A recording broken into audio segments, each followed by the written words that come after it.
I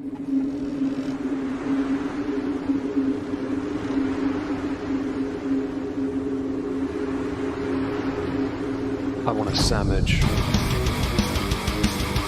Now.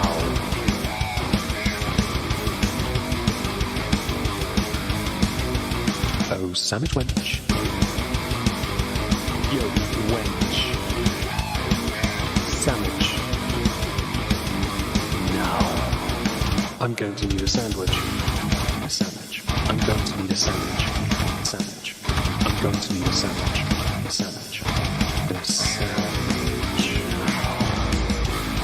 A sandwich. I'm going to need a sandwich. A sandwich. I'm going to need a sandwich. A sandwich. A sandwich. Oh, sandwich wench. I want a sandwich.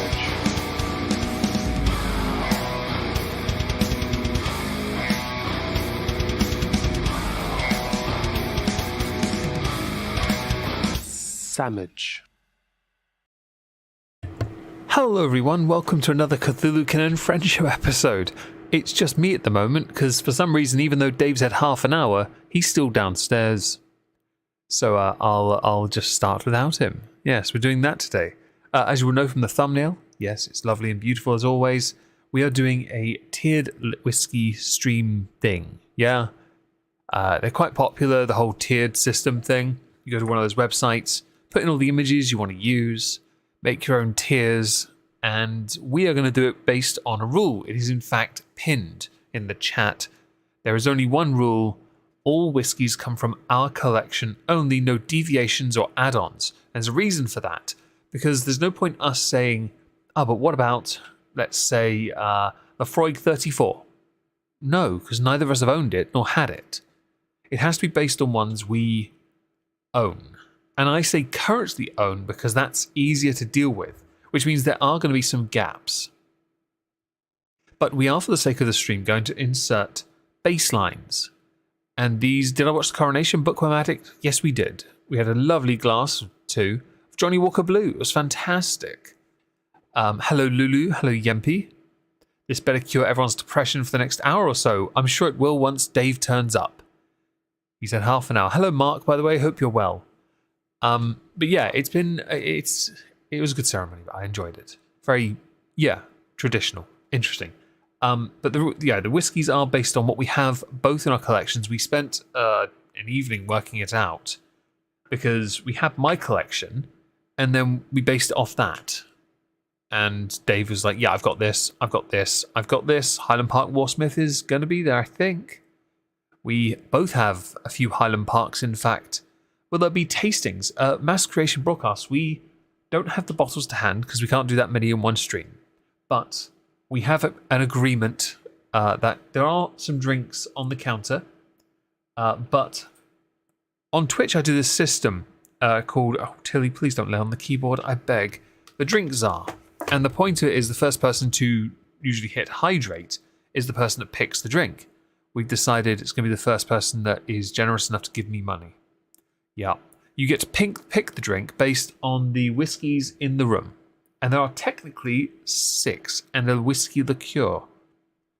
Now, as Dave's not here, and there are 2 freshly washed glasses and everything ready, no Dave, we can't do anything yet. So we're going to have to just talk and, well, see what happens, really. Fingers crossed this isn't too dull for any of you. I was hoping he would have noticed the time by now, but no doubt he's having a vastly more important conversation with a wall. So I'm going to talk about what we did today. Yes, we did steak. If you're on my Discord server, you will have noticed we post meat pictures, and today was Tommy the 4th, tomahawk, and the 4th time. Turned out perfect, and we basted it in a whiskey. Hello, Colin, hope you're well. And yes, shame Dave, absolutely. Go and get Dave. I'm not getting him. No, because I think I know what he's doing, and I'm not going to interrupt. But I am a bit disappointed it's taken him this long. We put Johnny Walker Black as the marinated whiskey on this one. It's a swerve. Last time it was Ledaig Rioja cask. That turned out fantastic. Before that, it was Lefroy Select, which is brilliant. it's fantastic. And this turned out really well. Very proud of it, very happy with it, and yes, I think it's a very good idea to use in the future. Ask him how the conversation with the war was. I mean, we can do it when he gets here. Give us a review of the coronation while we wait. Very traditional. I was surrounded by children, all of whom asking what, why, when, where, how, the usual. Trying to understand things, not understanding the gravitas of the situation, because children. Me and Dave drinking Johnny Walker Blue and having a few jokes, usually at the expense of King Charles III, for his rather. I asked my sister and my nieces, see if anyone knew, what's the one thing the king can do in this country that no one else is legally allowed to do? And the answer is, kill a mother-fluffing swan, which he can do. I'll get some peri sauce and I will baste it. He's quite posh. There were some bones of contention when it came to Camilla being made queen. The queen, Queen Elizabeth II, she wanted her to be queen consort at best. Made sense because why have her elevated to a status above that of Prince Philip? That makes perfect sense, really. Also, Charles is twice married. It doesn't look good. Okay. It's queen in name only. The title's taken away the moment she's out. Princess Anne, Prince Andrew, Prince Edward, all in full regalia. And Andrew was included in that, which surprised me. Anne is actually a very... she's highly respected. She's had a fantastic military career. She turned up in her full admiralty. Admiralty? She had the massive hat on with the feather. Sat directly behind her, unable to see anything because of that feather and that hat, was Prince Harry. 4 rows back, it cracked me up to no end. He was not in full military gear. He was in just a plain suit. He was not permitted to do anything. The ceremony was interesting. It took a long time.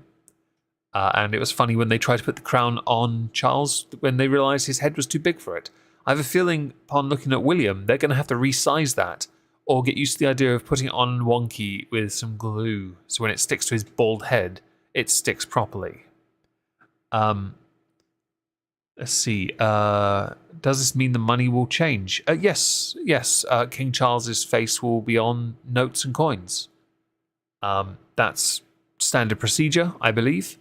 And I think more than likely it'll be about a year to a year and a half before that's fully completed. I have some coins, collectible ones, I guess. I don't intend to change them up or anything because I know they'll go up in value anyway because I got Elizabeth on. If you have bottles of alcohol that have the royal crest on, and it says Elizabeth on it, keep hold of it. Excuse me.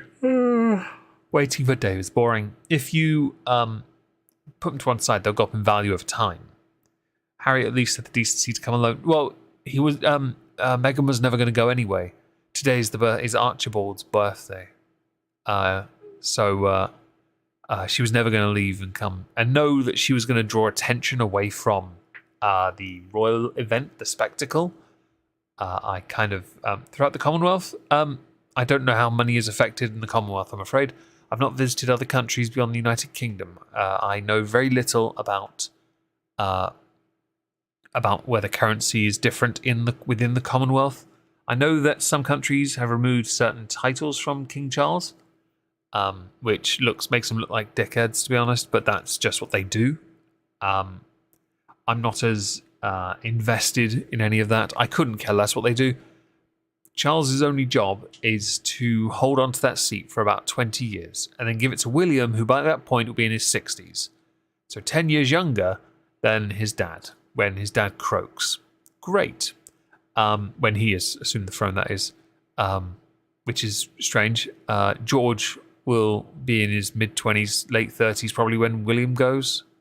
So, I mean, the thing with the royals is you can trace it back to Queen Victoria. They're quite long-living. If you ignore Edward and George, because Edward abdicated and George took over, which then let Elizabeth become queen in the first place. If you ignore that, Queen Victoria had one of the longest reigns, second in fact. Elizabeth had an incredibly long reign. Her mother, Queen Mother, she was over 104, 106 when she passed.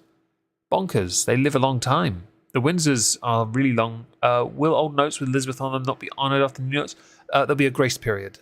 in the sense of those you will have a certain amount of time those notes will be valid for before you have to.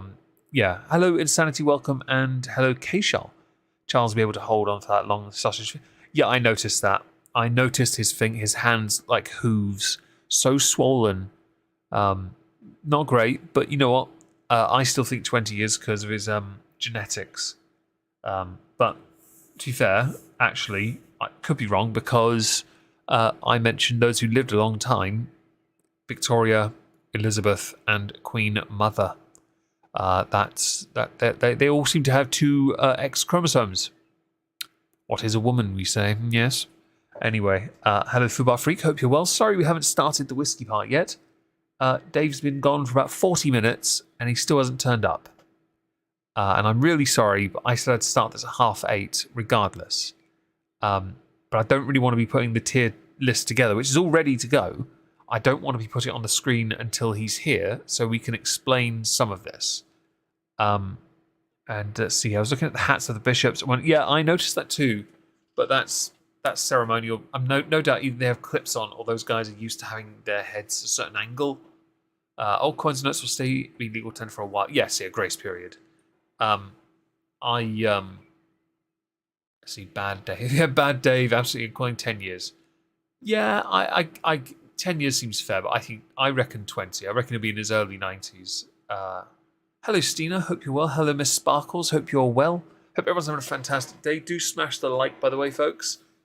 We are trying to stop the invariable and inevitable hemorrhaging of everything, and every bit of support via engagement within the chat and via the likes are greatly appreciated on this channel. He'll be here ASAP. Okay. Right. Well, take your time, buddy. I'm already live. I just became an aunt. Oh, congratulations. Time to hurry up and finish the conversation. Well, yeah. 1 shillings were used as 5p, 2 as 10 until they made them smaller. Yeah. Shillings are cool, though. At least our currency sounded cool back then. Now it's just pennies and pounds. I will smash like when Dave. Well, I appreciate you when Dave, but I just want to drive up the engagement because I've somehow managed to get 15 people here without so much as touching whiskey yet. The title was, it is a lie because some dickhead is downstairs having a conversation still that he really shouldn't have. He should have held off till tomorrow. Why can't they skip Charles and go straight to William? Because that's not how the line of succession works. It is not something that anyone in this country has the power to do, except for Charles. Even Queen Elizabeth had no right to do that. It is his birthright to assume the role of king, which comes with it many roles, many titles. That is his birthright, and that is how our system works. Many of us, my mum used to certainly say it, that it should have gone to William, should skip Charles, and Charles should do the right thing. That was obviously she passed away in 2016, so it was a long time ago. But I think it would be wrong to do that, and also this affords William the chance to be the Prince of Wales for a time. Affords him a chance to further make sure he is ready to assume the role of king. You've got to remember here, when Elizabeth took over from her father, she did not know what she had no preparation for it. Because at that point, the ability to do that just it wasn't a thing. Hi, Orla, hope you're well.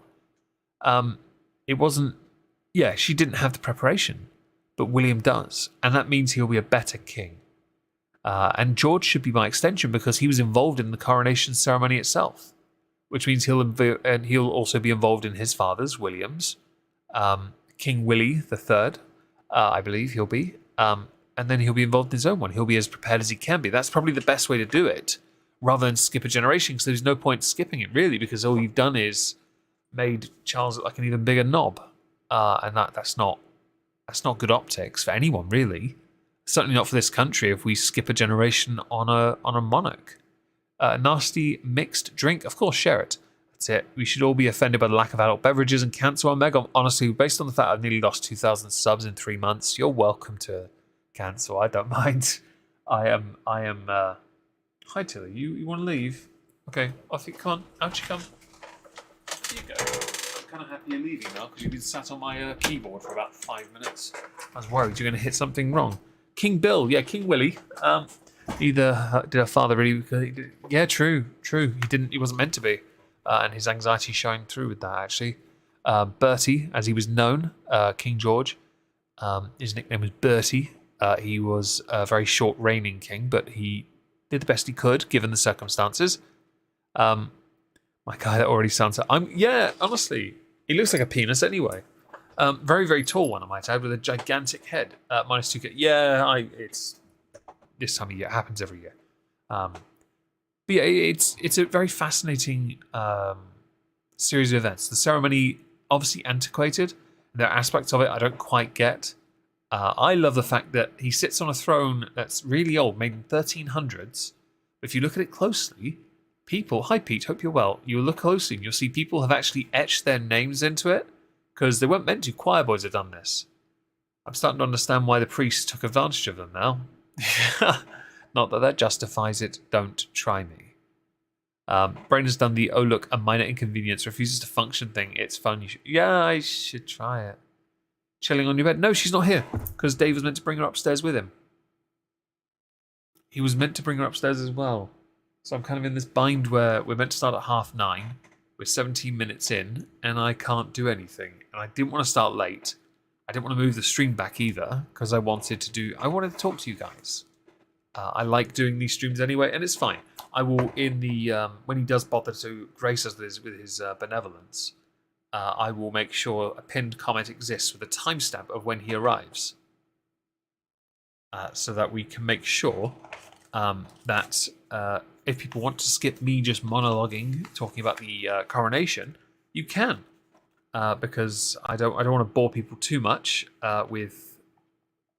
Well, just me. I know he's more interesting. Speculation for years that Charles is going to use a different name because of the historical baggage of Charlie 1 and 2. Well, yes. And don't forget here, obviously, George wasn't actually born George. He was born Albert. Hence the name Bertie. Yeah, I get that. Yeah, was he born? Yeah, he was born Albert. Yeah, he was. It's a fascinating history. And much like with popes, they choose their name as well. That's why why Ratzinger, the German dude, who passed away not so long ago, in fact, he chose Benedict, which was interesting, an interesting choice. I thought it was very interesting, and choosing the name is quite important. I guess it's a symbol of your identity as the head of state. I don't think, for the sake of the royal family, they would do that because Charles chose very traditional names for his sons, and Prince Willie did the same. He did the same. He called his firstborn George in honor of his great grandfather. And knowing that Charlotte was never going to be queen, or could, but unlikely, and Louis is not going to be there at all, gave them nicer names. Less, they're nice. They're not common oiky names, They're common, but they're not oiky, Call him King Chuck. I'd rather call him King Big Lugs. Yeah. Dave is drinking whiskey downstairs with the dog, isn't he? He might be, but the glasses that are for the whiskey are right next to me and they're empty. And I'm going to do... and now there's more of you here, I'll say this now. If there are a number of whiskeys and there's one whiskey liqueur, if someone wants to be the drink czar, all you have to do is donate a very small amount and you get to pick the whiskey that will be put in the glasses. I thought I'd share that as a incentive hanging out and chatting. I appreciate that, and I'm very sorry that that you have limited time. I really am sorry that perhaps I've wasted 20 minutes of your time in that regard. I would not want to do that to anyone. Hello, Alfonso, by the way. Hope you're well today. I want people to enjoy themselves as much as they can, given the circumstances. Certainly wasn't going to sit here for another 20 minutes and wait. So talking to you guys, I think, is great. It's good fun. But so with the whiskies on the list, I'm going to tell you, we're going to have, I can tell you about them at least. With regards to a few of them, there are some swerves. Okay? And I need to make sure they're in the right order for that, actually. They're swerves because they're ones that we are from putting in our collection that are to us, they are to us interesting. They're the ones that I think belong there because they make it more fun, and we can then be a bit more creative with what we go with, as opposed to whatever we want, you know. And I think you're going to see something quite fascinating with how we've chosen them, because how I've chosen them is vastly different to how Dave's chosen them. And there's a reason for that, because one of us is a snob and the other one is not. And that in and of itself makes things quite tricky. Let's go with that, yeah? Tricky. Because one of us has a price tag, a very high one I might add, but a price tag nonetheless that should make things a bit obvious who's more of a snob than the other. Yeah? Oh god, I've moved everything. Have I put that in the right place? I'll give you a quick browse of that. Oh, hang on, no, not that. There we go. Right. So that is the tier. I'm going to go back now. But that was the tiered list thing you saw on the screen. It basically has 6 categories. You two are snobs. Yes, snobs and knobs, I'll take that. There are 6 categories, and the point of it is that we will, when he's here, we have to determine a baseline of acceptability, and just close your eyes and pick a bottle. Oh, right. Shady Lane, thank you very much. That's very kind of you. That's very generous, actually. In that case, I'm going to pick... I don't know what I'm going to pick. Oh, well, this is going to be tricky. Thank you very much for that, by the way. Okay. Right. Can't close my eyes because there's mead there as well. I don't want to pick the mead. Mead is for later on in the month. Tempe just removed the snob in your comment, and you'll be correct. Absolutely, booby lulu booby bell. You are quite right. We are absolutely that, and I'm quite alright with that. You know what? I'm going to go with Tullamore because I think I like it. I'm going to go with Tullamore. I think it's good. By the way, for those who don't know, on coffee, I currently have a stream goal to acquire a bottle of limited edition Glenmorangie Cadbow Estate. Just a reminder, if anyone does feel like they want to contribute towards my alcoholism, that's where you should do it. But at the same time, Shady Lane, thank you for the incredible generosity. And Tullamore is a fantastic choice. Well done, you picked right. Ooh. There we go. Right, I'll put that to one side for now, because I don't know how many of these we'll be doing anyway. In more donors and enjoy Meg's awkwardness. Yes, actually, that's a given, to be honest. Thanks for shouting out. I'm good. Oh, I'm doing Penderyn. I'm not familiar with tequila, but Penderyn I am very familiar with. Delicious smoked pork knuckle from. Oh, if you're really classy, Alfonso, what you do, depending on how you're cooking it, you baste that pork knuckle in whiskey. It's fantastic. We do it with steak, and it works every time. Yeah, it's a good shout, I think, personally, and makes for a rather interesting experience. Because if you go with a peated whiskey, you often find that the peatiness doesn't go too far into the meat, but it sits on that just sits on the surface level and just a little on the inside. It just sits. It's a nice peaty flavour. It really works. The Rioja cask, the Dague, which is an Islay and also a wine cask finish. Yeah, no, that was good. The red wine, you can taste that. It's really nice, very rich. And Nathan, thank you for the donation. I don't know why it hasn't popped on my end. I haven't got headphones on, have I? Thank you, Nathan, for the donation. He might. I doubt it because it's Dave, but you never know. Fingers crossed he does turn up at some point this evening, though, because we're 25 minutes in. 25 minutes, a bit long, don't you think, folks? Oh dear. And we've got like 54 whiskies to go through, and I'm not joking, it's 54.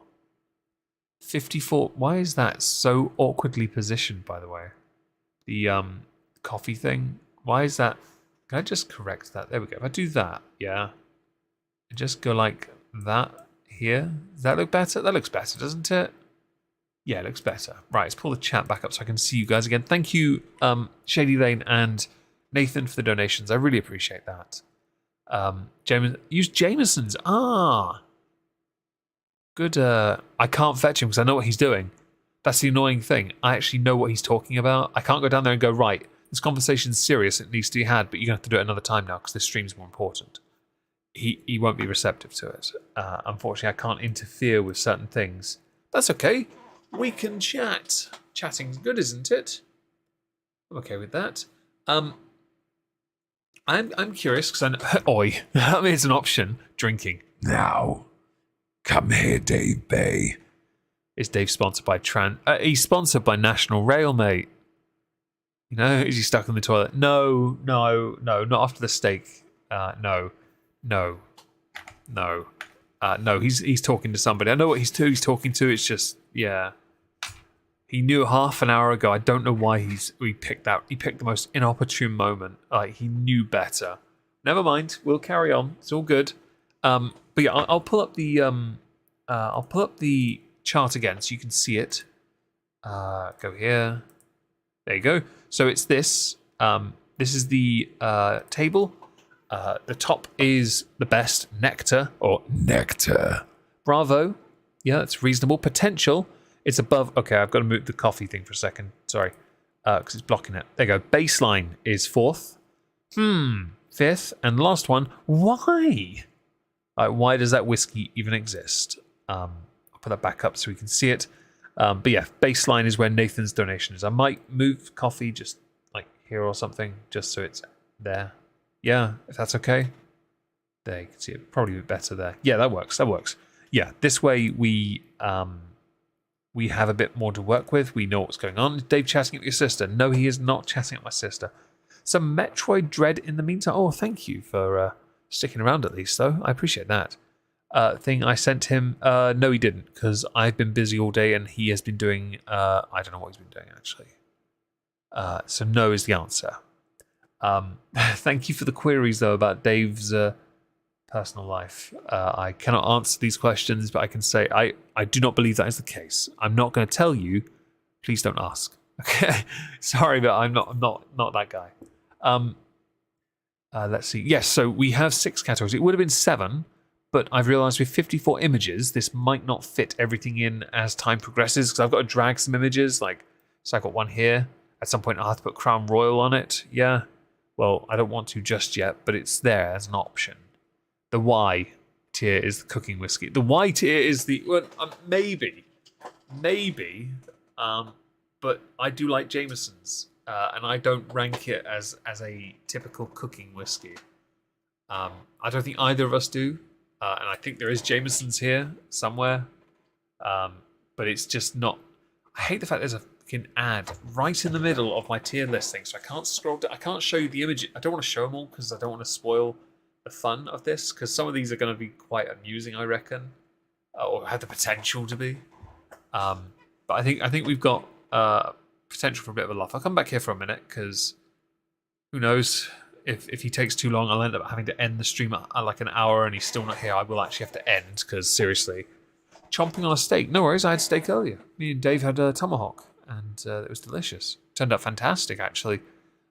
We've done 4 this year, and 2 have turned out perfect. 2 required additional assistance.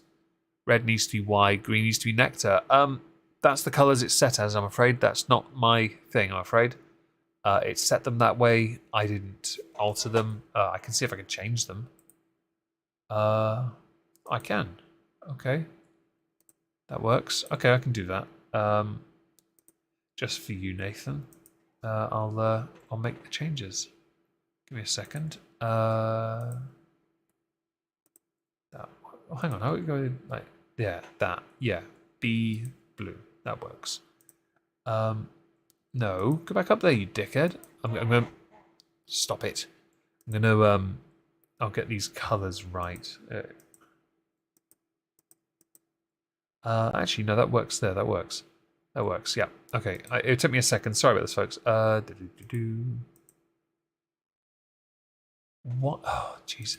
The tier list has this stupid set of arrows right next to your buttons, and it's really awkward to work with because they're all awkward. You know what? That works. We'll leave it with that. There you go. I've made changes. I'll show you.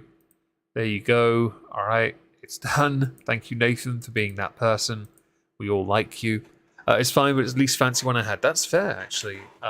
I can agree with that in that context. I think with Jameson's, I don't think there's enough flavour in it to really benefit a steak in that way. That's why I lean towards peated whiskies. I think they've got more punch, more oomph, more potential, and I think that's very important. I think if you're gonna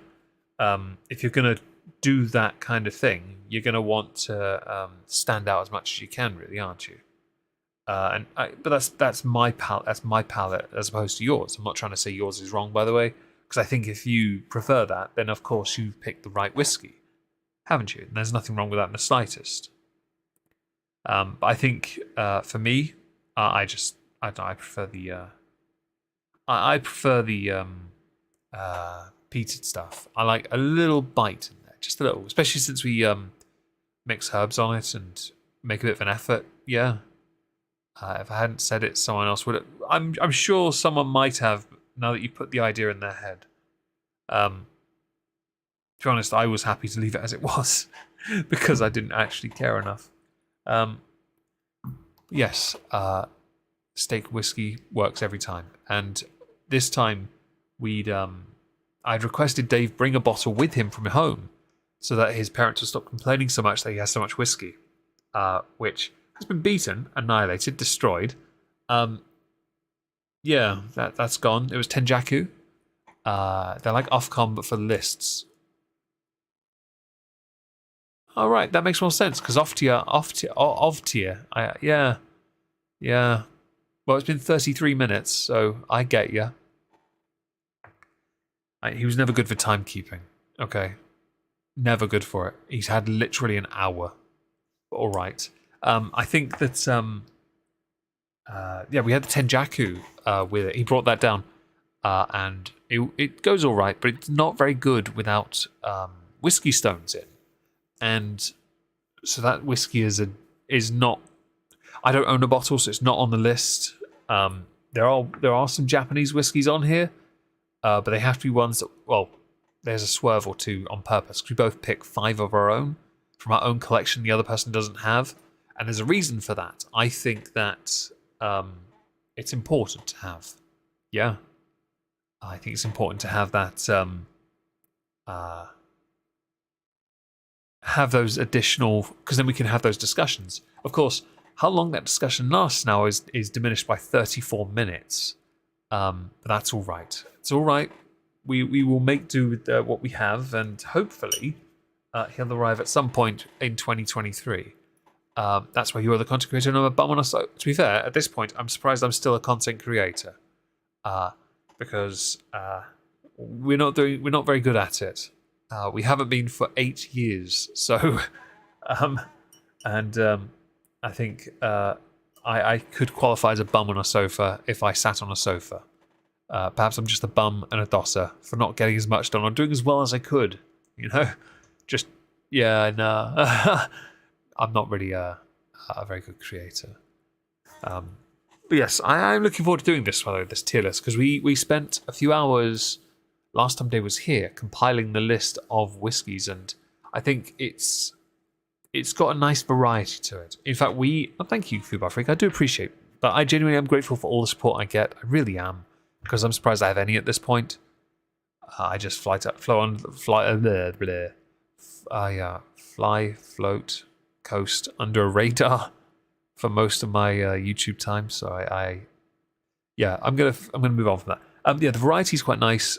We made a point, actually, when we did this, to pull out 2 whiskies that neither of us had that was in my collection, that then meant because both of us had the bottle, we could put the bottle on the list. One is Balvenie. I need to yawn. I cannot remember for the life of me, though, what the second one was.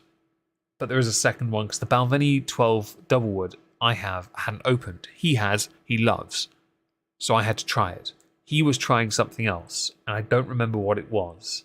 But he needed to try it. It might have been Talisker Sky, but I don't think it was. But it was some... Hang on, maybe it's on the... I'll have a look. Let me see. Can I see it? No, not Tullamore. Not Jura. I actually don't know which one it is, but I'm hoping he'll know. Because I don't. Oh no, it was Jameson's Stout. That was the one. Jameson's Stout cask. I've yawned 2 times. Thank you for that reminder. I am very grateful for these reminders. Yeah, Jameson's Stout. We got it for his birthday last year, and he hadn't had a chance to try it. I bought a bottle when I got my very first Twitch payment, and I kept it. And it's really nice.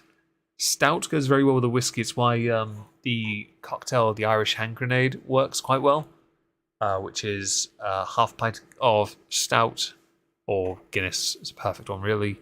A single shot of Jameson's or an Irish whiskey, half shot of Irish cream. Have the shot sat on the top of the pint. Pull the pin, which is the whiskey. Do the whiskey, then do the half pint, which has the cream and the stout in. Oh, it's delicious. Don't let it sit, it will separate, but it's going. Your pedantic is going hard. It is. And I've had to endure a fair amount of it from my eldest niece today. So you're quite fortunate that my patience is in that area of I will tolerate it. I'm kidding. I don't really give a shit. Your stuff deserves a bigger audience. Yeah, exactly. Let's say that's it. It might be something simpler, but that doesn't matter. It's a problem I will resolve. I always do. And I believe in the mantra of hard work pays off, so I will continue. I will persist. It's why I'm quite happy to sit here for now 38 minutes and talk. Happens when you're writing. Nothing wrong with that. Let's see. Part of an exclusive little club. Well, that's really sweet. That drink sounds like a dangerous time. It could be, but it's actually a fantastic. You don't really do many of them, but I've got some cans of stout next to me. I would love to do another one at some point. I don't have any Irish cream, but I wouldn't be against getting a bottle of Bailey's at some point, and or like a flavored one, not standard. Yeah, and doing a few, maybe one Irish hand grenade every so often, just for a laugh, because I've done one before. It's really nice. But that was with different stouts. I've got some different stouts I've kept next to me. Like I've got one that's coffee and biscotti, whatever. Hello, Charlie. Hi, Leona. Hope you're well. It's not boys, it's singular. It has been for 38.5 minutes because David is late to the tune of 1 hour, 7 minutes. Yes. But never mind. I hope your cyberpunk is going well. I'm curious if you are a whiskey person in the chat. Do let me know what it is you like whiskey-wise. If you tend to lean towards things that are cheaper, is it because of the price, or is it because you find something there that attracts you more to that particular whiskey? Do you have a favourite nationality? If you want to say American, I will take absolutely no issue with it because I'm not enough of a Puritan. I don't mind American stuff as much these days. You're late too. Charlie, you owe no apology at all. Just smash the like. That's all I ask. Hi, Marcy. Your obsession is bourbon cream. Bourbon as in the chocolate biscuit, or bourbon as in the American iteration of what they think a whiskey is? Because I've never heard of bourbon cream. How many more coffees will take you to your whiskey goal? Coffee, it's 16% remaining. 20% remaining of £80, which is £16. That's why I need to hit the gold by the Glenmorangie Cadboll Estate whiskey. Yes. Cheap is fine, gets the job done. I've heard it does. I'm quite fond of certain cheaper whiskies, absolutely. Because you got to remember, like Jameson's, Tullamore, Bushmills, and actually Johnny Walker Black. Very cheap, very cheap. A lot of the standard Irish whiskies are very cheap, and I'm okay with that. Because they make it a lot more bearable to, if you say you want to build a collection, they make it so that you are able to then put a bit more effort into building that collection. I love Rich and Rare because an old bartender told me it's very smooth and good quality. Some are American iteration. I have to be very careful with how I say it because if he turned up when I said it, there are some Americans bourbons or whiskies that come very close to what a whiskey is. Scotch is your favourite. Smooth, velvety, rich. Yes. Couldn't agree more. Couldn't agree more. Wait, what the hell? 1 second there. Why does it say that? No, don't ding my phone. Oh, you dinged my phone. Yes. Anyway, yeah, I think it's Paddy. Yeah, Paddy's nice. Got a nice floral taste. I think that there are many affordable whiskies you can start with. Tell them what do is absolutely nice. Yeah. I want a beer and bourbon tonight because with bosses away. Nice, nice. That's what you do. You gotta enjoy what you're having. At least enjoy a bit of it, because you guys, everyone deserves a bit of a treat every so often, don't they? Walker or Ballantine? I have some Ballantine actually. Nothing wrong with Ballantine at all. So don't think for a second it makes you a basic bish. It doesn't make you a lesser being. It doesn't make you an oik, a peasant, a pleb. No, it means you like a thing. Scotch, Chivas Regal. I've got a bottle of the 12 and I compared it on a stream on this channel to the Johnny Walker 12. The 12 Johnny Walker has more to it, I think personally, than the Chivas. But I think it's rude of an article to compare the two because Johnny Walker 12 is slightly peated. It's got a bit more going on. That can't be said. The same cannot be said even. It cannot be said for Chivas, which is not. It's very smooth, incredibly smooth, in fact. So I think it's a bit unfair to do that to that whiskey.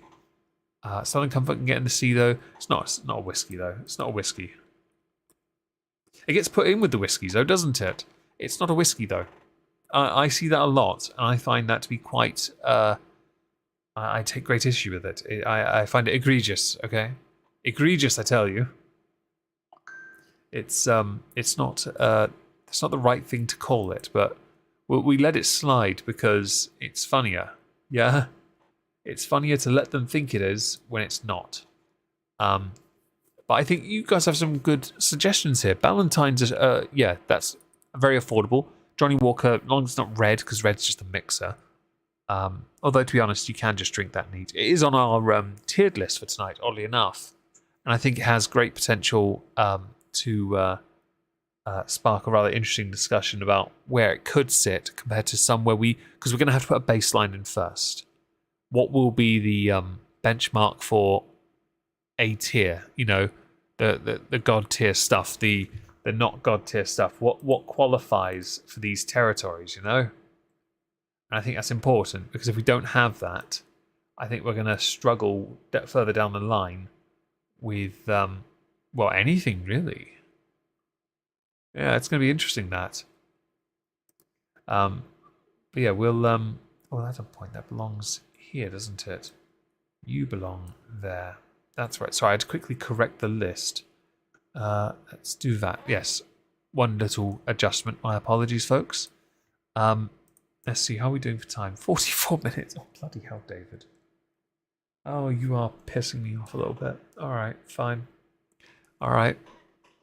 Anyway, right, let's continue. Let's continue talking, because what else can I do, right? Islay is fine, depending. Lagavulin, great choice. Lagavulin 16 is the gold standard of what an Islay should be. The only problem is that and Kalila are incredibly expensive. Diageo, and I get why they're 16. They don't do many. It's very small batch, so less is more.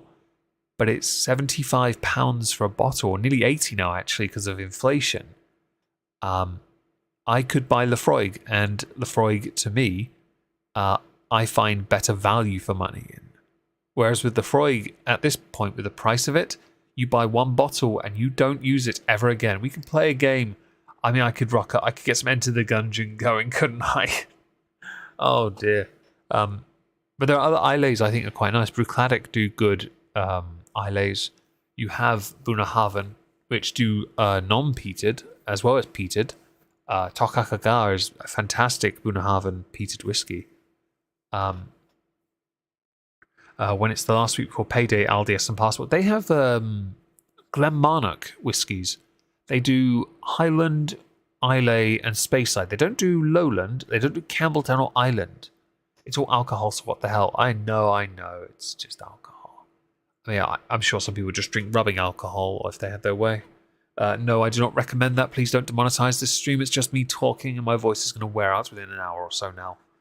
I can already feel it starting to get a bit strained. It's not ideal. Never mind. We're trying. Yeah. I think there's a lot of potential in that region, but there's a shortage at the moment. I've heard of peated whiskies, so that makes it quite worrying for the future of peated whiskies. If there are, play a few chords. I can do that. Let's do that. Ugh. Let's play something familiar. Yeah. Okay, I'll see if I can get. I'm going to get this wrong, aren't I? There's two ways of playing it. I'm guaranteed I'm going to get it wrong. Is it here? All right.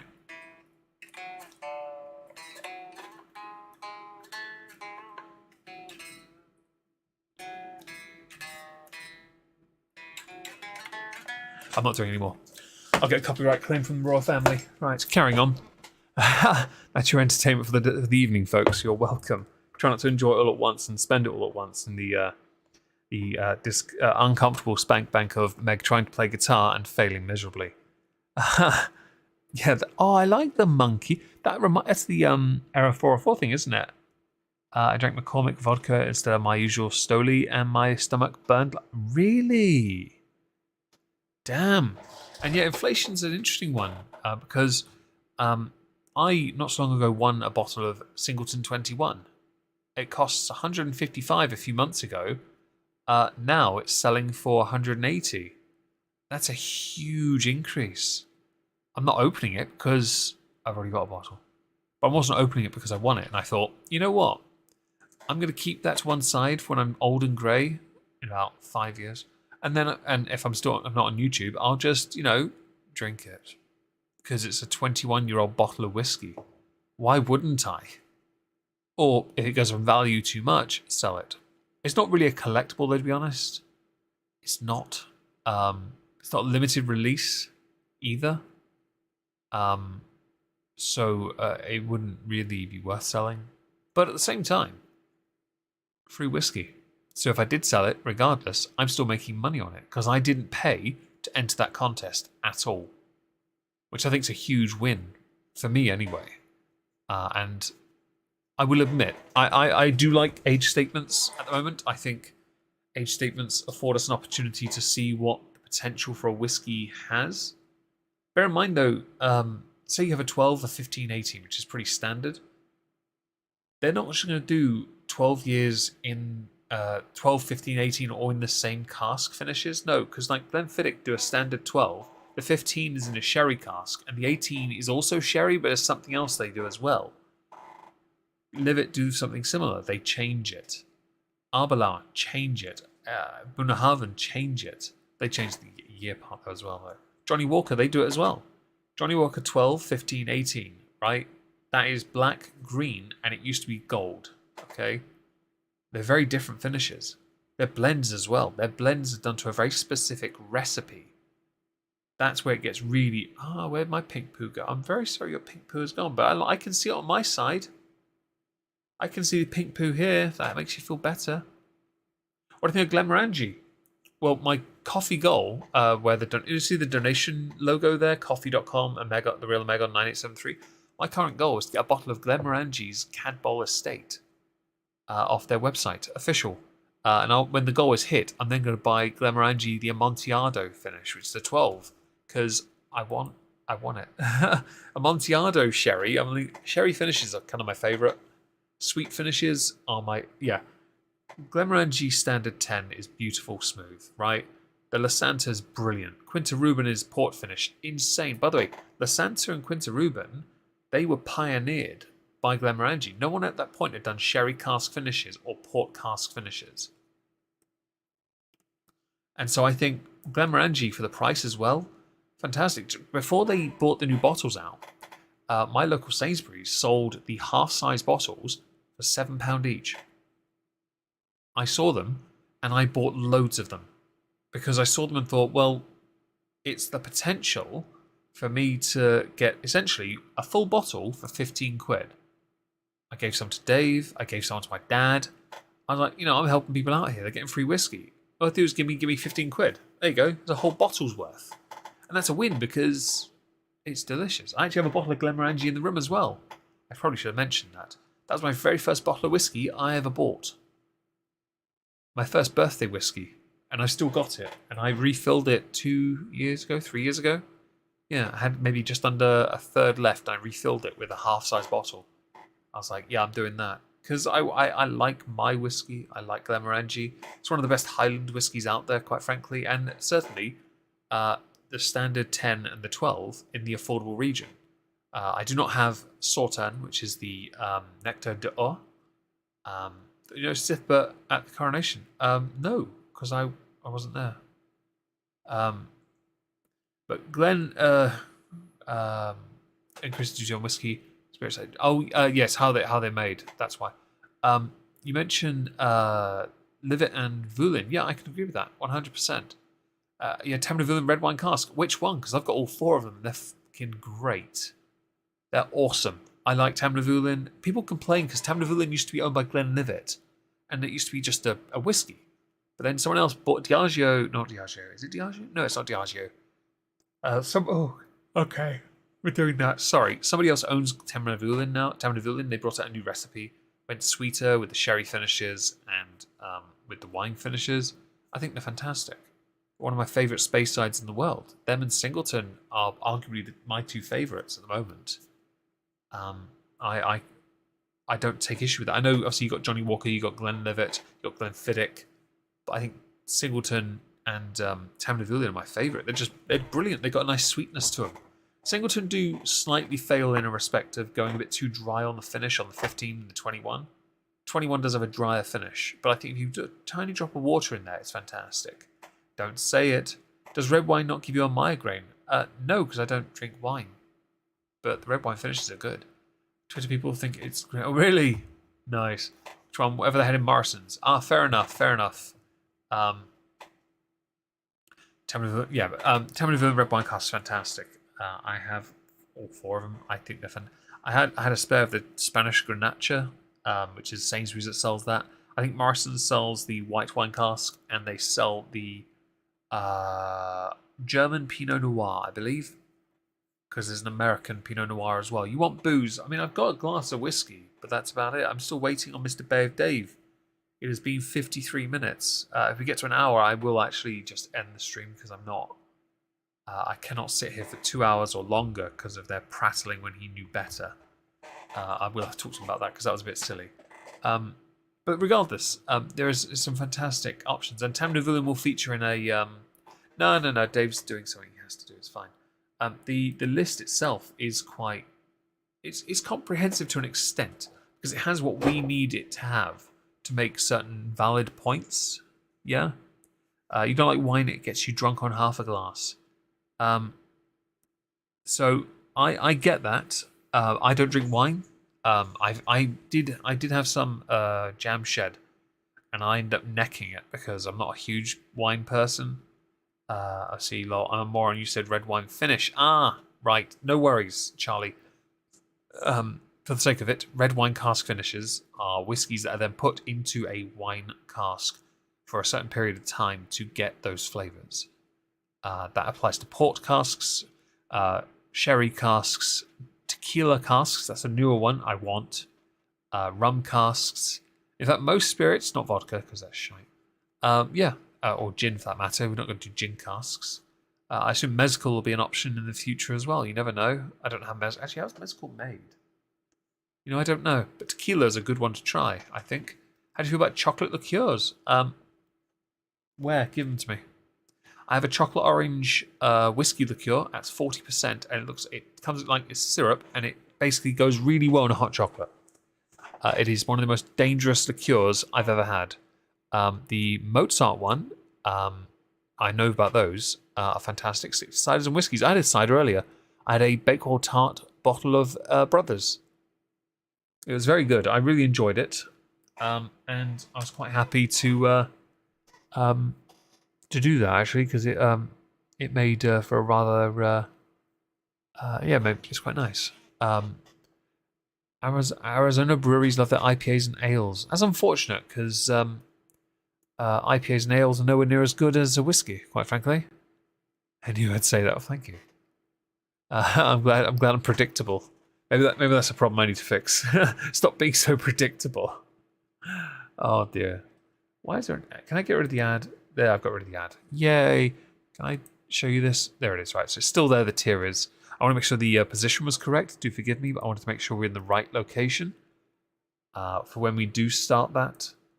If we start that, mead cask whiskey. Oh, I think that would be very. Oh, actually, that's a point because they're exploring different wine casks at the moment. There's Diageo, who own lots of the whiskey distilleries. They bring out these special releases every year, cask strength ones. Last year they did Singleton 15 red wine cask, and it's bonkers, quite frankly. It's beautiful. Godiva, yeah, I've had those. They're lovely. Oh, I do love chocolate. And this year they're doing a Chardonnay de Bourgogne finish with Singleton. And I'm like, holy crap, you're doing a white wine cask from Bourgogne? Okay, I'll take that. And I know that's how it's pronounced. Don't try me. I actually know my pronunciations. It's French, please. I am not a peasant. If you have to shut it down, will you try the list again? Shut what down? The stream? I won't. I'm desperately gonna try not to shut the stream down. I really do want to do this. I'm not sitting here for 2 hours or to wait for somebody who should have done this tomorrow. I will. He's gonna get. I'm gonna bollock him for that one because that was beyond irresponsible. He knows better. My sister was underage when she got drunk on red wine and was sick everywhere. She thought she was dying but couldn't tell mum. Oh, that's like when I know some people who took up smoking and they didn't want their parents to find out. But the problem is their bodies weren't ready for it and they end up hurling bile. Like, well, you shouldn't have had all that cigarette. You shouldn't have done that. And they did it in front of their family, and they're like, their family's response was, "Have you been smoking?" And they're like, "No." Bleh. Like, come on. The rule with French, half the letters are silent. Very true. But we're going to say Bourgogne because it's funnier. The very first whiskey I ever had was Bell's. Oh, we all make mistakes. One of my housemates in my first year of university had Bell's, and the running joke was every time he drank it, no matter how much he had, he'd throw up. To the point, I think at one point I had to help him get partially undressed out of his jeans, which were skinny jeans, and walk him to his room up several flights of steps about British chocolate and how good it is. Now I special order it and I can't stop eating. Yes, it. You get that chocolate. Nothing wrong with that at all there, Charlie. As long as you enjoy your life and your chocolate, nothing wrong with that. Let's see. Yeah, Bell's is not good.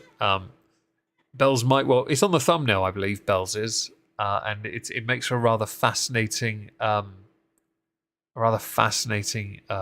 exploration because they brought out last year in Sainsbury's an age statement Bell's of 8 years, and I thought, but why? Why have you done an age statement? It's not worth it. I'm glad you enjoyed that, Warsmith. I really do, because I enjoy doing these with Dave. I really do, and I mean, I wish he'd talk louder. But I like I like talking about something that he and I both enjoy as a hobby. We don't do it to drink excessively to get drunk. There are some YouTube channels that do fantastic coverage of different whiskies, and they're fascinating to see their perspectives and their discussions. And gin, I'm not huge on gin either. I think gin's a good mixer, and I think gin is a fantastic mixer. But I don't drink mixers. I drink neat, so I'm not as keen on drinking those things. But I can. It's a serious well bottle. Yeah, it certainly raises questions. You'll listen to talk about anything. Oh, don't you say that. Oh goodness. She's so scared she thought it was blood. It was blood. Mum did find out, and my sister then wished she was dying. Oh, well then. I feel F in the chat for Lulu's sister. I think she deserves that. I'm going to put my guitar back, by the way, because I don't need to play the national anthem again, I don't think. Today's the only time I think I'll ever need to do that. But maybe when your president dies, I'll do your US one if you like, and you can all sing it for me. I'm sure it'll make for a rather interesting stream to imagine my chat, my lovely, lovely chat of all of you. 16 people, 18 people. Oh, fantastic. Thank you. We're one like shy, though, folks, of equaling like the number of concurrent viewers. I'm just saying. Like, seriously. Don't stint on the likes, folks. Yeah, it's interesting. Oh, I hear door. That's interesting. There may be a Dave Bay soon at 1 hour 1 minute. Well, my voice is hurting, by the way, a little bit, so I'm going to have to. I don't know how much longer I can actually. I should be all right. It's just tomorrow I've got to work quite on something else. He's put me in a bit of a bind here. Right. Oh, thank you. I appreciate that. She survived and is now 42. Well, then, you know what? Maybe those lessons are required. How else are you going to be stronger than by taking a whooping from your mother? I know that I've seen a few YouTubers talk about how when some people get beaten, it's different families. Come in. I couldn't disagree more. I think it's just a case of you just don't understand how bad these beatings are. Okay, apparently you can't get in. There you go. Sorry. It's okay. You're bang on time at 1 hour and 2 minutes. Perfect. I've been talking for 1 hour and 2 minutes. I'm sorry, mate. Fam. I did point out that yeah. Fam. I'm very sorry, everyone. You've been clumpy, though. Well, you might want to get on the bed at least. I've come bearing the gift of clumpy. Oh, if you can lift her up onto the bed, that'll certainly go some ways to totally make me feel less like I've strained my voice doing this. Okay, right. Okay. Do you want me to sit there and pick up the slack for a little bit? No, because you're not loud enough. I would be if I sat there. Fuck off. I'll just do this with a microphone. There. All right. Yeah. Very sorry, people. Tell them Thank all you for sticking around for the brilliant stream where I've not been here. Yes, for 1 hour and 2 minutes. Just remember that in the chat, because then I'll put a timestamp in for when people can skip ahead, so they can then listen to both of us doing a tier thing. And it's Tullamore Rum. We have donation from Shady Lane, who chose it. Thank you very much. And Nathan donated Yes, as well. I will accept all of the shame. We're also very close, for those who don't know, to getting Glenmorangie Cadbar Estate. It's only £16. Oh, and cheers. You didn't get the bullets. Anyway, right. Let us survive without them. Yeah, We probably can with Tullamore. we can't we? can. Yeah, we're fine. Right. The owner, no. Right, we're going to start You this. won't get a stream if I do that, because I'll be knocked through the window into next door. We're going to go here. I'm going to pull the chat up. You know the rules, chat. So this is the tier list. Top list of the list, because Nathan's really funny about the colours, so I changed them. Nectar is the top. Sorry, Nectar. I can't do that now. I've strained my voice from talking too long. I would try, but Don't bother. It's fine. It's fine. Bravo is next. Baseline, which is C. We have D, E, and F. Potential, and Y. And we're going to start with an obvious one. Bells. Where are we putting it, Dave? well, given that I'm asking why is it Nectar? on the list, get the fuck. So it's Y.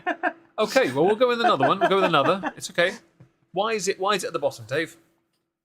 Actually, first of all, do you know somebody who has a collection of rather unique Bell's Yes, decanters? my dad. Don't they have whiskey in them? Yes. Oh dear God. Well, what did they weigh more than just the decanter, so I'm assuming it's whiskey in them. So- They've never been opened. Do you want to explain what they are? So Dad's got some fancy, actual bell-shaped porcelain bell decanters Yeah, made for by Bell's Bells. whiskey Yep. for specific royal events, such as Charles and Diana's wedding. He's got one for Elizabeth, I believe. I've seen it. Yes, I think there's 3 in total. The only one I can remember is he's got Charles and Diana. I've but seen can't Elizabeth. I the remember other an 2 Elizabeth one, so I remember specifically. looking at them. I don't know what it was. Thanks for being here, Mark. Hello, Noetic. Hope you're well. So next on the list, let's go with teachers. This one's a peated Highland cream, they call it. That sounds like it would go well in the alcoholic chocolates that they do that put teachers in. They do, don't they? Yeah. I don't like it at all. Bye, Mark. Yes. Hi, Mark. I don't like teachers at all. So basically, Bells and teachers are two of the most commonly used on taps in pubs, and Bell's is the most that and Grouse Standard are the most sold in the UK, which is a lie because it's mostly pubs buying 3-litre bottles. Yeah. I think Teachers belongs at the bottom because I'd say it's better than Bell's. Yes. But only because it's peated. Yeah, the fact that they've actually gone to some length to try and make it more interesting Yes. certainly deserves a higher ranking than Bell's, which is just... Next one's going to be quite easy, but we have stories, so it's fine. Jack Daniels. Oh, God, this story again. No, we don't need to tell that story. But we've been to university. We've had a lot of Jack Daniels on time. Our first drink I ever had was a triple JD and Coke. But that was when we drank a lot of that. Yeah. We've been through a lot of it up until 2012. Specifically 2012. That's one infamous night. Yeah, one infamous night. We drank a litre between us. No minimal mixers. There may be more. No, that was the problem. Was when we introduced the mixers. Fuck me. Yeah. That was when we started. The thing is, I was also doing beers as well. I was sleeping on a settee because you didn't throw up. You threw up, but you didn't. You ruined your bed, and I was like, "Well, you can take mine then." And I'm like on a couch downstairs, completely off my fucking tits, thinking I couldn't be more uncomfortable if I tried. Why not just come in bed with Angus? He's got a massive bed. I would say, however, it's still, I think, on. I don't know.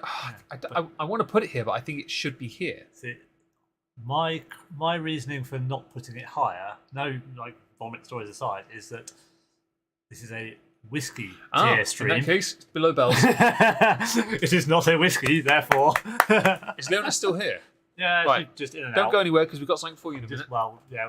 Next we on the need to list. make sure the owner is here before a certain one. But... Yeah, next on the list is Grants. Now, Grants are very cheap. They used to be £9 a bottle at one point. I remember that. Very cheap. Okay. Yeah, they're little.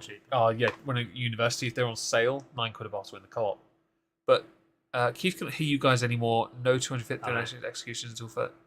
Please, can you let us know when she's back? The MP is very important. Also, yes, I got wrecked. Sorry.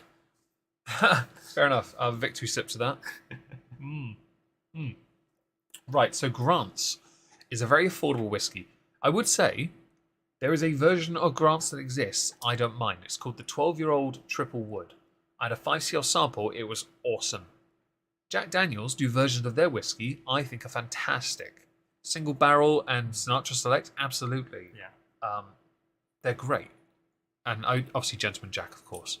But the standard is what we are applying because in this instance, I should point out, these are a baseline for what the worst is. Yeah. And there's a reason for that because we'll have a baseline for something else in a moment so you know where we're working. If we're alcoholic ginger beer, nice. I know. That works. So Grants belongs at the bottom, but I do think it's better than Bell's. Yeah. Standard one, probably second in. Yeah. But there are versions of Grants. I kind of want to put Bell's here, even though that's not a whiskey, because Bell's is just something. It's worse to drink than Jack Daniels.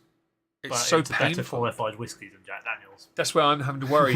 Can I justify putting it above Jack Daniels when I'd rather drink Jack Daniels? I'd rather drink that than Bell's. It's just so bad. Bell's has an age statement one, and I don't want to. 8 years doesn't tell me it's fixed. It just tells me you've taken another risk. Grants is the well bottle at my local. Yeah. So Teachers, Bell's, and Famous Grouse are the ones at my pub on the taps. They also have Jack Daniels on the tap, but they all, on the rack behind they have Lafroig, Fiddick, Monkey Shoulder, and something else. Jameson's, and one other is a fifth. Glenfiddich, Glenmorangie. Morangie. Yeah. Yeah, that's fairly solid choice. But that's where you like Jack Daniels. There's nothing wrong with liking it. It's not a whiskey. This is our issue: is that I would rather drink Jack, even with the history. I would rather drink Jack Daniels than Bell's. Yeah. But there is an E in the spelling, which is a problem. Well, for this list. in this, it's not that. Because that Irish whiskies thing. Well, yes, it's not just that. It's also because it's technically, I believe, a sour mash. Well, yes, sour, yes. So, I believe, so it's not a whiskey. It's a misuse of the word. And I think that's insulting to the Irish. So, again, it has to go down then, which is annoying. It's a shame. If you mix it, Jack Daniels is drinkable because then you don't notice it's just Jack Daniels drinking. But again, if you have the single barrel or the Sinatra Select, this is the other problem. There are better Jack Daniels than the standard one, which are very nice. The single barrel is not a bourbon. single barrel is pretty close to a whiskey. On It's phone, just don't back- have much of a right. charge. Oh, okay, so you're here. Right. Excellent. Next on the list is a whiskey that I own. We've agreed to put it here, called Glenkeith. To demonstrate this whiskey, we're going to put it... We've decided not to use the bottle. We're going to use Keith. Keith is Now, I bought this bottle for my 7th year anniversary on YouTube. And I'm going to say, because I don't think you've had a glass. Yeah, I've had Keith. I think it has potential. We have had Keith in our mouth before. You've had Keith in your mouth? Yeah. What do you think? Do you mind it? She Actually, he's all right. Yeah, fairly smooth. Yeah, I think Keith has potential. Yeah. Potential to be so great. It's just a bit more. Freudian slip. If it was just a bit more oomph in there, Yeah. a bit more of a hard-working, a bit more of it needs to work for you a bit more, and I think Keith has potential. Yeah. she was not displeasing in the mouth. No. She wasn't like. She could have been better. She wasn't sloppy. She wasn't. She knew what she was doing, Yeah. but there wasn't a dry feeling afterwards. the finish wasn't as satisfying. Wasn't as refined, perhaps. Yeah, it just needs a bit of practice. Yeah. Any more innuendos you can think of? Innuendo. That one. Yeah, we'll do that. Yeah. I'll give you it. I'll give you oomph. It's OOM. How the hell have you written that? Because you've left a word basically unfinished. Your OCD must be triggering yourself right now. Yes, everyone. # Keith has potential. We put Keith there for now, but we're gonna go with the serious one to start because these are obviously. She's also very good value because she's often on offer for £20 a bottle. Oh, we were considering getting a bottle of. I've got a bottle of Keith anyway, but we were going to get some Keith and drizzle Keith on our meat.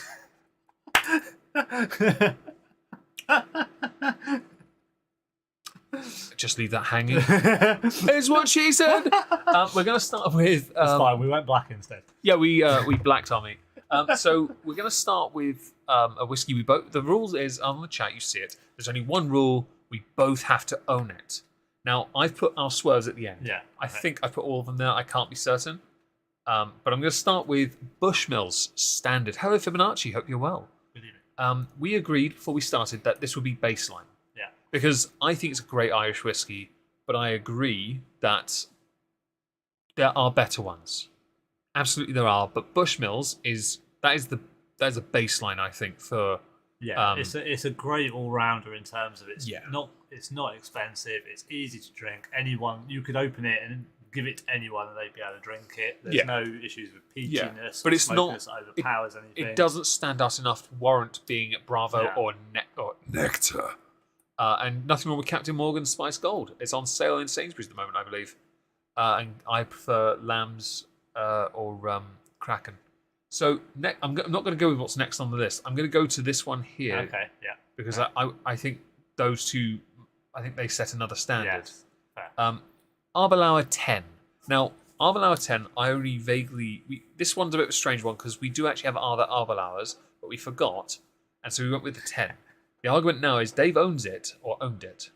I have bought a bottle of it. Technically, I still have a small amount of it because it is in the Infinity Realm. Well, you're hardly going to drink that on its own, are you? I'm not a fan of it, and I don't... Arbelauer 10 to me is a horrible negative energy to me. I just think it's energy, Jesus. No, I just don't think it's nice. I think I've heard rumours the 12 is where they really, now they're doing that, it's where they really start. And clearly, if that's true, then the 2 years are what they need.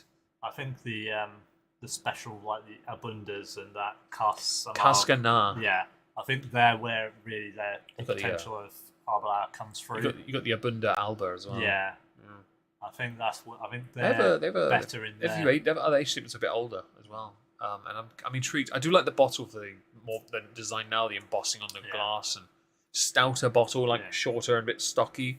I like that. The 10. See, I liked the 10 when I was at uni. It was one that, someone we both lived with at one point. My housemate, I bought him a bottle for Christmas, Secret Santa.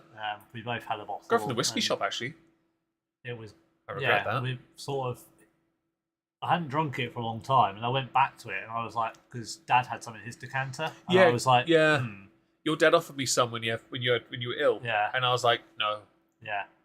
no. Do you have something better? I had some, and I was like, I don't remember that. I don't. There are mistakes were made. I think palate changes as time goes by, and I think so. Whereas Keith has potential, I have to sit here and go, Yeah. I think It's not a why, because it was okay, but I always struggled with it. And there's nothing fundamentally wrong with it. It's just no longer really to our taste. It was one that was drunk a bit more in the past.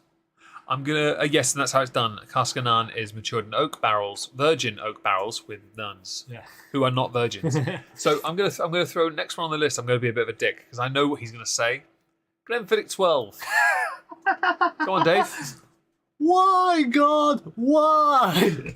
I'm gonna say, I'm gonna say, It's a compromise because I think it has potential, and I think they screwed up. Because they've never, I don't know. I think 12's okay, but it is. I don't regard it as a single malt worthy of a cork top. I think it's like my original. I want a screw top. That makes sense. It's not the type you collect. It's just the one you have there to just drink. For something that it's not a sipper. Was always marketed as being like the most famous and the most popular. The gold standard almost. Yeah. But it's not. It's not. It's never been to my taste, Fiddich 12. I'll agree. I think it's more of a mixer, and I think that Fiddich 12 lets itself. It is they pride themselves in a family-run business, and generations of it. I fully support that. I really do. It's another reason why I think I like them as well, because they're not all owned by Diageo then, which isn't necessarily a bad thing at this point. At some point, we should probably work through how many of this on this tier list are owned by Diageo, just in case we've just done like 25, 30 of them. There's a few of them. Don't worry, there's a few of them. We'll get to them soon enough. I think that there are better Fiddichs out there, and 12 is not all it's cracked. It's easy to drink, but 15 is. It's mild, very very nice and subtle. It's not too much. The 18's very weirdly plain. Thank you, Will Smith. I am not alone. Yeah, no, I get you, but I think a compromise because I think it has potential because they have other Fiddich 12s. They have one that's explicitly sherry, and that costs a lot. It's very rare. And they've got one that's triple wood, I believe. Yeah, they've got like I don't know if it's no, I think it's triple wood. Actually, yeah, it's triple sherry wood as well. Really hard to get hold of, and they're really expensive. And I've heard rumours that they are absolutely banging. I mean, yeah, it's a pretty good insult, isn't it? What is? You're not wearing your cork, you just have a screw top. I didn't realise I just said that. Oh, I like that. You don't deserve a cork. That should be a t-shirt. No, t-shirt idea. Secretary, write it down, please. Yes, please note. We know you like your peaky blinding bush. I think that there is potential in it, but I think they have committed to a recipe and refused to change it. Which is why they have other 12-year-olds that I've heard are better. I'll tell you what we'll do next, because I think next one will be a really good one to put on. Auchentoshy Double American Oak. Right. Now, we had a glass of this last night. Yes. It went very quickly. Yes. It's gone, in fact. It went so quickly, it went... The decanter was empty. Yes. Yeah, the empty bottle was down here somewhere. Hello, proud Basson J owner. Hope you're well. That burner's tops. I'm glad you like it. Actually, the reason I said it, I was going to say that. The reason I said that is because my bottle of Glenfiddich 12 I bought when I was 24 years old, birthday whiskey, has a screw on top. You buy the bottle now, it has a cork top. It doesn't deserve it. Cork is limited as it is. 15. I always had a soft spot for them as a result. Yeah, no. Everyone used to use it as bathroom floors about 30 years ago. Yeah, I like the 15. I think it's a good. I think they got that right. It's not. You can't compare it to like the 15 Livet, but that's fine. It's not. You don't necessarily have to always compare them to others. But Auchentoshy American Oak. We have Dave. How many bottles do you have of Auchentoshy American Oak, Dave? Yes. Thank you. I have one now. I think you can. Well, it's gone down. I can now count them on one hand. Oh, that's all right. That's all right. Yeah. We are very fond of this. I think I've only got 3 at the moment. So something we didn't mention. Arbelauer, I believe. Arbelauer is a Highlander, isn't it? Check. I know that Glenfiddich is a Speyside. Okay, we're not going to talk about the ones in the bottom because they don't count. Glenkeith doesn't matter. Is apparently not a Scottish whiskey, which it is. No. Keith. Aberlour is a Speyside. That's interesting. According to aberlour.com. Oh, very well. Glenkeith in this is an American, actually Scotch, but as you now know, Keith has a lot of potential. It's just got to put in the work. It's got to really work the palate, make sure the tongue is given everything it needs. Great on the nose, of course. You don't want to have anything else. Not a nice. I just realised this all fell on Discord as well. And when you get that finish, you want a nice. Depending on how spicy it wants to be, you want to make sure that finish is nice and long. American Oak Auchentoshan is a lowland whiskey. It's the most affordable lowland next to Hague, Hague Clubman, that is. But you can't compare the two. But we'll certainly do that in a moment. You'll like it because it will be surprising. I think that Auchentoshan, considering the price, I think you can try and get this for £22 a bottle. Has to be a Bravo. Yeah. Has to be. Its quality definitely is above what you would expect from a whiskey of that price. Absolutely, I couldn't agree more. As I was by that, at some points I've had at least 6 bottles of this knocking about in various flats / parents' houses. Yeah, I mean, I've got the one bottle that was birthday whiskey that you bought me. Yeah. And I bought a bottle that became a stream whiskey. Also, Proud Basson J, if you start from the beginning, I will give you a spoiler. I'm not there for most of it. For the first hour and 2 minutes, there is no such thing as Dave. Or a tier list stream. Yeah, it's just me talking for an hour, wearing my voice out. Yeah, no, and particularly as a way into that particular brand of whiskey as well. Yes. The Freewood, which I have a bottle of, which I think I messaged you when I went to a work dinner and they had it and I tried it and I was like, oh my god. You got me. To be fair, you bought me my very first Auchentoshan, which is a birthday whiskey. I've kept the bottle ever since. I think it's insanely smooth. It doesn't matter if it's. I'd love to. I haven't done a glass of it with stones or bullets though. When it's warm, it's still fantastic though. And that's something we discovered. It works well in a decanter because it can be room temperature. And it's just fantastic. Yeah. Okay, so I'm gonna insert one next. So I'm gonna hover over it, and Dave can decide where it goes. You know where I'm putting it. I'm gonna put it there as well. Do you want to put it there? So I've been given the honour of the mouse, which is super sensitive. So click and hold very badly. We are. Oh! Drum roll. Bosh! Johnny Walker Blue, everyone. It is the absolute pinnacle of blended whiskies. There is no blended whiskey better. And you can argue, you can be as argumentative as you want. I have a blend actually above me that I might argue is also up there. Yeah. But we're going to discuss that later because it's going to be there as well anyway.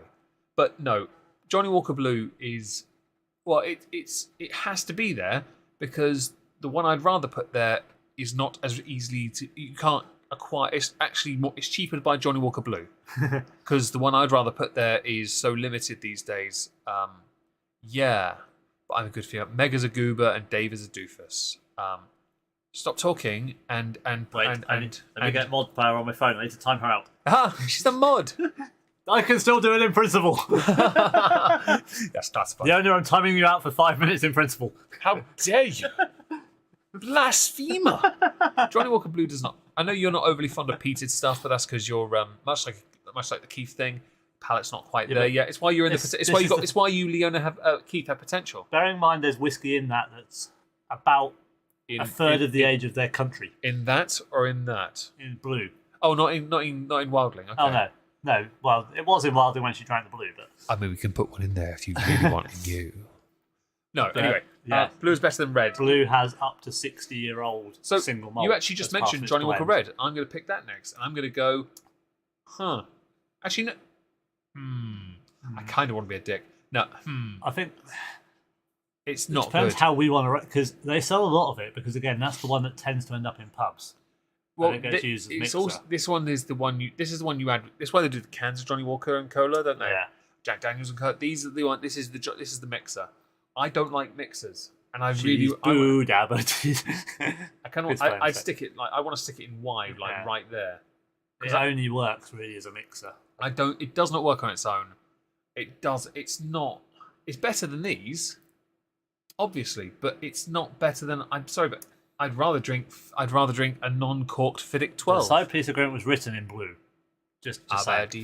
Hibiki 21. I've had the 17, so I can believe you, because the 17 was amazeballs. Yes, that's what he told me. Thank you very much to the bartender in New York. Would you agree with the Johnny Walker Red being here? Yeah, because it's not a whiskey. It's a whiskey, but in name only. Yeah, it's an alcohol mixer, isn't it? Rather than okay. So as we've mentioned, Japanese whiskey, Nika from the barrel. We both own a bottle. Yes. I in fact have a dram on my desk here, which I was going to have for my notebook. I was going to do it on stream and just drink it, and because I haven't properly had a drink of it. I have had a few sips and just not really. Canned whiskey's not. Wait, what? Canned whiskey is worse than whiskey with a screw cap. Yes, can confirm. Yes, actually, you're quite right. Well done. I generally don't make it a point though to drink gasoline. So Alfonso, what I would say is that in general blends, but Johnny Walker is a bit unique because they make their blends from their single malts from all their different distilleries, and now bearing in mind they own distilleries like Lagavulin, Kalila, Talisker. Oh, well, Talisker's now it's all Diageo, isn't it? They own some of the distilleries that make some of the nicest Scotch whiskey. Yeah, they make their blends from that, and it does show the quality. Yes, particularly with blue, the age of the whiskies that goes into it. I mean, it's 180 odd quid a bottle for a reason as a blend because it's some are 180, some they were 150. My Icon was 160. Yeah, mine was $90, but but that's different circumstance. Just so we don't get off track with the Johnny Walker thing, we'll come back to it soon because we have actually got others. Nika from the barrel. Nika from the barrel is cask strength. Oh, that means we have another one. Oh, we do, yes. Good job. Victory is ours. Indeed. Nika is I've got a bit of a soft spot for it for a reason. Because when I hit 100,000 on YouTube, I wrote a list of whiskies to buy. When I hit 100,000 on YouTube, Dave chimed in with some suggestions. One was the Nika 12, which is above my desk next to my play button, next to a second bottle that I won in a raffle. And I licked. Yes, but the funnier thing is, I have a third bottle. We came to an agreement that I would buy it for £15 and 2 chocolate bars, and he reneged. I did not agree to shit. You made the agreement and expect me to honour it. Bitch, nah. Hey, you did £10 in profit and 2 chocolate bars. You know why he's salty about this? He's salty about it because he hasn't got a bottle of Nika 12. I've got 3. I'm going to make sure he never gets one. I'm going to go buy one. But if I see one in the shop and he looks at it and goes dibs, I'm going to go, I'll see his dibs and raise you cash. Yeah, here, have some. Oh, actually, that reminds me. Actually, is count 40 out of that for yourself for Nando's tomorrow, or 35. There's a 5 at the back. What, 32 usually? I'll do 40. Fuck it. Do 40. Yeah. I do actually have more. It's just I've got all those pound coins over there. I need to change up. I've got like 60 quid over there. I'm not winning. He did not. I'm not. It doesn't matter. But Nika from the barrel. I did lick it. Nika from the barrel is, to be honest, I consider that their standard whiskey. Yeah. Because they don't really do. Well, they do now, but they didn't when that came out. They don't do just a standard whiskey. No. So it's really strange, but it's really nice. Yeah.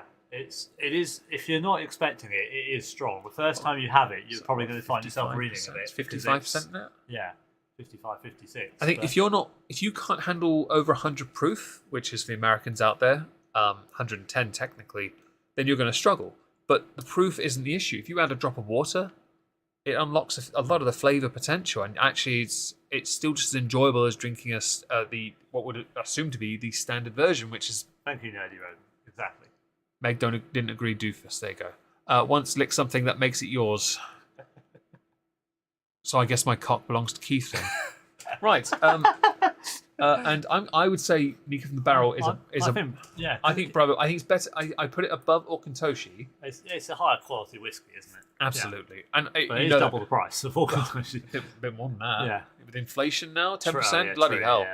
Yeah. Okay, so next on the list, let's go with Jura Winter Edition.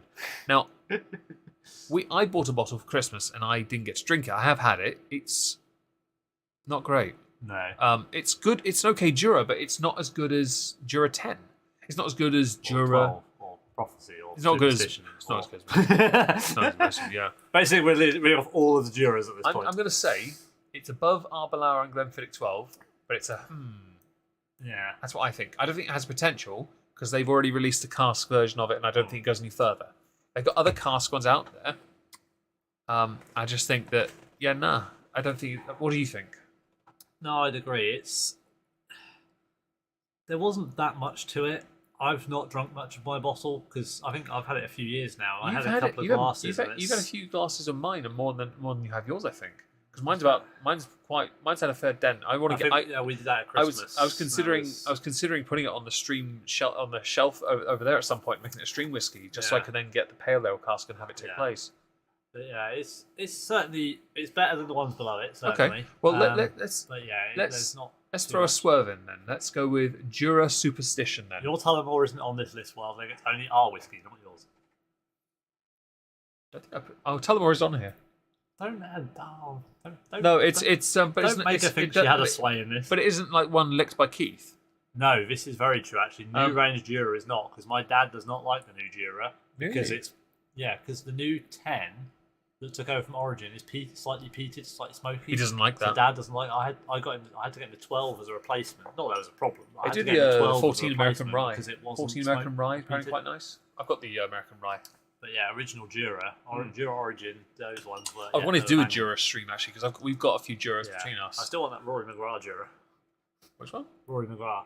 Oh, from okay, right. Jura Superstition. Now, that's the one we both have. I got it as a birthday whiskey, and I think it's above. It's got to be it's. Baseline as a shout from the chat for Jura Prophecy, a superstition, or for Tullamore.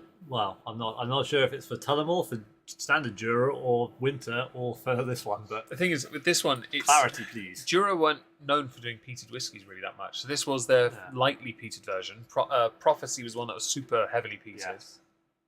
I don't own that one, but mine's half empty. I think mine's fine. I just can't find a replacement, so I don't drink more of it. Yeah, I think I've got much the same point. But I do think though, if you stack it up next to other peated whiskies, it's not bad. It's just not as good as them. Yeah. So where does that sit? Is it more baseline peat whiskey? I think it kind of is. I think it's my only reservation with that is that although it is peated, it's not marketed as being a peaty whiskey. It's marketed as lightly peated. Yeah, the other one, Prophecy, that's a peated one. That's heavily peated. So whereas this is lightly peated, so I'm not sure we can overly compare it to. That's a fair point. Well, then we do have Lefroy Select on the list. Yeah, true. It's probably in the same. But I would say Lefroy Select is better because it went well on steak. Yeah, I'm thinking maybe potential.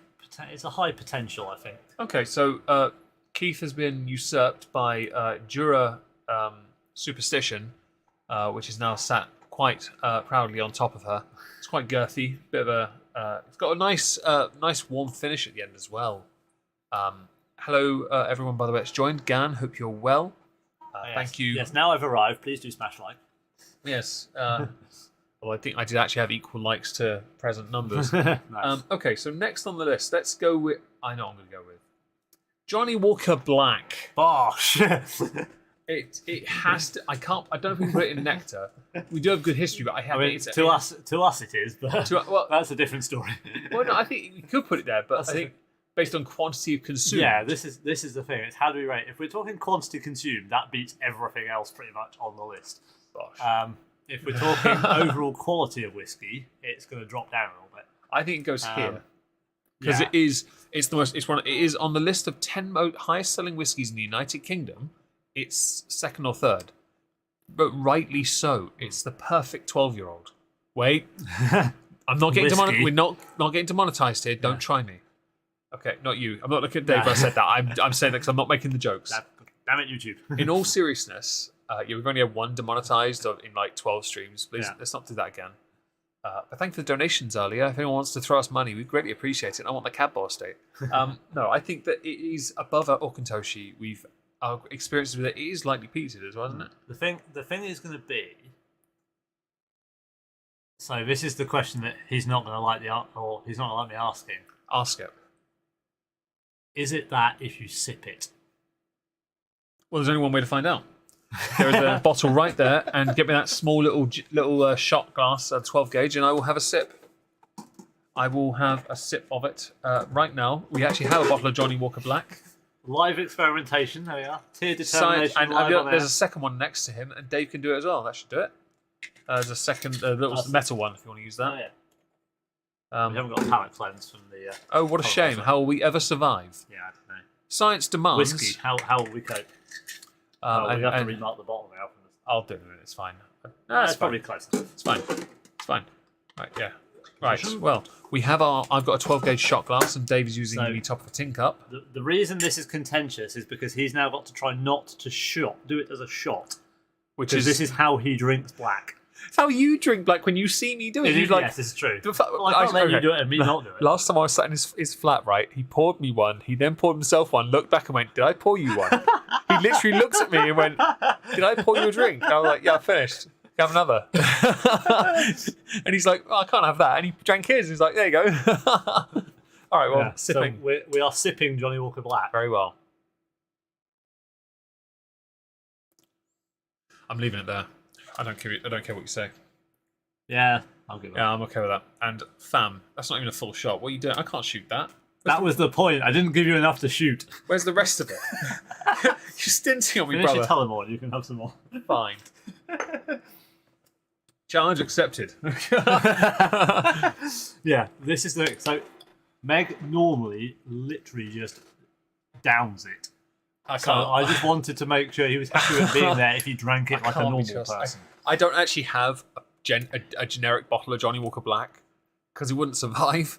And this is also now our steak whiskey for the foreseeable. Yeah, thankfully that is bound to steak law. I will not touch that on principle. Tommy and Johnny are going to have a blissful happy Tommy marriage. the Fourth got blacked, and he really enjoyed. It was great in my mouth. Almost, I mean, it had all the potential, and it would have been great to have Keith on my meat and giving my meat the love and care and finish that he deserved. But Keith has the potential to be better and improve with time, and I think that's what happens when you age. You improve, you get better, and suck. What? What's up? So I was looking if a certain one was on the list based on a comment we've just had. Pandaren Celt and Tequila. So the Pandaren Celt is not on the list. No, I do own that. But though, we will. Which is nice. We will now do Pandaren Madeira. I think it's a Bravo, but I want it. I kind of want it here. You see, I want to say nectar. I do. To be fair, I do too. But then we are looking at this. It has to go there. Then I think. Oh yeah, it's not as good as blue, but I think it is. It is. It's better than black. So, it's better than Toshi, and I would say it's better than. We have a very good relationship with Pandaren. When we used at university, we played FIFA. We'd have victory sips. We bought a bottle together. The bottle was Pandaren Madeira. Our very first joint bottle was Pandaren, and it was the greatest FIFA campaigns of our lives until we drank too much and plateaued and crashed hard, and then blamed the game mechanics because we started sucking. And when Thompson. Oh yeah, when we plateaued, we were doing really well for a bit, and then we carried on drinking, and we suddenly crashed. You know that trapezius shape we were talking about? It was that. It was the up, across, and down. Okay. It was horrendous, but we always blamed the controls or the game. And it was scripted. FIFA scripted. It was WWE. Damn you, EA. The Pandaren Madeira is one of these. It's the best Welsh whiskey out. Well, one of two fantastic. To be fair, all Pandaren whiskey is fantastic. Yes. I've been caught off guard by one. Yes. A couple of them yet. Yeah, I haven't got the Portwood or Sherrywood. I haven't tried. No. I wouldn't mind trying a cask strength. We have the Portwood to try. Or the member one. That member one's cask, isn't it? Yes, one of them is cask. Yes. That membership one. Yes. That'd be interesting. We have to get that at some point. But I do think it has to. It's definitely. While we haven't had as much of it, we both own a bottle. It has to be at the top. Yeah, we've had some very good times. And Alfonso, your Welsh heritage is welcome here, because you tenderized the sheep that went into the cheese I bought my sister today. Yeah. Thank you. And then everyone else ate more of it than cheese. Yeah, that's a bit strange. I can't help but wonder why. Okay, so. Next on the list. But thank you for that brief segue into Pandaren. Next on the list, and if Leona, if you're if Glenn Keith, your colleague, is nearby, Crown Royal. I'm going to say, but I'd put it above these two. Yeah. See, again, this is one of those ones where it does depend how you drink it. Also depends on which one you're drinking, Yes. from what I've heard. But we only have the standard to go by. We do. Bear in mind here, these are ones we have in our collections, not ones that have alternate. We have some that have different versions. We'll get to soon, but this is the one. Yeah, and so this was It's a introduced shot. to me by Meg. Yeah, it's very, very smooth. It's Canadian. Just say it's Canadian, just for anyone who's not Very overly famous sure of. because Pantera's lead guitarist Dimebag loved this. He has an entire guitar made on it. Crown Royal liked him too, to be honest. But it comes in a beautiful velvet bag, or satin, whatever bag. Velvet, yeah. Yeah, it's lovely. Purple velvet. Yeah, it's lovely. And proud Bass and J owner, thank you for the donation. We might actually be able to hit our Weren't you the goal. one that said you weren't going to donate because Meg already had more whiskey than you? I'm okay with this. Well, so Michael, I don't know. Please do enlighten us if Belgium make whiskey. And as a thing, I think we are close enough that I can actually buy the Cab Bowl estate tonight. Thank you very much, everyone. I think we're actually about £6 short, but I'll allow it. I think it's only a shot whiskey. Yeah. Because it doesn't have enough flavour. It's kind of boring, actually. They're stopping the bags. Well, I've got mine still, so I don't care. And I probably won't buy another bottle afterwards anyway. Because stopping the bags, ooh, bit risky. Can't go any higher then. Yeah. Oh, hang on. We have to pause for a moment. Yeah, Sorry, folks.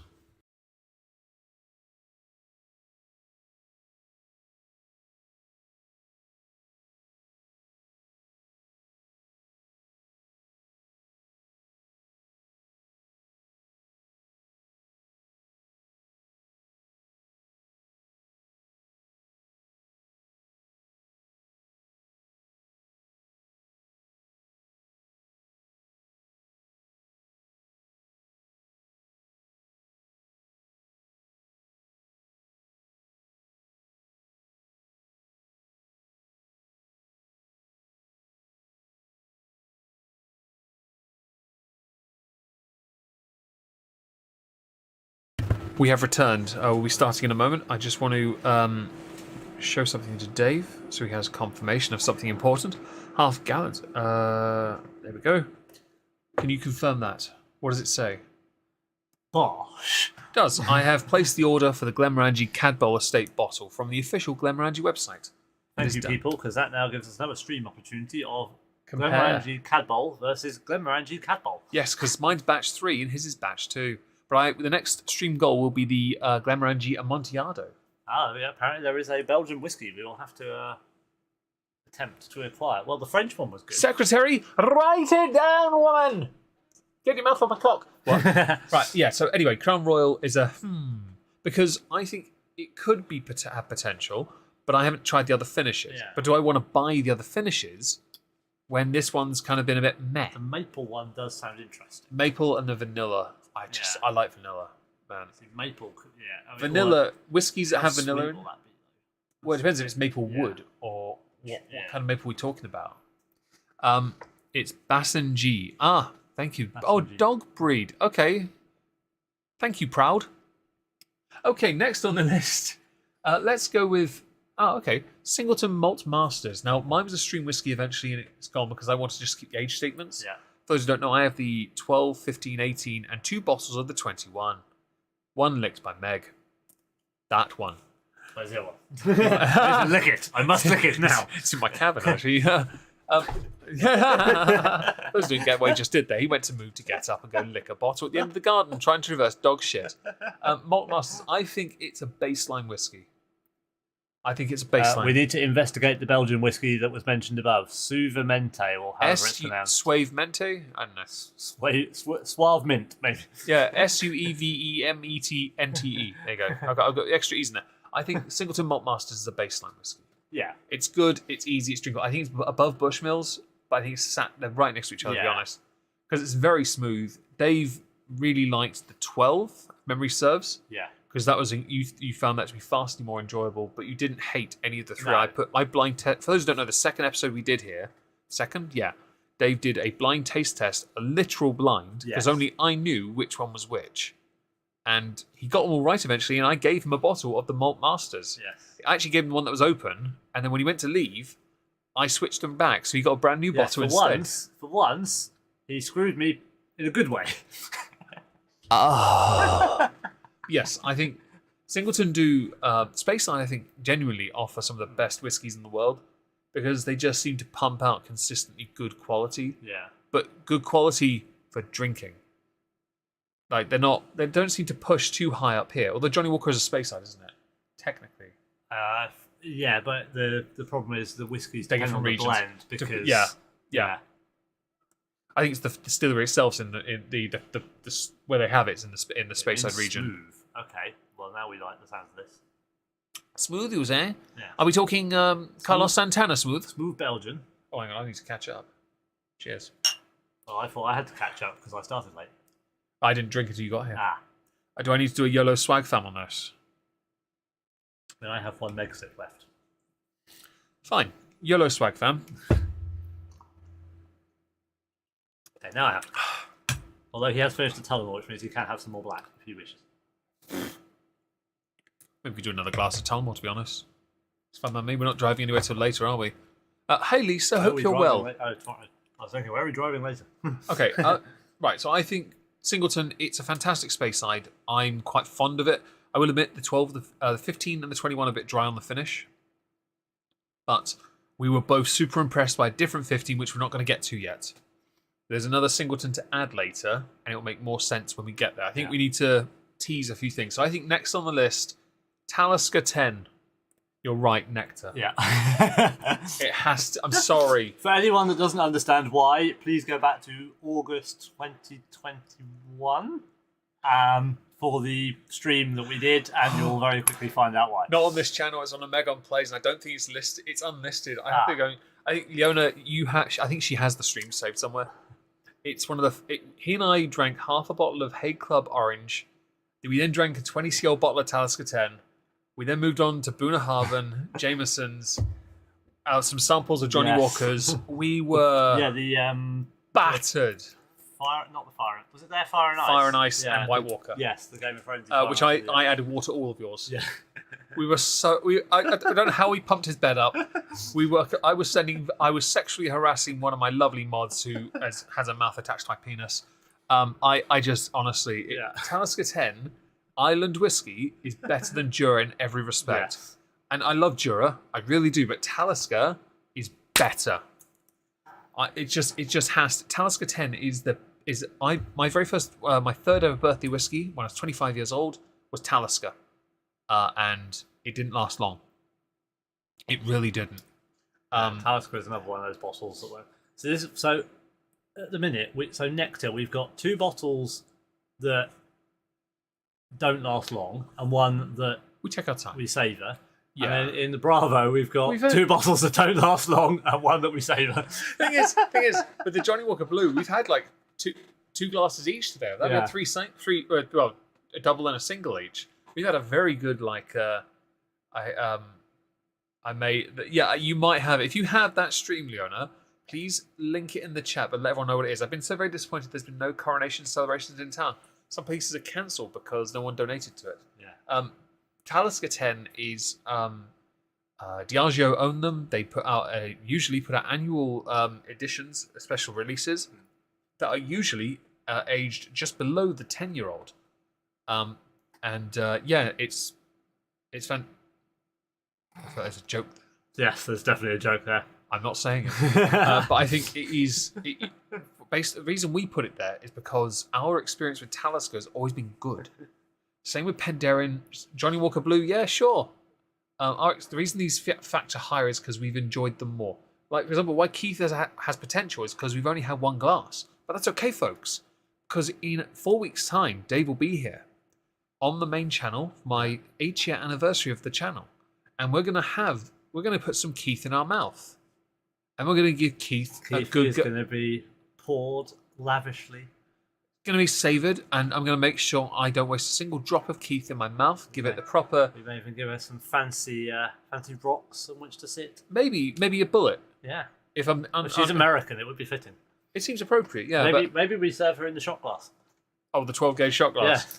God, I can't fit a bullet in that as well. Actually, you know, I could do that. Keith, I've got 4 of these. I get extra ones. In a shot glass with a bullet. That sounds like a perfect harmony of Americanism. God save the king, indeed. Yes. Long may he reign with his rather ham-hock hands. No.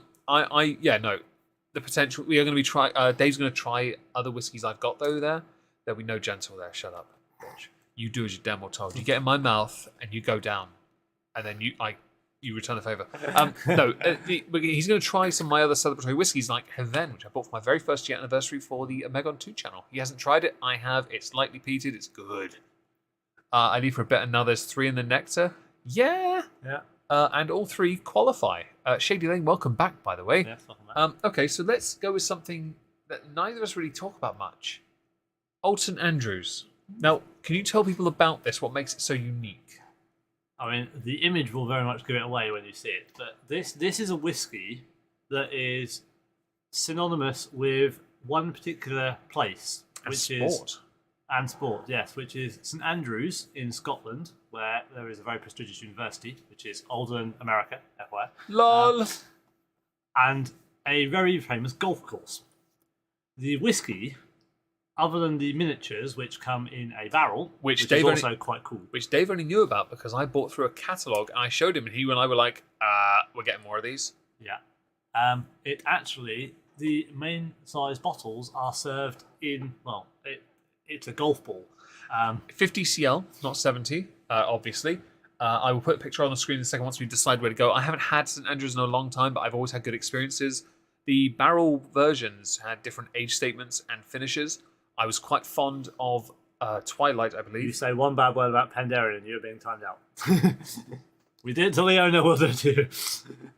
Also, Sniper Elite 4 is awesome. I'm not familiar with that. It's a super drop. Oh, careful. Careful.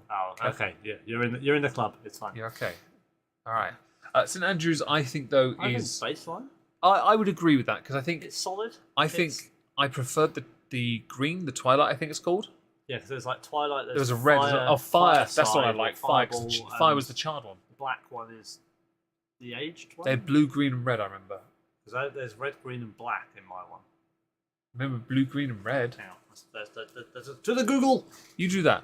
I think it's a baseline whiskey. I don't think it's above Bushmills because it's the standard. It's not impressive. It's not a mixer. It has.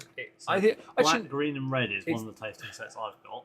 I have that one. So I've had the barrel one. So I don't remember. I could have sworn it's blue, green, and red, but I might be wrong. So David likes it rough. He does Twilight like it 10, fair. Okay. Fireside 12, and the Clubhouse Blend. So yeah. So Twilight is the 10. That's the green one. I prefer Fireside 12 is the red. Clubhouse is the black. Which is the fire would make sense because that's got to be charred. It has to be. And charred whiskey's smoky, fantastic.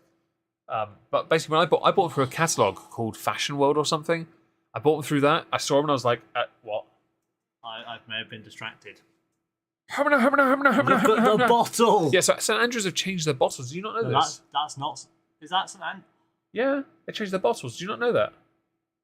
They changed it about a year ago, I think. The bottles now look they don't look like golf balls anymore. They look like diamonds. I won't. Well, you did just finish the Tenjaku. I did, and that Mum wants the antiquary bottle because it came out. Mum didn't realise what it was. It came out of the box because the box was damaged, and she was like, "That bottle on the left on the middle shelf." I was like, "Yes."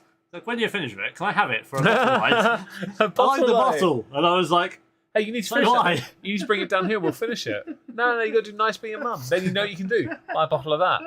But yeah, so okay, so I would agree baseline, but I don't put it above Malt Masters or Bushmills, to be honest. For those of you on the Discord, I will put the picture of the new Old St Andrews bottle in the galley so that you can see why I've been slightly distracted for it. 20 whiskies so far, technically 19, and 1 bourbon or sour mash.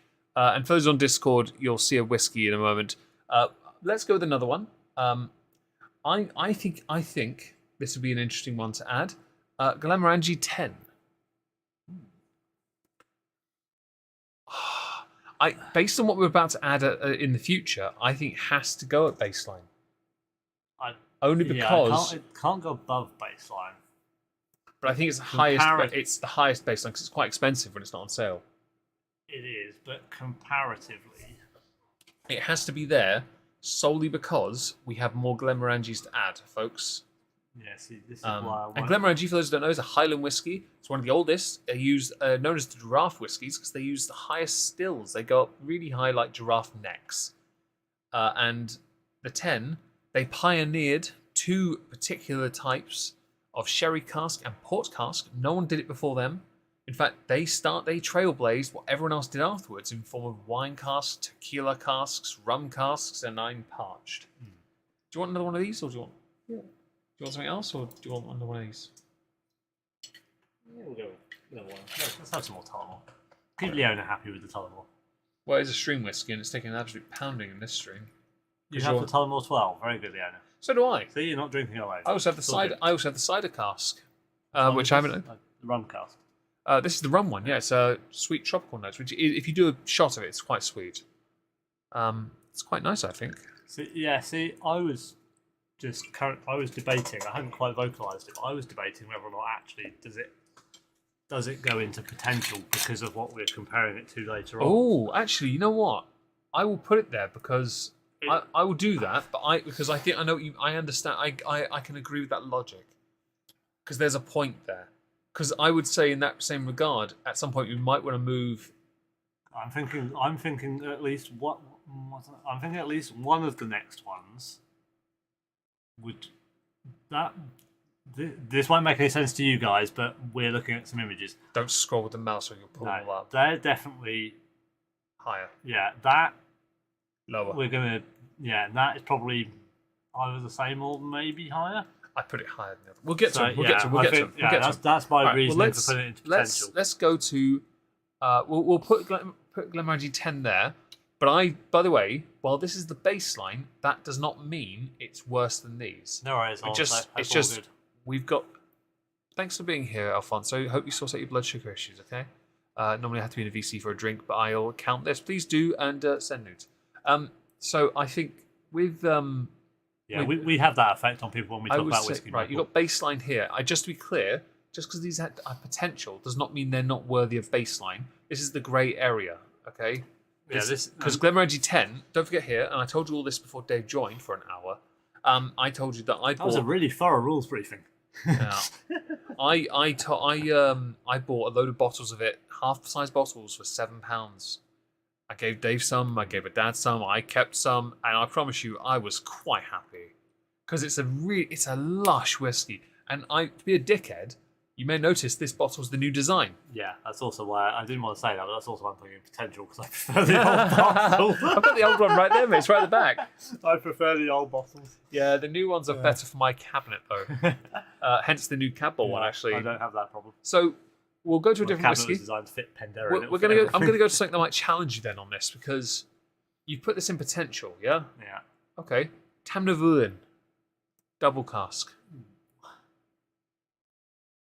Because we spoke about this before, and we'd said it's got to be somewhere in the baseline, but it's not. I mean, I don't think it's above. I think it's sort of around Bushmills. I don't think it's above Bushmills.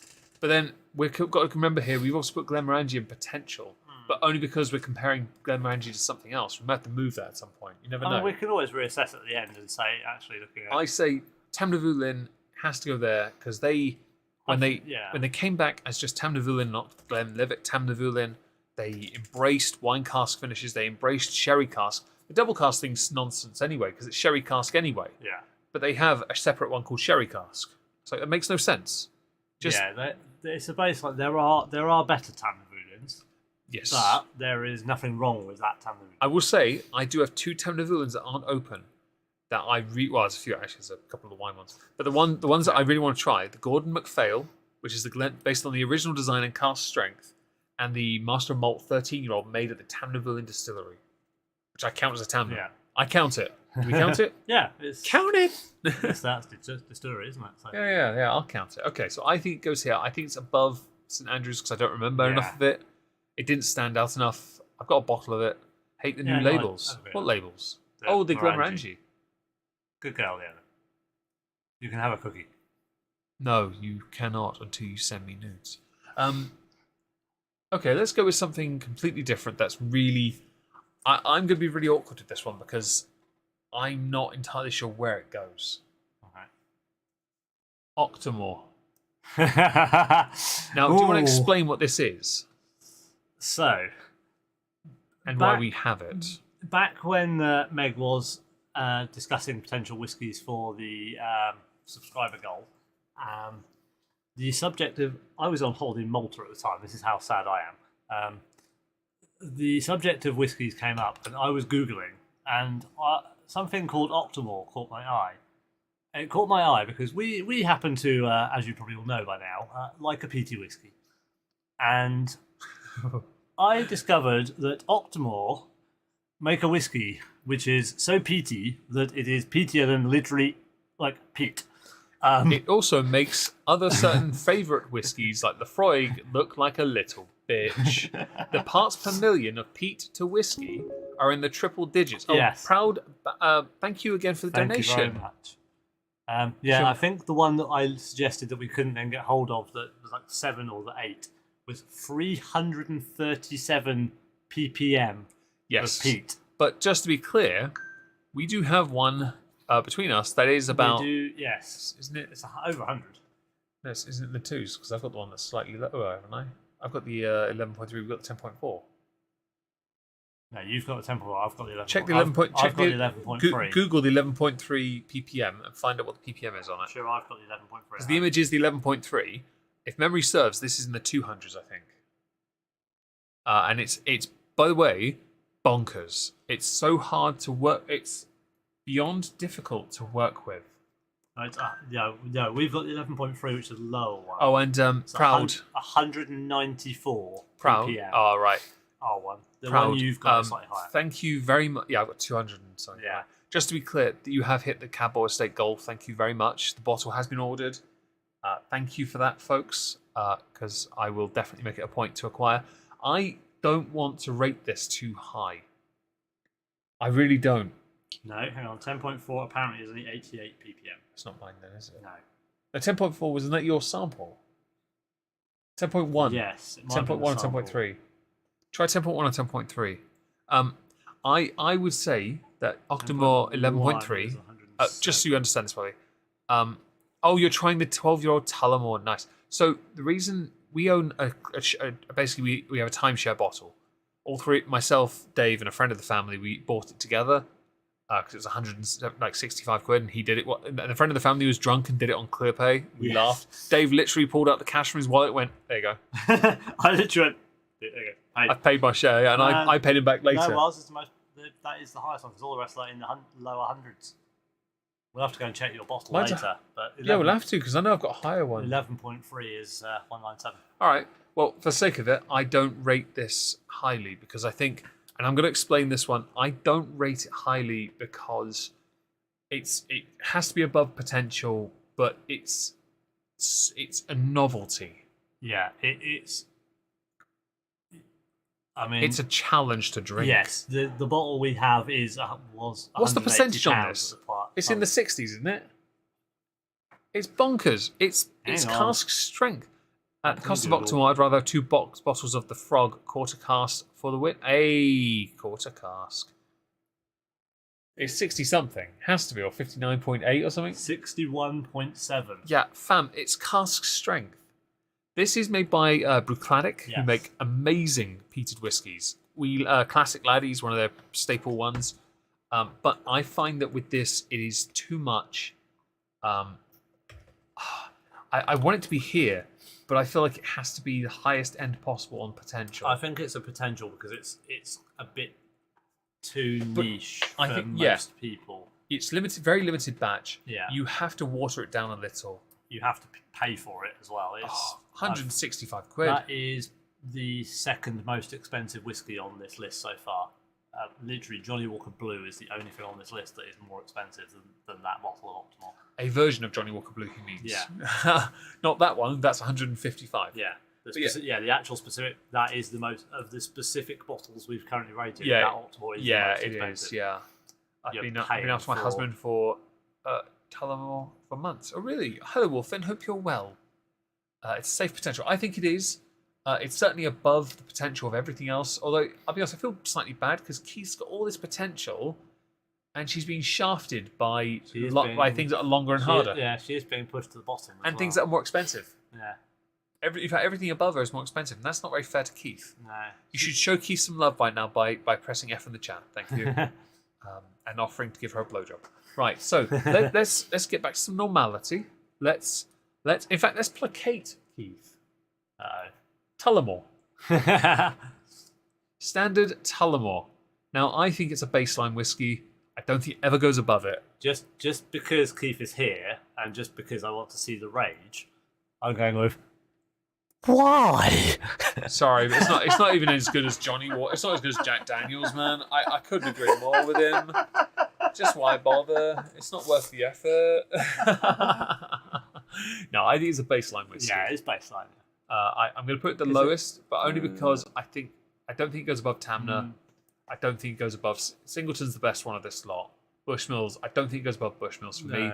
But I do think I had it as a string whiskey. I've got it as We've this. Got a version of it like we've literally on a second glass of the frick. Okay, it's not going to last a week, is it? We're doing. To be fair, Keith, I did suggest that when we did the Keith, we should have the sound effect of your scream to fully enhance the experience. Of the one that goes. Yes. Just that one. For those who don't know, on Twitch, I have a sticker called the Keith Scream, derived from Wildling in the chat screaming because she got jump scared, and me being an audio maestro, absolutely abusing cranking the volume up to 11 times infinity. I did just do that. I compressed it. I amplified parts of it. I spent a good 3 minutes on that, and then when I finished, I put it on the server, and I was tapping on the keyboard, realizing I was not tapping a key because I was crying with laughter at what I'd done. And I put it on the server, and the response was like, "Yeah, is that you, Amber the Knee? How you doing?" Right. So I think it's a baseline whiskey. She can be as little as 21 pounds a bottle. Yes. Yeah. But this is where you might think we're ragging on the Irish here. So I'll tell you what, Jameson's. Now I think it's a Bravo. I think it depends which of the two are you selecting. I'm gonna stick the standard. I think Bravo. Yes. It's got I put it in between these two because I don't think it's. I think it has to be. It's so good. See, I think I'm trying to keep my nostalgia out of it to sort of say nectar. To be fair, I want to put it in nectar because it's the easiest to drink of the lot. Yeah. I'd happily put it there, in fact. Because Jameson's is, for those that don't know, Jameson's is the first whiskey I ever actually drank. Same with me. Very first one I ever had, ignoring Jack Daniels. Very first one I had was in the thing, the Optic. That's it. I had an Optic in my kitchen, and that's how me and Dave met actually in my house. And not around the Optic, I should stress. It just happened to be the same night. A sherry Tamnaville on the baseline. I couldn't agree more. But this is they're all sherry finished to be honest. Woodford Reserve, no, because Dave doesn't own a bottle, but I do own a bottle, and Woodford Reserve for an American is quite nice. It's got a great finish. But it's not a whiskey really. It's a bourbon. Yeah. So we don't include. That's why Jack Daniels is right. We have been through the contention with Jack Daniels, but the fact I do prefer it to some of the others if in the Y tier. But and of course your nectar, I would happily drink you. I'd share you with no one. But yes, I mean you can lick if you like. Oh. I think I put nectar, but I put them at the lowest part of it. It's either low nectar or high Bravo, isn't it? We both. Yeah. I think the problem we're both swayed by the fact that is basically the reason we drink whiskey. Is Jameson started. It's nostalgia, but to be honest, how many bottles have we done? Like same with Johnny Walker Black. It's just like it's just too good. It was a football whiskey as well. It was. I had it as a string whiskey, the IPA one. I've got a collection of them. You've got a few. You've got two now. Yeah, I've got three now. Yeah, I've got the standard with the nice fancy silver bottle. Yeah, you got the limited one. I've got the stout Distiller's limited edition. Yeah, and you got the stout one for your birthday. Because for Dave's birthday last year, I hooked him up with 8 bottles of Irish whiskey. 9. 3 of them were 9, 8, and a bottle of Bailey's. Oh yes. Yeah. I went and bought that when we were in Westwood. Yeah. Because you end up filling up things with your Jamesons. Didn't you? I refilled the Jameson with the other Jamesons. Yeah. Okay, so I think it's nectar because it's just Irish. I mean, a lot of people might say, "Oh, but it's a screw on top." They have cork tops. Yes, that one is actually a screw top. So for those of you in the chat that wanted one of those T-shirts, we've just had to abandon that idea because we just put a screw top in the nectar category. I can't remember what I said. Hang on, I can. What did I say? I can find this for you. Okay. The secretary has been good today. What did I say? You don't even deserve a cork. You're only worthy of a screw top. Oh no! Meg. I've undone myself. 6th of May, 2023. I've undone it. I've shat on it. T-shirt ruined. All right, well, let's before I completely crap on myself any further, let's switch countries entirely and go to England. Ooh. The English, Chapter 11. Bosh. It has to be a Bravo. It's Bravo, yes. But I can't put it above Aukentoshi because we've not got too much of it. I want to, but I don't know that that's the reason we can't put it above it. But we haven't had much of it. The problem is we can't replace it. That's the issue because they're so. Yeah. I want to put I lucked into finding that bottle I bought. Yeah, well, you only did because after I mentioned I'd found that one, didn't you? And you found them cheaper elsewhere, and you found the one you're after. I'm like, well, I've already got 12. I fucked this. I got the wrong one. I wanted 11 or 6. Overdone. That's fine. I got a sherry finish. It's fine. Yeah. It's really deep coloured, that's what mine is, isn't it? So and we have been to that distillery as well. Yeah. So for my birthday in when I was 2015. This is quite a while. 2015, wasn't it? Because it was the year before my mum died, wasn't it? Yeah. Yeah, so we went to the English Whisky Company's distillery as my birthday treat. That was the last time you came up as well. It was before then, yeah. And that was a long time. Dave took me there, drove us there, and... mistakes were made. Dave driving was the biggest one. But for him it was, not for me. But when I got in his car afterwards, I was pleasantly...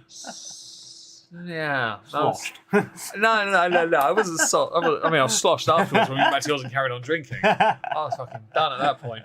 No, we had a really good time and we got to go around. We bought 2 20cl bottles of our 2 favourite ones. Now, he didn't get to try them all properly. No, I had literally like a little tiny dab on the tongue of everything. Yeah, we like Chapter 6, Chapter 11. Sorry. 6 was really smooth. The 11 was peated. Now, what we did, to make it fair, I took the bottles that we bought, put them behind my back, and I didn't know which one was which. Dave chose a hand, he chose the peated one, I was salty. But when he got the full-on size Chapter 11, full-size bottle, he gave me the 20cl bottle. So I finished it. Yeah, I had a couple of glasses from it, but I haven't gone mad on it, because I didn't know if I could get another one. So. Well, I don't have another. Yeah. But I still have the Chapter 6 bottle, which has barely been touched, because I just don't have a replacement. The proper 12 landed in the reject pile, because I don't own one, so it couldn't go on the list. Yeah, only bottles we own, I'm afraid. For you, yeah. But I would say it is a baseline whiskey because of how incredibly smooth it is. But I would put it below Tullamore because it is too smooth. There's just not enough to it. But yeah, English Whisky Company, I'll put it above Aukentoshi. I'll put it above, but I will not. Whiskey. I will not put it above the problem black. Is you can't. Yeah. It's not enough to really give it. You can't compare. No. It's just so difficult. Well, let's add one that is a bit of a annoyance. Glenlivet Founders Reserve. Now, what I bought this as my very first YouTube payment. It's not a bad whiskey, but there's something wrong with it. What is it? When you hear the terminology Founders Reserve, you generally think, okay, this is going to be something special. It's a reserve specifically based on either the founder's recipe or a particular idea the founders had, or it's some really deep expression that's core to the distillery. Yeah. Yeah, nah. This not good. It's not as good as their standard whiskey, and you just kind of sit there and go, huh? What did you do this for? So I slightly regret. Obviously, at that point, Dave and I weren't able to talk as much because he had a skank partner. We didn't really converse as much. Otherwise, I would have asked him for advice. But I also didn't have much money. I had like 25, 30 quid to buy a bottle with, and I wanted something to commemorate my first YouTube payment. And that was the first thing I saw because it came in a locker tin. So it looked collectible. A decent tin. Yeah, it looks, and I've still got it. It's just barely been touched. And it's a shame you don't have a 12 because then we could talk about my very fancy box of my 12. Kind of everything you want in life, Dave? Okay, well, let's go to another one we both have that will rank highly. We haven't actually put that one in yet. Oh, yeah, where are we putting it? Yeah, you're right. I'll put it below Fiddick. I'm sorry. No, I'll put it above the Arbelard, but no, I want to put it below the Fiddick. I don't know. Yeah, no. I'm okay with it being below the Fiddick, to be fair. Yeah, it's not impressed. So Glenlivet 12, which we don't have on the list for the reasons of ownership, is probably baseline to Bravo. Yeah. For a 12-year-old, it's brilliant. You have that, and then you have a Founders Reserve, and you're kind you of expect like, more of it. Yeah. What's this shit? Isn't Terrible one of my favourite spaces? As long as you enjoy it, Walt Smith, this is just our perspective. We're not going to dunk on everyone for their differing opinion, because some of you I know like Crown Royal. Some of you mentioned Proper 12. Nothing wrong with that in the slightest. But I will, for the sake of this, we have another Glenlivet here. Glenlivet Caribbean Rum Cask. Now, Dave and I both bought a bottle because it is we were going to be playing FIFA more. We haven't. But we bought it because we were going to play FIFA and have victory sips again. Yeah. We both bought it because it was one that was available from the same supermarket. It was like 24 quid, £24 a bottle. So it was a nice, reasonable price. Nothing breaking the bank. Yeah. I would rate it. We have had a couple glasses, but mine sadly has gone because the tap was tampered with. There were shenanigans. Issue. But I have owned a bottle and I did like it. I thought it was very sweet, not a decent warm finish. Actually, very nice when playing FIFA because I didn't get buzzed. No. I would rate it higher, but I don't think I've had enough to rate it above potential. Yeah, but it was it was a bit sweet. There was definitely some flavour there. You could tell it was something that wasn't. It's an standard. It was, yeah, I think it has more spice than Keith, so that just tells me Keith needs to try harder. Keith was a bit bland. Keith just needs to spice things up. That's all. Right, so yeah, would it kill you to break out the handcuffs once in a while? I feel like it's a separate conversation. So next on the list, let's go with Glenmorangie La Santa. Now we put Glenmorangie 10 in potential. Where does La Santa go? Because La Santa is the sherry cask finish. It is 12 years old. Glenmorangie have a number of 12s now that are sherry cask. They have the standard La Santa, they have the Amontillado, they have the Palo Cortado. I had the Palo Cortado. The Amontillado I want. They have another 12, I think is either the Cognac or the Malaga, and I can't remember which one it is. One of those is a 12 as well. I think it was the Malaga. Because the other ones are 13. Yeah, because the other ones are 13. Cognac was a 13. Yeah. 12 was the Malaga. The only other 12 I know exists is a Sauterne. Yeah. Yeah. The Nectar d'Or, which is beautiful, by the way. Oh dear, that's a dangerous one. Yes. Glenmorangie, for me, they perfected this very minimal gap difference in ages, but they've done really well with the standard line of only a 2-year gap between each, except for the Sauterne. Yeah. And it's just... And then obviously the one that really adds a nice curve to it is the Cad Bowl, because the one you've got just tasted like cookies. That was a very weird whiskey experience where it tasted like we were eating a cookie whilst drinking a whiskey and getting, well, you could get very happy. And yes, absolutely, Keith needs a tighter mouthfeel. I agree with you, Harvey. Dan.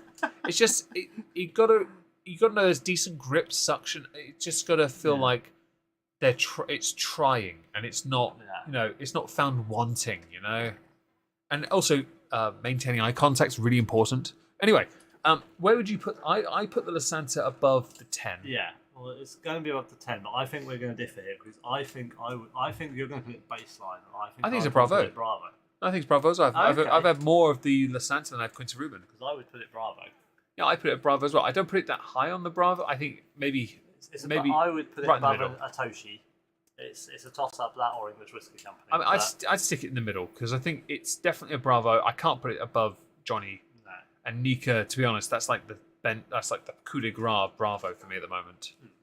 I'm gonna get you. You know this. You say that, but your mouth. You say that, but how many years has it been, and you haven't come over and here and got us Your yet? mouth is still on my penis. And you literally know where he lives. Like you could literally come here and get us, and you don't. Right, so, well, I guess if we've got the La Santa here, we should talk about the one that you've only had one glass of, and you had it from my bottle because you hadn't tried it, the Quinta Ruben Glenmorangie. Now, I thought this was insanely good because it's so much sweeter. The colour is insanely dark. It's beautiful. It's a those with OCD, I want us to pick a nectar because I've got an even number each. I don't really want to put it in nectar, though. I think it's also a Bravo. Yeah, I do. I think it's a Bravo. I put it above Johnny, actually. I don't want to, but I think I have to because it's just so good. This is what's concerning. I would put the La Santa above Johnny, and Nika. I would put the La Santa above Nika personally. Above Nika? I prefer that. If I was to have one of those 5 whiskies, and bear in mind I own all of them, and I could have one of them. If I was to pick one I've got the Nika right here, and I've got Glenmorangie over there. I would, for ease, I'd have the Toshi because it's just I've got it everywhere. But yeah, you really do. Yeah. Have the Santa. That would be the one I would choose to drink of those ones. But okay, I get what you're saying about obviously the black and the Nika. I don't want maybe it's nostalgia on my part when it comes to Johnny Walker Black because I've always had such good experiences with it. I don't want to, like with Jameson's, I don't want to drag it down. But it is in the Bravo. It is a Bravo whiskey. I think the Quinta Ruben goes in the Bravo as well, but I don't know where it goes because it's better than. It's definitely middle at worst. Isn't it? I mean, I'd happily sit it right here because it's right in the middle at the moment. Yeah. But if we have more that push it down, I think this has to come back up again. Yeah, it's gonna be tricky, isn't it? So. Okay, well let's add one that is quite easy to find a spot for. Hey Clubman. So for a whiskey sponsored by David Beckham, I was impressed. I'm impressed for two reasons. The fact it was 20 quid at the time. Yeah, 17 sometimes now. The other reason I'm impressed is because Clubman is better than the one they pioneered a Cheaters. If it was, they got right. This the one they actually advertised and spent money on. The one they advertised and spent money on has a cork top. It has a beautiful bottle, by the way. Beautiful. I bought a bottle of it, but it's horrendous. The Clubman one I had as a stream whiskey, one of the easiest drinks ever. Yeah, it is very easy to drink. It's a mixer. It's very easy to drink, but it's not overly substantial. I think it's a low because it's not. It would have potential, but they pump this crap out. Yeah. I don't think there will ever be a time where it has potential. I think the orange was. We enjoyed the orange. We've got one of that. We've done the orange. I think we enjoyed the orange better than the Clubman. And that's a liqueur. So I mean, I put it at low because I think it still should be Johnny Walker Red, but it's above the Founder's Reserve. Yeah. But not above these. I'm sorry, but even these two, I put it below them because these have more going on than that does. Even more than Crown Royal should be that high, to be honest. We'll deal with that later. Yeah. Okay. This is subject to change. It's a lot during of and potentially after the stream. Yeah, there'll be a lot of change. If we have two more whiskies after the stream, we might come back to this and be like, why did we put that there? Yeah. Okay. Well, let's go with something that might go up nearer the top. Lagavulin 16. Gerald. It has to be a nectar. I think in honour, there's no Islay up there. It has to be. I think in honour of Gerald and all that Gerald stood for. I'd put it right in the middle. Yes. Maybe even actually I'd put it there because I think it's just Islay. It's the best Islay out there. Yeah.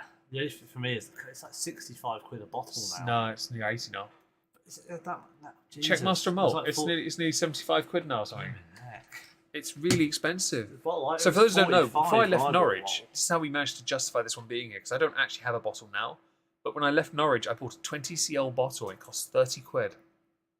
That's a lot. 1,600. Yeah, that's not the right one. Fam, which one are you looking? You're looking at the 26-year-old special release. Yeah, Diageo, weren't you? Yeah. The first one that came up. 89.95. That's distillers. Hang on. They have got a 11-year-old. That's different. Yeah, but they got 14 as well. The Fay 66.75 on the Whisky Exchange, but that is reduced from £82. Yeah, fam, don't. We both know it's 44 when I bought mine. Yeah, it's gone up a lot. The problem thing that actually I might actually mark it slightly down. The problem is I'll put it fourth. The reason why is because for your money you could buy Lefroy Quarter Cask, you could buy Bruichladdich, you could buy actually there's a few others I can't think of the bloody names. Islay whiskies. I mean, that's more than my bottle. Bunnahabhain. That's more than my bottle of Chapter 11 was. Yeah. Which is obviously limited at this point. So the thing is, Lefroy is a less is more thing. It's delicious. It's the best. It really is. The 16 is the best peated whiskey they do. There is no peated whiskey comparable. It's consistently good. Problem is... And it now comes with royal approval of Lefroy. 15. 15 is the favourite of our new king. Thankfully, we're doing Lagavulin at the moment then. Yeah. We'll do Lefroy in a moment though. I think it's a good whiskey, and it has to be a nectar. And also, if you notice, we've got 5 different regions up top. We've done quite well. Well, you say 5 regions, we've got 3 regions and 2 different countries. It doesn't count. It's another region because it's part of the crown. If it isn't, it will be soon. So, I think that if we're going to go with Lagavulin there. The steak whiskey needs to be next. Lafroig Select. Now, I bought this quite cheap, and it's basically the entry level Lafroig now, I guess. The 10 is, I think the 10's the best one. Yeah, next I think to it's, is it Select 10 quarter cask. Law quarter cask. Quarter cask, then Law. Law is expensive. Is it? Yeah, Law is more expensive. Quarter cask is still brilliant, though, quite frankly. We've got great experiences with Lafroig. 10 quarter cask and Select. Select was the steak one, and I think it has to be baseline minimum. I think I put it there. It's above Tullamore, and I'm going to say Bushmills, around Bushmills. Okay, I'll put it there. Yeah. If we had quarter cask, we'd be talking. Oh, it'd be a Bravo. Yeah. It's a Bravo. I know that you like to the stronger the peat, you generally might go a bit higher, but I think they found their balance. They know where they belong, and I think that's what works. So quarter cask is the first whiskey we discovered that could literally summon another human being from a completely different part of a house. Who not only from the furthest point of the house and recognised the smell, came downstairs, goes whiskey, and then comes back with a bottle of Anok and joins us for about 5 hours and drinks like there's no tomorrow. It was a great day. Yeah. Literally, this was a 3CL dram from Master of Malt. Part of a PT tasting set. It's probably the third or the fourth one we had out of the 5. Yeah, there was a few in there. We opened it, and literally 10 seconds later, Meg's housemate came down and was like, whiskey? And he did come back with a bottle of Anok, which, by the way, is fantastic. Okay. Lafroig. Yeah. I like Lafroig 10. I think it's probably my favourite peated whiskey. There's better Lafroigs. Yeah. But the Select, the Select worked out amazingly for us on steak, and we cannot fault it. The thing is, I've got Lafroig 10, he's got the quarter cask. If one of us had the same as the other person, we'd have Lafroig 10 here or quarter cask. They'd be a Bravo easily. Both of them would be. Good night, Hardly Dan. Thanks for being here, Hardly Dan. I appreciate that, and hope you succeed in your London to Brighton. Now, is that the bike thing? Yes, I think so. Oh, good luck. It says ride, I'm assuming so, yes. Good luck to you. Good luck. Is that the push bike one or is that the motorbike one? Cycle, I think. I hope your bottom is okay. Yes. They do cream for the chafing. Is Kalila considered a peated whiskey? Yes, it's an Islay. Yes, absolutely. It's exquisite. Dave has a bottle, but I don't, sadly, so it can't be on the list. I have the 12. I actually have a deficiency in Lafroig whiskies. Peated whiskies, which is quite disappointing. But I have some peated whiskies that aren't Isleys. I guess we should. You also have an Islay that isn't peated. I have a few actually. I got a few Bunnahabhans like that. Yeah. Okay, so next on the list, let's go with Johnny Walker Green. Now the question is: are we doing new school green as per image or old school green? Problem we have here is it doesn't really matter. It's still a Bravo at the minimum. It's a Bravo. It doesn't matter. It has to be a Bravo. If it's the older recipe, we could probably both agree it would be above black, but I think this sits with black. Yeah. But because of the age statement, I still put it slightly above it. Yeah. Like I put it there. Because it is, like, the thing is, Johnny Walker Black for us, for me, is a shot. Johnny Walker Green, you put it in front of me in a shot glass, I won't shoot it. No. I remember my brother-in-law, I gave him a glass of Johnny Walker Blue from the 20cl bottle I had. Yeah. He shot it. And he said, that is the biggest mistake I've ever made. I said, yeah, bloody well is. That cost you 10 quid. Hand it over. And then we gave it, as punishment, we gave him a shot of platinum. He couldn't do it though, could he? Even I can't shoot that. I will shoot anything if I have to. Well, this is how bad platinum is. Even Meg will not shoot it. Yeah, I will not. I can't YOLO swag fan that at all. I would say Johnny Walker Green it's very hard to get, which is irritating because I wanted to buy a bottle.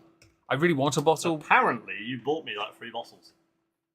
What bottles? Exactly. Yeah. That's what I'm wondering. I have no idea where they are. The loft has been searched, man. You can go up there if you like. You're here for another 2 days. I got work to do.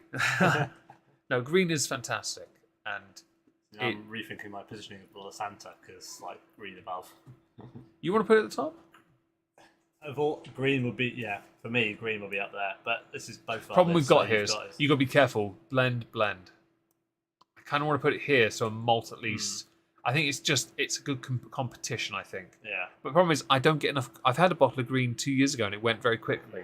Problem is, it goes too quickly still. Yeah, I have a couple of greens. I've got the island green, which we haven't tried yet either.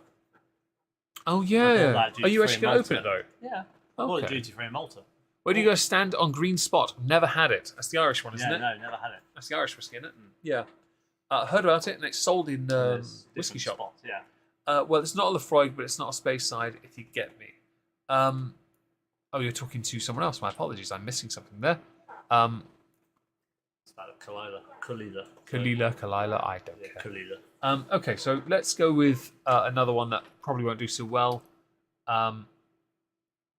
Glenfiddich 15. Now, I think it's a baseline because it's a sherry finish, but it's a very mild sherry. It's not above Tamna. I think it sits here. I'm going to be controversial. I'm going to agree with you. Dave doesn't like Glenfiddich, to be honest, that much. The thing is, when it comes to sweeter finishes, it's nice. It's a good drinking whiskey, but it's a bit too expensive. It's only 35, 36, but I think that's too expensive for what we're getting. I don't think you're getting as much. Like you get more. Penderyn is that price? Well, if you go with the sherry finish, the Tamna, yeah, it's 22. Even the standard sherry finish Tamna is 22. So it makes no sense. A Livet 12, for example, would be similar pricing. So I'd move that there because I know that's yours, I think. Yeah. Oh, no, hang on. No, that is us. Oh, hang on. No, this is us. Yeah, no. This one's the... Yeah, 1, 2, 3, 4, 5. Yeah, 5, yeah. That one's... No, that one's mine. That one's yours. That one's yours. That was yours. 1, 2, 1. That was yours. 2, that 3, was yours. 4. I might put 6. They're yours. There is that. That's 5 yours. Oh, that's they're mine. So that one stays there. Even though we both got it, you chose it. Because I think because we didn't want to put another. Yeah, right. Sorry, we had a little issue with the list here. We're going to go with another. We're going to go with another Tamnavulin, Spanish Grenache, red wine cask finish. It's better than the standard, but it's not above baseline. I don't think. I want it to be, but I don't think if it is, it has to be low Bravo. Yeah. See, I'm thinking baseline purely based on something else that's coming, where it'd be a direct competitor to. Oh, I'll do it next. I know exactly which one you're talking about now. Okay, I'll go to that next. I think it would be baseline. I would say above, just below the Singleton. Yeah. All right. Well, then next we're gonna, and the reason why is Tamnavulin have done 4 red wine cask finishes. You have American Pinot Noir, you have German Pinot Noir, you have Spanish Grenache, and you have a Cabernet Sauvignon. Yeah, you have a white wine cask finish as well. And they're fantastic, quite frankly. The Spanish Grenache was harder to find, but we've had a few glasses of it. It's so hard to find, in fact, we ended up with 2 bottles. Yeah, because one day the Sainsbury's in my town had an entire thing just plonked in the middle of the shop with it. And I was like, you weren't here earlier today. I'm going to buy a bottle. And then Dave turns up and I'm like, he sent me a picture after he licked it. And I'm like, well, I bought a bottle of mine. And then he wanted to get one. And I thought, well, I'll just give him back the one he's licked. Yeah. Because I literally was in Sainsbury's myself, and I went, Meg, rang on the phone, literally, was it this one you couldn't get hold of? Yeah. Yeah, okay, yeah. I got it. Yeah. I was fine with that, though, because I gave it back to him, which meant I owed him no money. Okay, so next on the list, then, if we're going to go with that, the Daig Rioja cask, owned by Tobermory from the Isle of Mull, which makes it an Islay, I believe. Island or an Islay? Yeah, one of the two. Yeah. One of the two. Well, Tobermory is an Islay, isn't it? Yes. Yeah, so it must be Islay. Yeah. Okay, so I rate this as a Bravo. Yeah. I rate it. I'm going to be a bit cheeky. I'm going to put it here. Yeah. So this, now Meg owns a bottle. I do. I've only ever had a sample. The reason we own, well, I say we. The reason Meg owns a bottle is because I got a sample of this and we tried it, and it's just so there good. is a red wine that we had called Jam Shed, which was very, very fruity. Oh, yeah. Now, there were 2 versions. I can't remember which 2 we bought, but we both bought one to get a mug. The glass the glass tank jam thing. jar. Yeah. Very, very fruity red wine. Now, this whiskey tastes kind of along those lines. It's a very fruity, winey taste. You can it genuinely tastes like red wine in terms of Wolfen. If you're referring to the Tamnavulin, it's Tamnavulin Spanish Grenache. If you're referring to the Ledaig, Ledaig, that's the spelling, and it's Rioja, Rioja, which is absolutely chef's kisses. We had a glass of it with our steak last time, I believe. Yes, we did. Yeah, it was brilliant. We didn't have any red wines. We had red wine cask whiskey. Yeah, I don't really drink red wine that much. It's fantastic. To be honest, that's a bravo moment, and it's a hell of a catch because we didn't know it existed until then, to that sample. Yeah, it was just a random one I found on Master Malt and I put it into a selection box. Cool on your tequila there, I assume. Yeah, very nice. Okay, so let's go with another one. Let's go with... As we're in the ballpark of red wines, would you like to introduce this one? Because you only know about this because I bought a 20cl bottle of it. Yeah. And then I traded the full one with you. Yes. So following on from our success with the Singleton... mine's gone. Do you want another? All right. So our success was the Singleton stream. Meg acquired, as part of the Diageo Special Releases 2022, a 20cl bottle of the Singleton 15-year something of Glenord. Yeah, red wine cask. Now this was I would say instant hit. Oh, don't. It was dangerous. We sat here on a stream, we opened that bottle, poured a glass, and we looked at each other with our eyes wide, and we were like, this is dangerous. This is naughty. It's getting destroyed. There was a moment when we were debating, do we finish this? Yeah. A change of sexual orientation. Yeah. This bottle. Just going to town on each other. Yeah. But yes, but as it happened, Meg bought a full-size bottle. I had bought a full-size bottle of the Talisker of that year's special releases. And due to cupboard restriction issues... Mine being too short. We traded. Now, I don't actually mind this because I have a Singleton 15 anyway. I'm happy. I do want another one of these if I can, but I would need to be able to store it. Yeah. I don't have a space for it, so it's fine. You also don't have your parents to put all your collectibles, like I do. No, I don't. But yes, so Singleton 15 Nectar. Glenord, yes, Nectar. I'm putting it, above Penderyn. What about Talisker?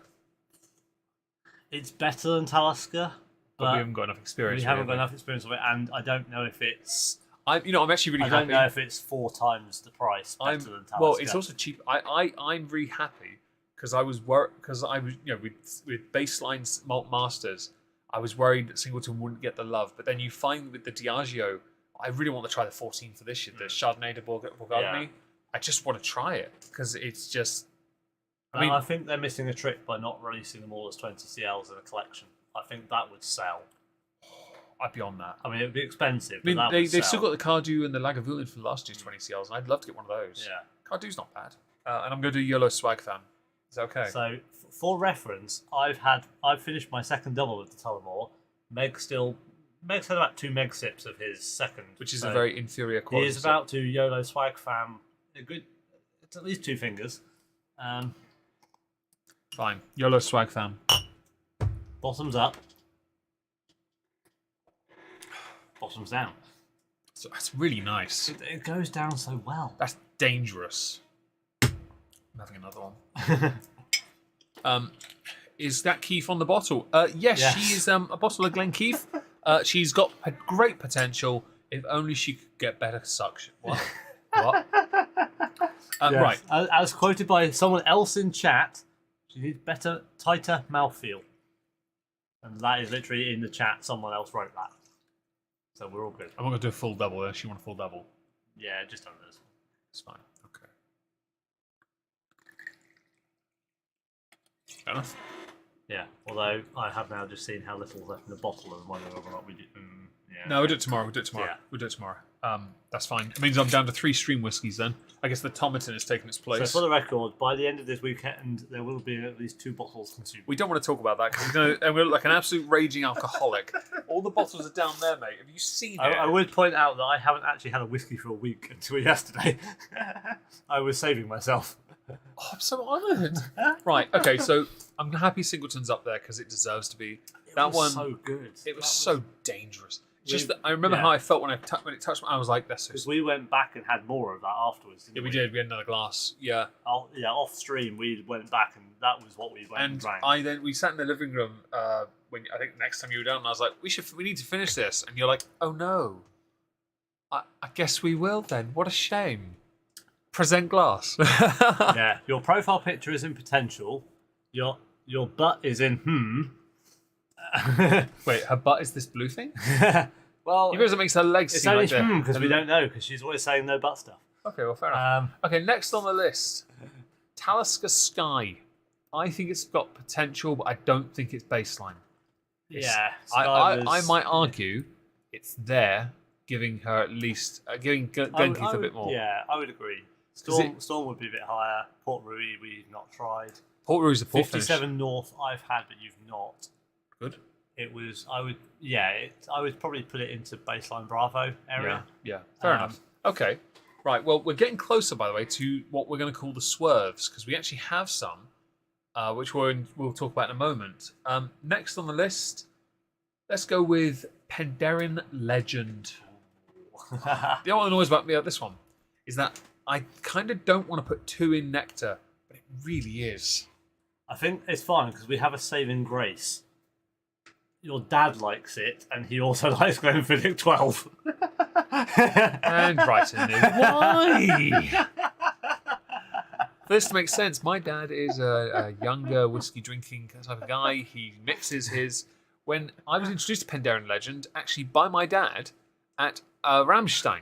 We went to the Principality in Cardiff, which was the first time I've ever been to Cardiff or Wales, and we had a couple. We had a fair few. We had three. We had a few glasses actually. Yeah, coach built. We went back to the motorhome. You had coach. We had coach built. We had some coach built. We had some. I think Tenjaku as well. I took the coach built as a bottle. Coach built. Didn't I bring something? No, we gave him the Glenfiddich. We gave him the Fiddix 12 because I think I wanted the Fiddix. You had the Fiddix. You had one of the Fiddix. I had the 15. Yeah. Yeah. No, you had the 18 because you had the 15 left over. Oh, the 18. Yeah. Yeah, because we had the coach built, which isn't on the list. Obviously, Meg doesn't own it. Yeah, Jensen Button. It's gorgeous. Yeah. Yes, Jensen Button. We salute you. We also think world champion and whiskey maker. He's also gorgeous, regardless of his inability to sing the other champions. Hot as well. Yeah, he's worth over 100 million. What do you expect? We had Glenfiddich, we had coach built, and then my dad said, "I got some Penderyn," and I'm like, "Yes." Bear in mind, we weren't thinking of drinking that much. His dad just suddenly went, "I've got a lot of Penderyn," and we were like, "Hello." Well, no, it got better because he poured it for me first, and I'm like, "Dave, you need to try this." Dave tried it and was like, "Yes." Yeah, Dave wasn't going to drink much because he had to drive the next day. Yeah. And then the Penderyn appeared, and Dave drank much. And then every time we've gone to Morrison's ever since, we've gone in there, and the first thing we looked at is the price of Penderyn Legend. I had at one point 3 bottles. Yeah, I have a bottle. Meg had 3. So Penderyn Legend is to Meg as American Oak Toshi is to me. Except I had 3, and now thankfully only have 1. One was a string whiskey, the other was annihilated. It was carnage. It has to be Nectar. It has to be. We didn't say you could have a cupcake. The fuck? No. So the Macallans, due to lack of ownership on Meg's part, are not there. Well, I have 1, but he doesn't have it. Yeah, and I have 1, and he doesn't have it. I have a Night on Earth. Yes, we've both managed to end up with Meg intentionally has bought a fairly expensive Macallan. I've accidentally ended up with a very expensive Macallan. We could do a Macallan stream, like with ones that we had. Like you got the sample of cacao, haven't you? Yes. But we could do that Night on Earth. We could we could even wear suits. Yeah, we could do the special. Yeah. So Meg has Night on Earth, which was one of the birthday whiskies. January treat. Sorry. Yeah. Earlier in the year. Many years ago, probably 2016, I think it was. Yeah. It was just after my mum died. I came down to visit Meg just when his mum died. And we went to September. Sainsbury's and they had a bottle of Macallan. Just Macallan Gold, didn't seem anything special. Came it was with like cufflinks. 40 quid. Yeah, came with some cufflinks, which I gave to Meg. And No, I didn't get them. No, you got me a bottle of Gentleman Jack. Oh, and a fancied cork. I don't know where the cufflinks have gone with. I've got the fancy cork. Yeah, I don't have that. You bought me a bottle of Gentleman Jack, which I have a glass of on the anniversary of my mum's death every year. But yeah, so I discovered literally last week at this point, it is, because it's Saturday. Well, no, my weeks go Saturday to Friday, but I don't know how your weeks go. But I mean, I just do Monday to Sunday. Okay, so this week for you. Okay, brilliant. My Macallan Gold is, in fact, a limited edition photographer's version. We've drunk about a third of it. It's currently worth £500. Not anymore. I paid £42 for it in Sainsbury's. It was in the 40s. It wasn't that expensive. It was. To be honest, back then that was like me when I got my. I have a bottle of Monkey Shoulder. Now that's 25 quid, but I have it in a cage. I bought that cage for 30 quid from Sainsbury's with money I got by doing overtime for a guy who gave me work cleaning. Work I still do to this day, and I bought a laptop with it. I bought the Monkey Shoulder as well because the cage is worth so much money. So I have it. Yeah. I only have it because of the cage. Oh, the Monkey Shoulder's fine. It's fine. Delicious. But back to the whiskey. What were we on? We got distracted by someone asking about the Macallan, which is a very fair point because actually Macallan is very big. It's very popular. It's very everywhere. Pandaren Legend. I think it has to go to Nectar. It's low Nectar, but it has to be there. It's a Bravo. It's a Bravo. I think it's a Bravo. It's not high Bravo. The quality. It's not the quality of the Madeira, but for the price, I'm sorry. It has to be up here. It's got to be higher. I don't know where to put it though. I'd put it above the Toshi and the English. I think it's below the Rioja cask purely because of the quality of the finish on the Rioja cask and the rum cask Quintaruga. In the context of what you're getting out of it, the smoothness of the Legend, I think, might be what stops it going further. Because if you notice the flavours of everything above it, there's more going on. Yeah.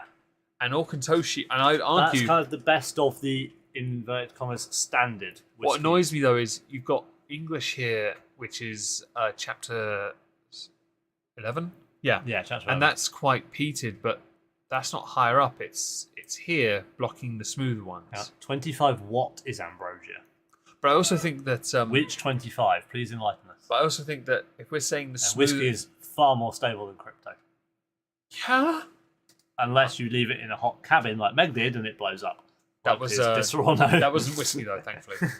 No, I would say for the sake of it, above my desk are 2 bottles of whiskey that are worth between them £500. Hang on, another 12, one. 24. What are you talking So about? Meg has 45 years worth of whiskey in 3 bottles above his computer monitors. And they are worth between them a total of £700 ish. Less for the one that's without a box and been licked. If I lick the other sides, does it go up in value? Depends how famous you get. Which side do you lick? 'Cause I don't want to get your germs. No, I think. So yeah, please like, please share, please follow, please join as a member, please donate. If we make Meg famous enough, the one that's been licked will go up in value. It'd be sold like Belle Delphine's bathwater. Yeah. Right, so that would be so much better though. Think how much better that tastes. imagine people send my bathwater and they get a little. They don't know it's Nika 12. Holy shit! He's pissed in this bathwater. Chuck that out. They look at it and they're like, "How did you enjoy your Nika 12 whiskey?" Wow. Imagine they get one that says like it says bathwater and they sniff it and go, "I'm still drinking that." Like it smells like nectar. Okay, so next on the list. Now, for this one, we have to tell a little story. Dave and I realised there were 2 whiskies both of us owned, but neither of us had tried. Well, okay, so I had 2. I have one that I've opened and tried. He had one he'd opened and tried, but both of us had the same bottles.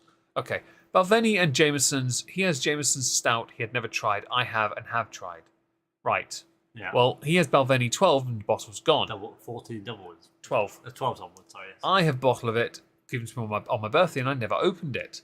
So, when he was last here, I got my Jameson's Stout out and I got my Balvenie out. And I decided, very well then, Dave, try the Jamesons. Yes. And I will try the Balvenie because then we can feature both in this stream. Yes. So I did, and I think Balvenie is a Bravo. And I am very happy to agree with that because it's not a nectar, it's not that good, but it's certainly above fantastic. A lot of the rest. And I think Balvenie, I enjoyed it, but I only had 1 glass. I cannot judge it on 1.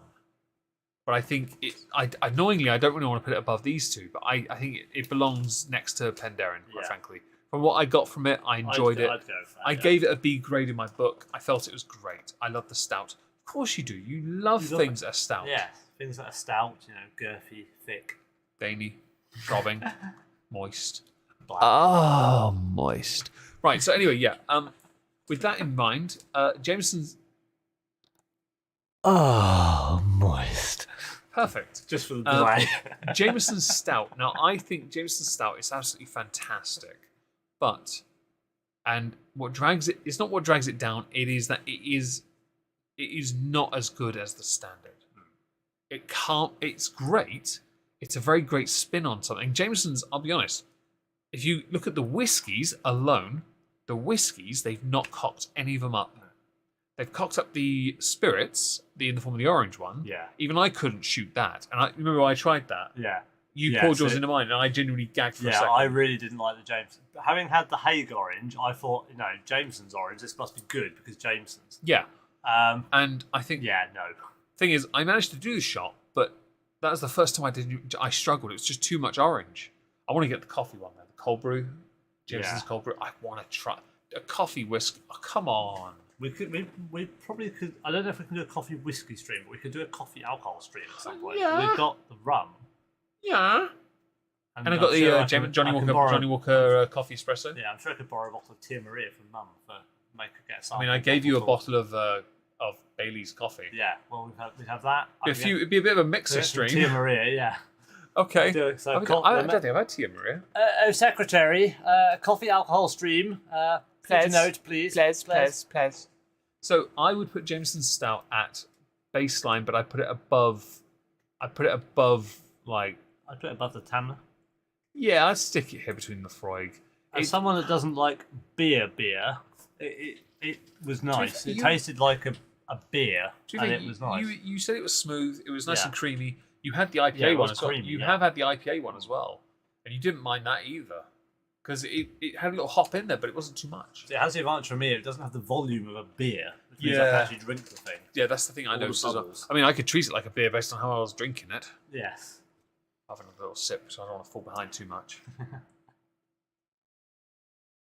That was a Meg sip. For those of you new here, Meg and Dave sips are different things. Yes, a Meg sip is not a white girl sip, I promise you. There is actually volume in my mouth. It's just not as much volume in Dave's mouth. For coffee liqueurs, the Hotel Chocolat Espresso Martini. We have destroyed a bottle of that in a hot chocolate. Oh, maybe two each. I think it lasted 2 hot chocolates. No, that was the one with the that wasn't that one. That wasn't the coffee espresso. That's the different one. I know that one. I've had it because the coffee's brutal. It's good. No, we had the other one, wasn't it? Yeah, it was the caramel one. Yeah. We've done a bottle of Hotel Chocolat. We like Hotel Chocolat in the Velvetizer. Oh, velvet. Okay. So we have one more whiskey left before Velvet. So we have one more whiskey left before we go to our swerves. It's Highland Park 12. Now, Dave's version is not the same as mine, but they are still essentially the same whiskey. I think it's a baseline whiskey. I don't think it goes too far up. Well, you've changed. Did you not have? I made an amendment to mine because I thought I was looked a bit too pricey. Meg has changed his list, just FYI. I've changed it because mine was too expensive. And I was like, it doesn't matter here. No, but this means because you've tried them, a conversation can happen. I feel like okay. I feel like we should add that one in. No, I think you've got the higher one anyway. I want it as one of my swerves now. No, that's all good. It's all good. That'll be an ultimate swerve, one that I don't own. Yeah, that'd be interesting. Well, for the sake of it, Highland Park 12, I think is a baseline, but there's a reason for it, and it will be very apparent when Dave gets to his little list of very expensive whiskies because he's a very expensive hoe. What do you think, Dave? Which one was it? Sorry, 12 Highland Park baseline. I reckon. Yeah, I reckon it's a high end base. I think it's up here. Very solid baseline. I think it's like right there. To be honest. Yeah, it's very drinkable. It's got the peat. It's got some body and depth to it, but it's not. Yeah. The same. It's not in the same class as a Lagavulin or. Yeah.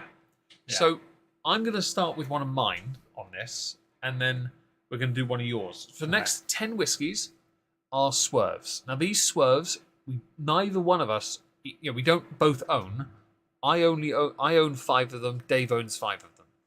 No crossover here. I'm going to start with Johnny Walker roast espresso, and I'm gonna be honest. I thought you picked Sweet Pete, but okay, I can't remember. I changed it. Meg has done me dirty and changed the list. So I changed my list. Yeah, because now you don't have planning for it. No, I'm going to put it at potential because I'm a bit disappointed in it in one respect. Because the coffee espresso is a limited batch. There are not many of them made, and you can't buy it anymore. In fact, what I've got is the only one. I'll never get another one unless I find a collectible version. I'm not paying £800 for something like. I'm not paying stupid through the teeth money.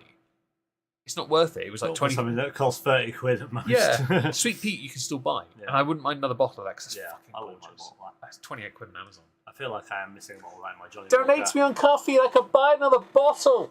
Donate to me on. Oh shit! Just donate to me on coffee, and I'll buy it for Dave. Yeah, I don't have a donate. He's here till Monday, so if you do it now, I'll order it now. Anyway, I think coffee espresso has potential. It's a blender's batch. It's basically limited release. They only did them as a laugh, but the thing that really lets it down is the one thing in its name I can't taste.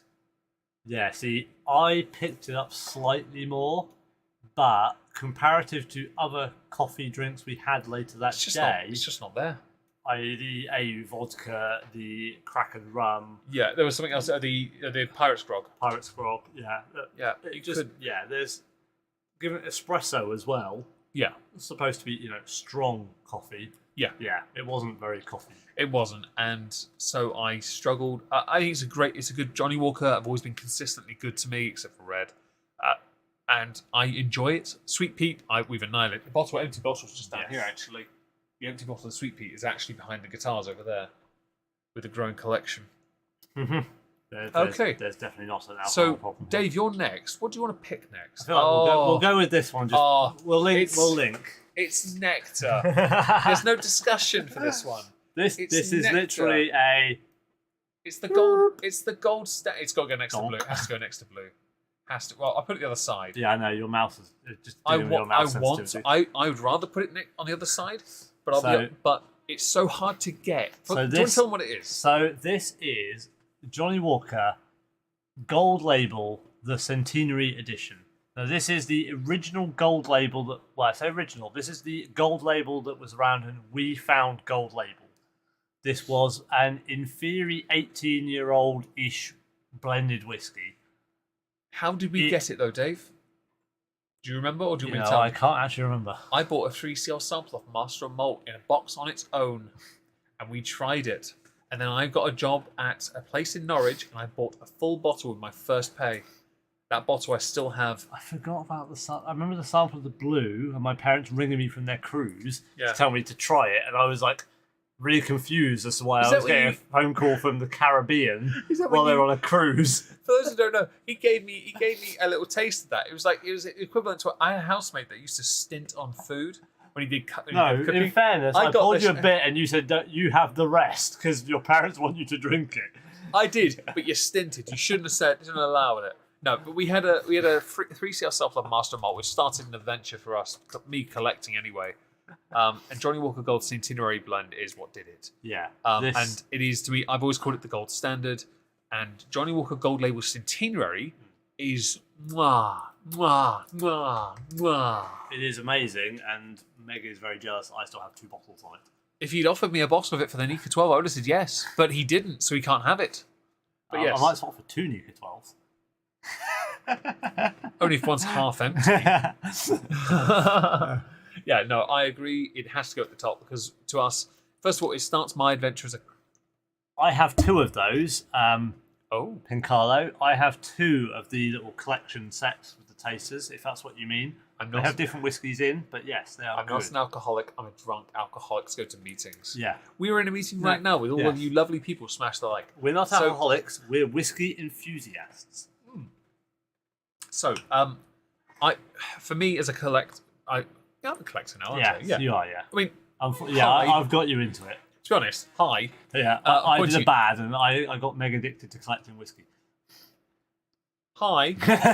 I won 2 bottles. I don't care. No, the point really is, Johnny Walker Gold started the adventure. When I first got my first job after uni, the first thing I did was buy that bottle for 65 quid. I was so happy, and I've still got it.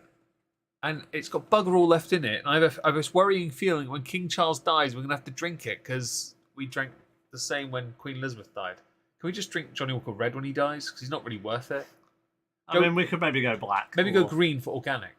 Yeah, it would be fitting for him.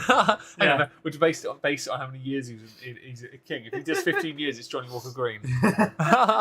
Okay, so for reference, I've just Googled Johnny Walker Gold Centenary Edition. Can't find it, can you? No. I cannot find it available to buy. Do you want to tell everyone what replaced it? So there are 2 replacements. Oh, hang no. on. Have I found it? 18-year-old Centenary Blend. Is this it? Is it hard to find? Is this the... It is. How much is it? Scotch galore. It's on auction, but £79. Fam, I want it so bad. But I've got 79 quid. So the last time I got the Centenary, I found it for £89, and I bought a bottle, and I basically told my parents, who were trying to find me a bottle of whiskey to buy at the time, buy me this. Right, before you continue and tell everyone what replaced it, last year, during the summer, on Hard to Find Whiskey, I found a bottle in its tube, because I bought a bottle of Gold Label, and I got the wrong one. Right, well, the Centenary, the Gold... Oh, thank you, Alfonso, for the donation. Very generous of you. If it's enough, I'll buy Dave a bottle of Sweet Pete. The Centenary Blend, when I found a bottle of it in its box, would you like to guess how much it cost? $3.50 plus. No, but it was quite expensive. It 21 XR. Yes, I have a bottle of that. I have tried it. It is good. Actually, but does not have or has not tried. January treat. I was considering that. It also looks fantastic. It's a decanter in its own right. Yes, I have a reasonable Johnny Walker collection. Right. So Johnny Walker Centenary Blend was actually £200. That's... think about it. 65 when I bought it.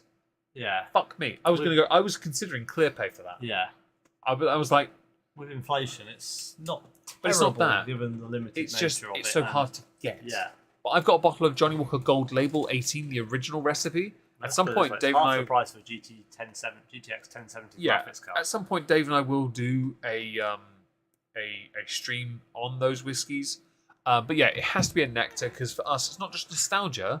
It sets us on a path. Hang on, Pink Eye. Which 18-year Johnny Walker? Please tell us, because this is important. We might be able to save you from many problems. Please don't say platinum. So platinum, bringing us back to the original question of what replaced the Centenary Edition. There were 2 replacements. Yeah. Johnny Walker Platinum. Right. The container 18, for which is gorgeous. Yes, which looks the business. The plastic topper thing, the clicky thing. Yeah. I'd love that, but I don't want the bottle. You open the box and the bottle inside. Well, it's a Johnny Walker bottle, standard square. Looks good. Safe space looks fantastic. You open the cork, you sniff, and you think, "What's that?" Well, this is different. It's not interesting though. But it's not bad on the sniff. But when it touches the tongue. So you pour a glass. You put the glass to your mouth. And you start rethinking life decisions. And then you call the police and say, I've just been raped. It's so not good. This was literally marketed as a replacement. The thing is... And it is so bad comparatively. You have to understand that in my lifetime, only 2 drinks have I ever not been able to simply shoot to get rid of. One was that, and the other was Pogues. So 3. The Johnny Walker Orange. Not Johnny, the Jameson No, Orange. I did manage to shoot that, though. Yeah. It took a fair glug, but I did do it. But that's not a whiskey. Those 2 whiskeys, though, I genuinely couldn't do it. Like, we had to get rid of it. It was so bad. But this was their 18-year-old blend, so every whiskey in it was a minimum of 18 years old. Yeah. And I would rate it worse than a Fiddick 12. I'd rate it worse than I'd rate it worse than the Bond. I'd rate it worse than a Red, to be honest. I'll be honest, I'm going to be a dickhead. I put it below Jack Daniels. It was so bad. I'm sorry, but I'd rather drink Jack Daniels. They then, I think, realised it wasn't good because it didn't last very long. Yeah, but then they repackaged Then they launched Gold Reserve. But that's not 18, so that's the 18. That's the new... Right, so the 18-year... We'll come to that in a second. apparently that's good. So then they launched Gold Reserve, where they tried to regain the favour from gold labelling, because gold had a following. But they made it with shit whiskey. I don't know. So Gold Reserve was also poor because it was equivalent whiskey that goes into like black level in terms of like not as high quality. Just and before, they called it gold. Yeah, before Dave continues on this though, Gold Reserve, if you just treat it as Gold Reserve, it's fine. Yeah. It when you think about it though, compared to like black and green, no. When they marketed that as the replacement of gold, after they marketed platinum as the replacement of gold, it was turd polish. It was terrible. And yes, now they have done 18, which is the new gold / platinum / gold reserve. It's the gold colour, but it's not called gold. It's 18 things. I've heard rumours it's good. I haven't yet have that, so I've heard it's good. Doesn't have a colour label. I'm googling. I do have a Johnny Walker that's 18 years old, and mine is actually called Johnny Walker Gold Label. But mine is based on the original Johnny Walker recipe. Oh, that one. 69. Yeah, no, that is the new gold, because 69 is what gold was. That is the new gold. That's the new gold. Yeah, but this is not. This is not comparable, remotely comparable to Johnny Walker Gold Centenary Blend. That is the gold standard for what a blend is. It says the something of the ultimate 18-year-old blend on the box. I feel like we're going to need a sample of that at some point. We could always try. I mean, I'm not against getting a bottle of that at some point, but so that is their third attempt to replace gold. Is the platinum still in your cabinet? Yeah, I've still got it. No, what I mean is because you reorganised it. Did you keep it there? Yeah, it's still in there. It's not bowing the shelf with all that unnecessary weight because it's not been consumed. No, I swapped the shelves around. Lol, you did what I told you to do, didn't you? I readjusted the You turned shelves. them around, didn't you? I put the one that had like the books and the glasses onto whiskey. And that makes sense. I also swapped the DVD shelf. So, for us, Johnny Walker Gold has to be high. It has to be at the top because it started my adventure, and I don't know if it did for Dave, but he had a few that... You didn't have many, though, did you, back then? You didn't have that many. I had probably 10, 15 bottles. Yeah. But I had a couple. I had 2 or 3 Johnny Walkers. Yeah, but we started a Johnny Walker. We did like Johnny though. We've always liked Johnny. We always liked Johnnies because they look after us. They've always kept us safe. No accidents with Johnnies. And I can't think of any more condom puns. I'm trying to work them out here. We're three deep in the drinks, man. I'm trying to work them out. Yeah, I'm seeing if I can find a Johnny photo for the server. Oh yeah, by all means do so. But yeah, no, it has to be high because for me. It's not just nostalgia, it's because I genuinely, to this day, have never, ever disliked Johnny Walker Gold Centenary. I will say, I would rate it higher than Blue, but I will concede Blue is made of something more. And that, in and of itself, is worthy of being rated higher. Because also, the Johnny Walker Blue, you can get it. You cannot get the Centenary unless you pay through the teeth. So for those on the Discord, I've just posted a picture of my Johnny Walker shelf. Does that have your water jug in it? Yes. It does not, however, have Johnny in it. Agent Johnny? Yeah, Agent Johnny is in hiding. He's on deep cover. Yeah, deep cover mission. It has red. You can't quite see the black because there's red, black, double black.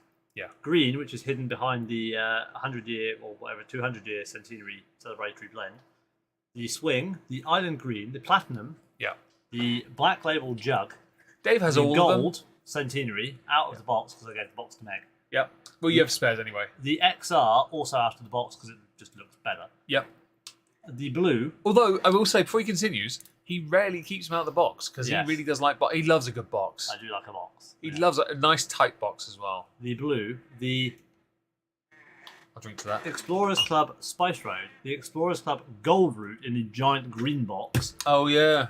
And the Johnny Walker Quest. That is possibly the pièce de résistance of my Johnny Walker collection. I've never had it. I know how good the whiskey is inside it. But I bought that for €170. What's it worth now? At that point, it was worth £350. The last point I saw, that is worth £900.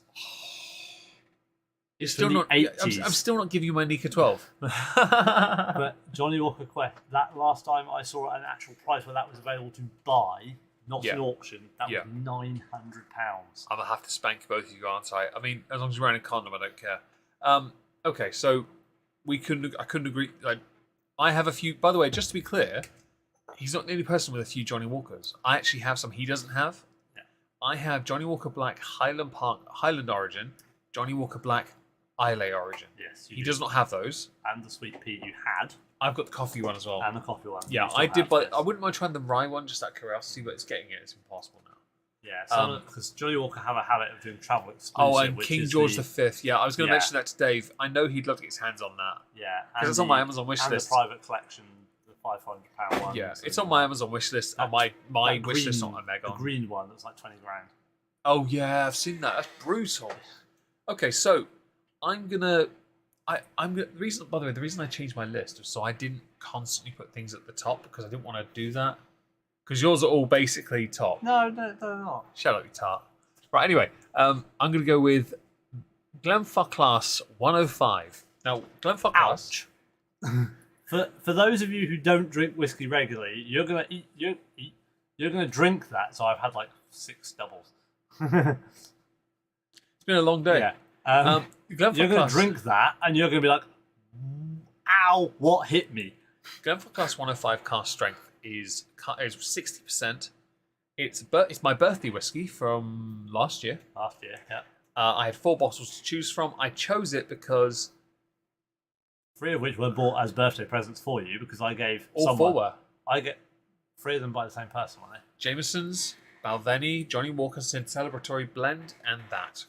Because I gave someone 4 options that they could choose from and said any one of these he'll be happy with, and they bought all 4. They gave you 3, and they added 1 with the box. Jameson's, remember? Oh, yeah. I kept the Jameson's box, but I put a limited edition version of Jameson's into it because I finished the bottle because I was like, Jameson's.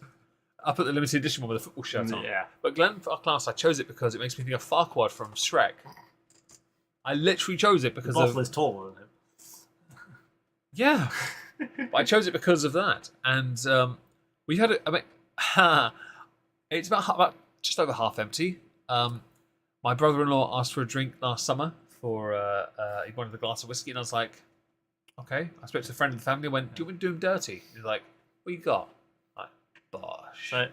So most of you out there will probably have experienced it at some point. Have you ever experienced an impact of some form in your stomach that's left you winded? Or in the mouth, like made you think stomach, your teeth are ribs, it's left you winded. You can't breathe. You feel like you can't function. Yeah.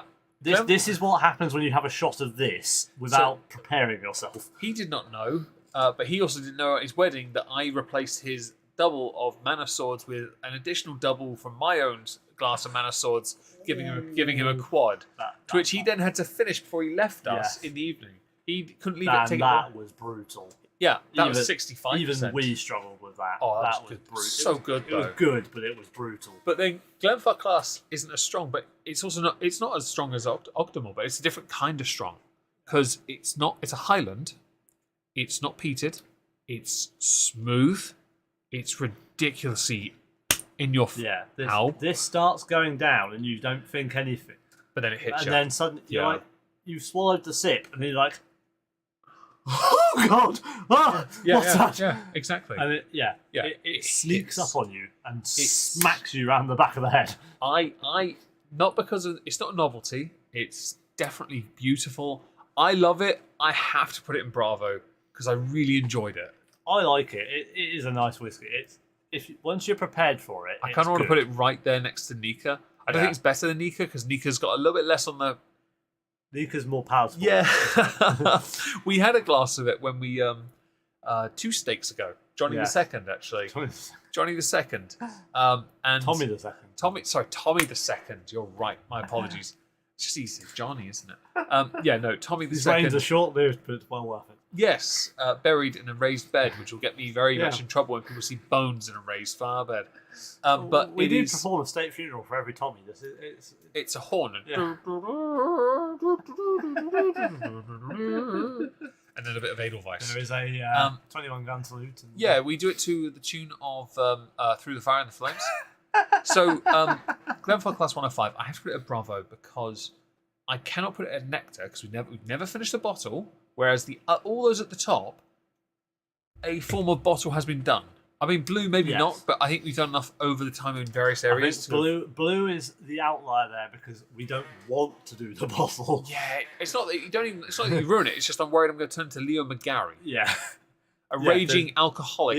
There is a particular episode in West Wing where he's drinking this, and it comes back to haunt him later because he's an alcoholic and he just keeps drinking Johnny Walker Blue. He was popping Percocet.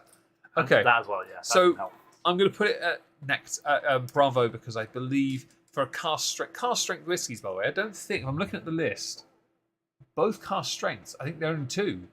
No, Octomore is the only one. I'm going to ignore Octomore because it's a novelty, but the other two, Nika and Glenfarclas at Bravo here, they're the only two, and they're both there. They belong there. They really do. And I think they're sitting very comfortably in very good company. Where would you put Gibson's? The guitar company is shite. Then next are too weird and they break too easily and they're too expensive for the price. And if that's a whiskey, please enlighten us because we have no idea. Yes. Dave, would you like to pick a whiskey now from your four here? Well, I feel like since you've gone Glenfarclas, I feel we should not bookend it with my options. So I'm going to go Sassenach. Okay, do you want to... I've had a glass of this, haven't I? Yeah. Because we had it after my sister's wedding. Yeah. Because we bought whiskies. Dave and I bought 2 bottles each because the bar wasn't open. The bar wasn't free. That's it. Which didn't apparently affect us in any way. No, because then once we found Kendallmint, we were like, yes, we should have put Kendallmint on here just as a damned bottle. That's definitely the nectar. Nectar, yeah. Right, so we bought 2 bottles each. I bought Pogues and Johnny Walker Black. Dave bought Sassenach and... Tenjaku. And, we didn't touch them. We got home and I poured out the Pogues and it was horrendous. We didn't finish it. Literally poured it out. I gave it to brother-in-law. I think it's in his bar in his cabin. Have you got any left? We could put it down the drains to clean the shower drain. It's in his log cabin. But yeah, we'll go over the niece in the morning and get it to clean the shower. I'm not here for it, so you may as well get some help. But yeah, we did that and it wasn't very good, so we did the Sassenach. And my response was suddenly just slouch in the chair and go, oh, that's so much better. So most of you have probably never heard of the Sassenach. Now, I discovered this through... It's a slightly convoluted story, but... before you do that, YOLO Swag Fam, everyone. Oh, yes. YOLO Swag Fam is occurring. He's behind. So... No, I'm not. Said ex-skank, like the TV show Shadowhunters. Oh, right, that one. Shadowhunters has a lead female actress, Kat McNamara. Now, Kat McNamara? Google. You'll enjoy the boobs. Boobs? Yes. Now, she drinks this, and she posted about it quite a bit. And Sam Heughan, who most of you might know from Outlander, is actually the person that makes this whiskey. Now, it got some very good reviews, and it appeared on Master of Malt, so I was like, you know what, I've got some money from my bonus. I'm going to give it a try. So I ordered a bottle. It's quite pricey. It was about 80 quid. Yeah. It's still about 80 quid. It is, yeah. It's actually very consistent in that regard. Yeah. I opened it, and I tried it, and I was like, oh, hello. Yeah. This is not bullshit. Yeah. And yes, it's actually, I would say, if Johnny Walker had released that as a replacement for gold, we would have been quite happy. Yeah, I can agree with that. I'm not sure I can quite put it in nectar, but I think a solid Bravo. I put it mid to high Bravo. I don't want to put it mid because then you're putting it in the black Quinta Ruben and the Dague. I put it next to Penderyn. I kind of want to just stick it next to. Oh, hang on, the charts. Oh, yeah. I feel like we've been screwed up here. Hang on, there we go. She drinks whiskey. Oh, I know. I said oi now because of boobs. She drinks whiskey. She bakes. You can't keep up with us. Well, we've done 3 doubles in this stream alone. Yeah, I was going to say we've had 6 measures at least. I've had to. Plus, hang on. Dinner. Yeah. Well, we've also had 2 glasses of Johnny Walker Blue earlier. We had double gin Tenjaku with dinner, and we've had 3 of blue. Yeah. I've had to rescale it so it's further away for us. But yeah, so the Sassenach is a really random one that I just literally found this say, actress from a TV show was posting about it. Yeah, I put it I found some more I put it info, between the and- Daig and Penderyn because I don't really want to put it any higher. Quinta Rubin Black for I'm class. happy with that. Yeah, it's a good spot. I don't think it's too far. And the fact it hasn't gone up in price yet is quite good. I mean, I feel like it's time to do the 3 particular words. Consume the beverage. For us or for them? Well, I mean, they can't do that because they're not here, so we're going to have to do it for them. Oh, what a shame. What a shame. Do you want to provide your glass, Mr. Bay of Dave? So we're going late afternoon to Nando's, yeah? Evening, late afternoon, yeah. All right. Monday. Oh, it's bang on. Oh, we have perfectly measured this for 2 just under doubles. Right, well done. So, for reference, chat, this is the sound of the demolition that has occurred. That is an empty bottle of Dave. Tullamore Dew Irish whiskey. How many with doubles the have we just Caribbean done of rum. that? Well, this will be the 4th. Oh, dear God. Okay, well, we're good. Someone's getting nudes tonight. Leona, keep up. Oh, jolly good. Splendid, sir. Yes, and spiffing. Yes. So, yeah. Well, that's actually good because that's 2 Tullamore bottles I've done in the space of a year. So, Okay, so boobs plus random recommendation plus actual trying equals good whiskey. I am going to now insert one of my. I've accidentally put 6 in there, I guess, in my swerves. Yes, I you would- did. Yeah. I was looking at that. I think I know why, because I think I meant that to be something to share.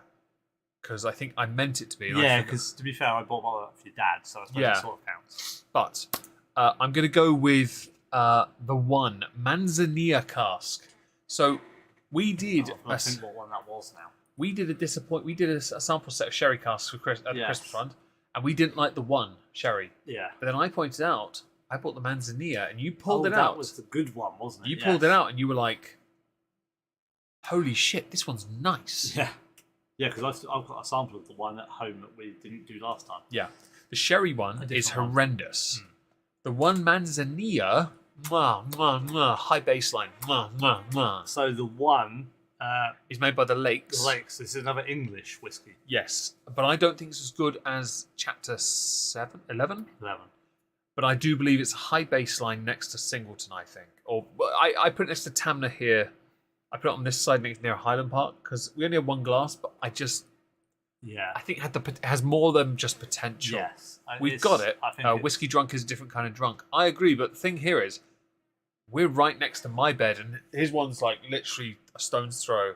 I've got to go 3 feet to a door. I've got to open the door. I've got to go another 4 feet, open another door, and then my bed is there. If he fails to open the door, he can just lay on my bed and I'll sleep on the floor. And then I'll go about 6:30 to go to work.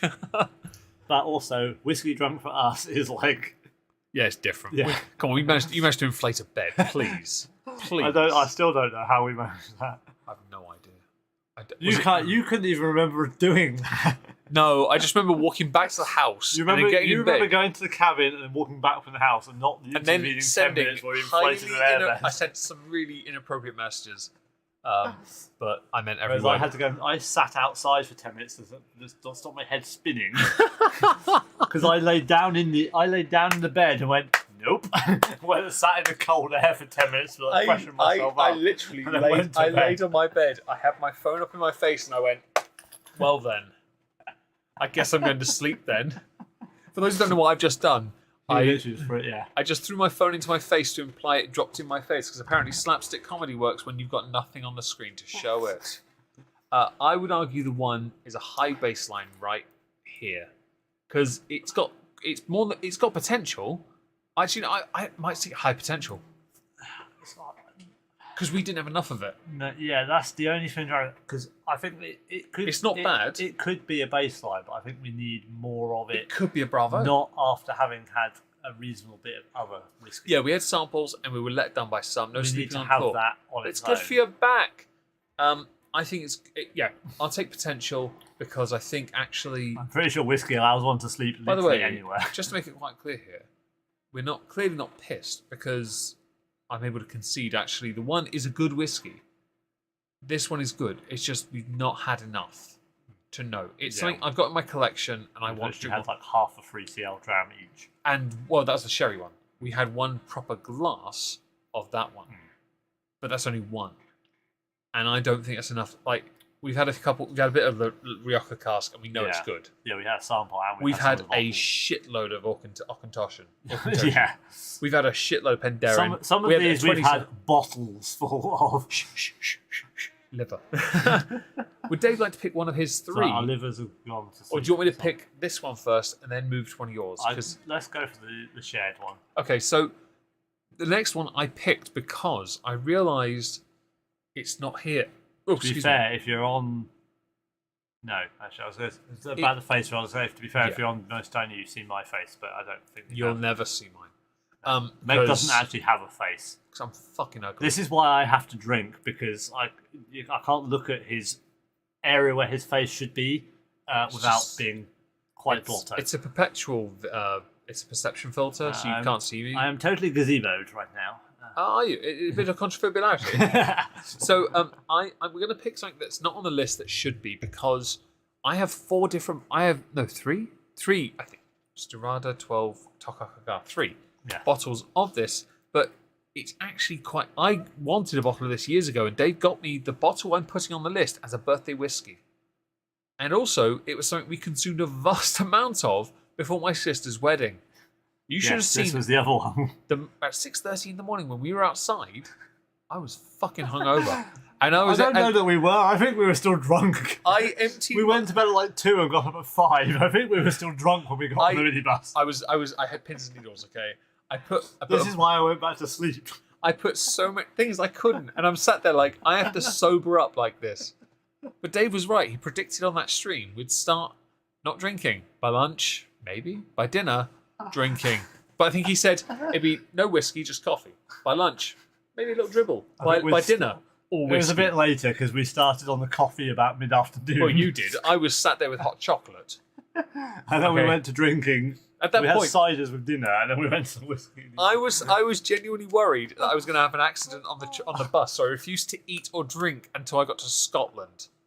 I was genuinely worried. You had a sausage roll about Manchester. Yeah, I was genuinely terrified. So I'm like, I need to know I can make it. I had a ham sandwich. That's how drunk I was the night before. I actually had a ham sandwich. I don't like ham. He does not like ham.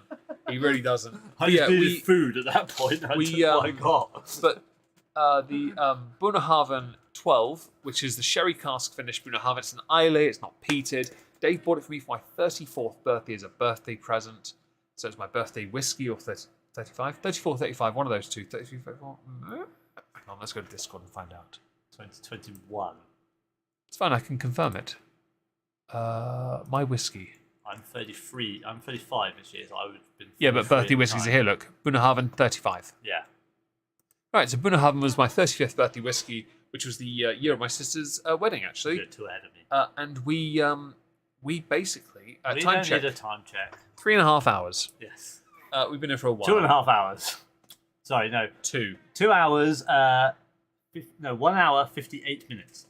No, 2.5. 2 hours, 28 minutes. 2.5, you're fine. Well, 2 hours, 26, actually. Clearly you're not sober as I am. So Bunnahabhain has to feature because it's such a unique name. Sober, you know this. We've got a few different ones. I've got Stirada, which is their standard, which is a baseline whiskey, I think. The 12 is the sherry cask. Tokakaga is the peated. They don't do many peated. It's not pricey. It's very affordable. The sherry cask we drank a lot of. It is nearly midnight. This is true. Yes, it is, and I've got work in 6.5 hours. It's fine. We only have several whiskies left. And a double each to drink. We did say this would actually be a fairly lengthy stream, so it's quite all right. I do apologise again for the lengthy addedness. Yeah, that's fine.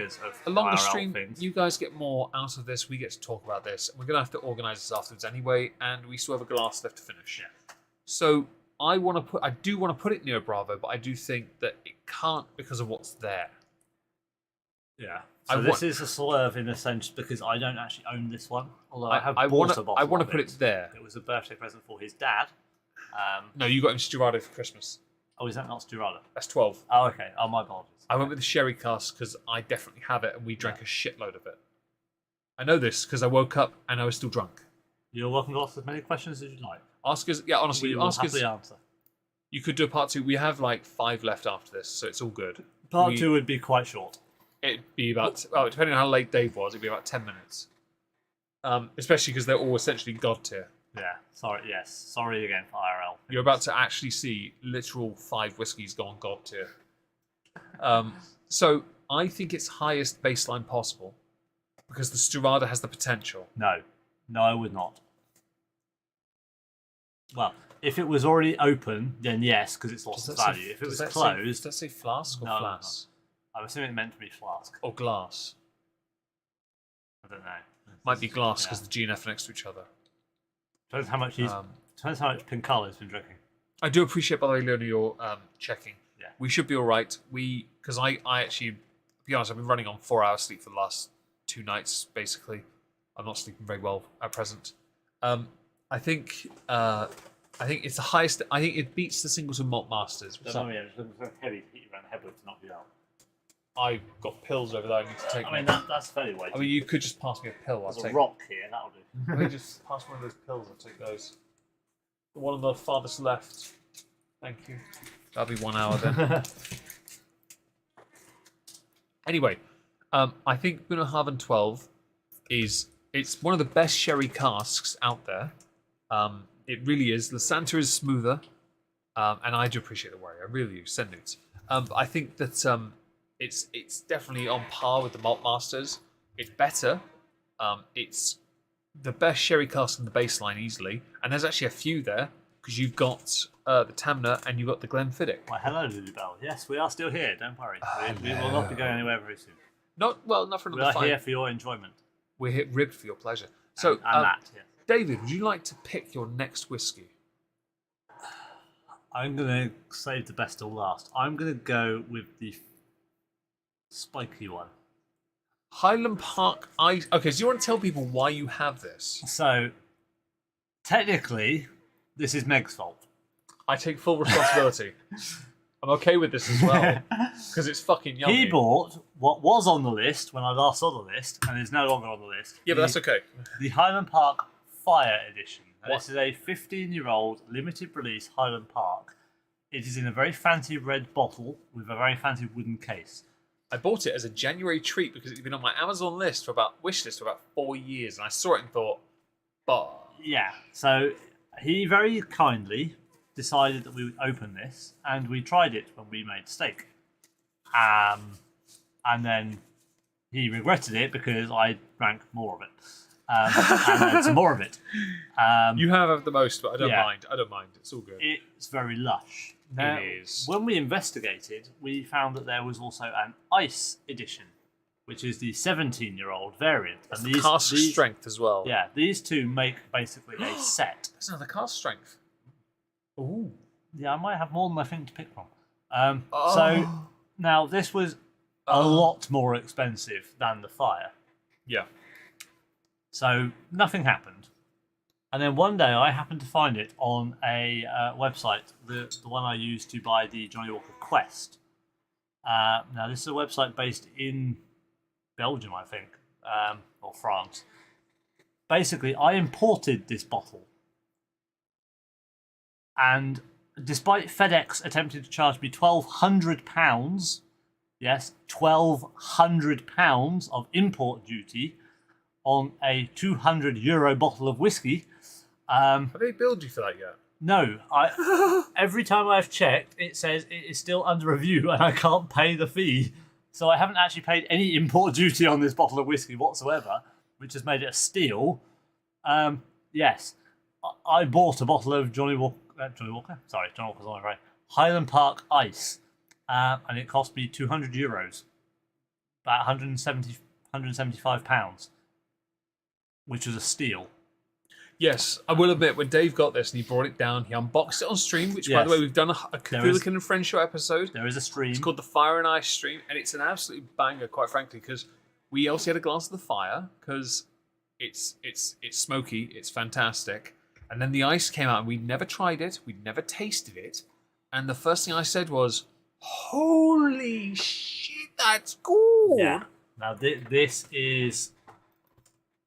It's really nice. Well, yeah, there's no way to describe this other than, like, incredible. You're not going to like me, but you might not agree. You might agree, but you might not. But I'm putting it right there. I don't care. It can't be Bravo. It has to be Nectar. It is Nectar, yes. I'm sorry, but I personally, I wouldn't put it above blue and gold. You want to put it what? I would there? put it next to them, but you know this is just your three there, basically. I know you preferred that to blue, which makes it a bit awkward. Well, I prefer gold to blue, yeah. But I think it's nostalgia as well. I would say we put it between the two as a compromise. You mean demoting gold down to third? Oh, yeah, it does do that. No, I'll leave it a third. I'm okay with that. I'll leave it there. See, I don't want has that screwed us up? No, we're okay. I don't want to demote. Yeah. I'll leave it there. But we'll rearrange it in a sec, yeah? But that's a whiskey with presence. I mean, but that is not in my. That is on my cabinet. It's not in my cabinet. It's too big, isn't it? Where do you put it? With the wooden casing, which is magnetised. These are high-end whiskies with high-end casings. They are. Thank you, Leona, for linking the streams. We really appreciate that. They are magnetic. These are showpieces, no doubt about it. So the thing with Highland Park Fire and Ice, the one thing that drew me to them was the fact that before that series, there was another wooden box series. Ah, yes. It was the Norse gods. Ah, yes. Thor, Odin, Loki, Freya. Yes. And you can still get Freya at about 300 Loki. Yeah, about 350 for about 400. You can get. I think I've seen. Odin, I haven't seen. I've seen the Volfather, not the Allfather. Yeah. Thor, no. You will never find Thor. I promise you, you won't. Why? Because no one's dumb enough to sell that.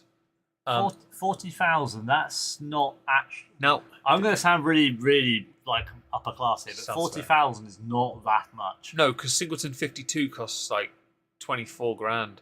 McCullen 50 something is like 70. What was it? It was 100 and something. Oh yeah. That was a McCullen, wasn't it? There's a McCullen in a Lalique decanter. Is that the one that's like that?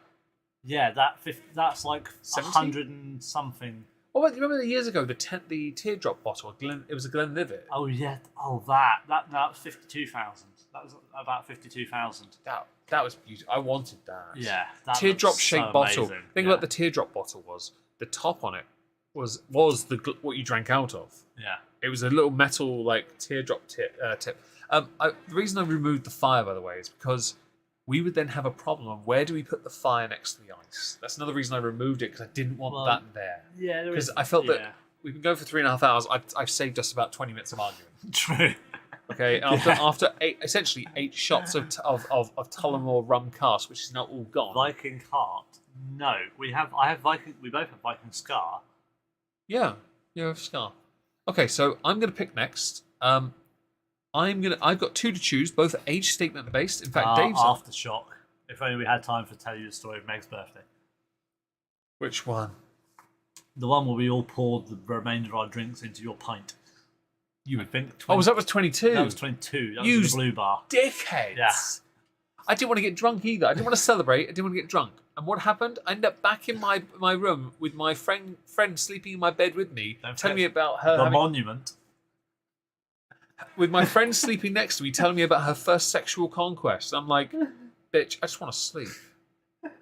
I am beyond sozzled. And she threw up on a point on a grass on a new area of the campus, a point where the grass never grew back.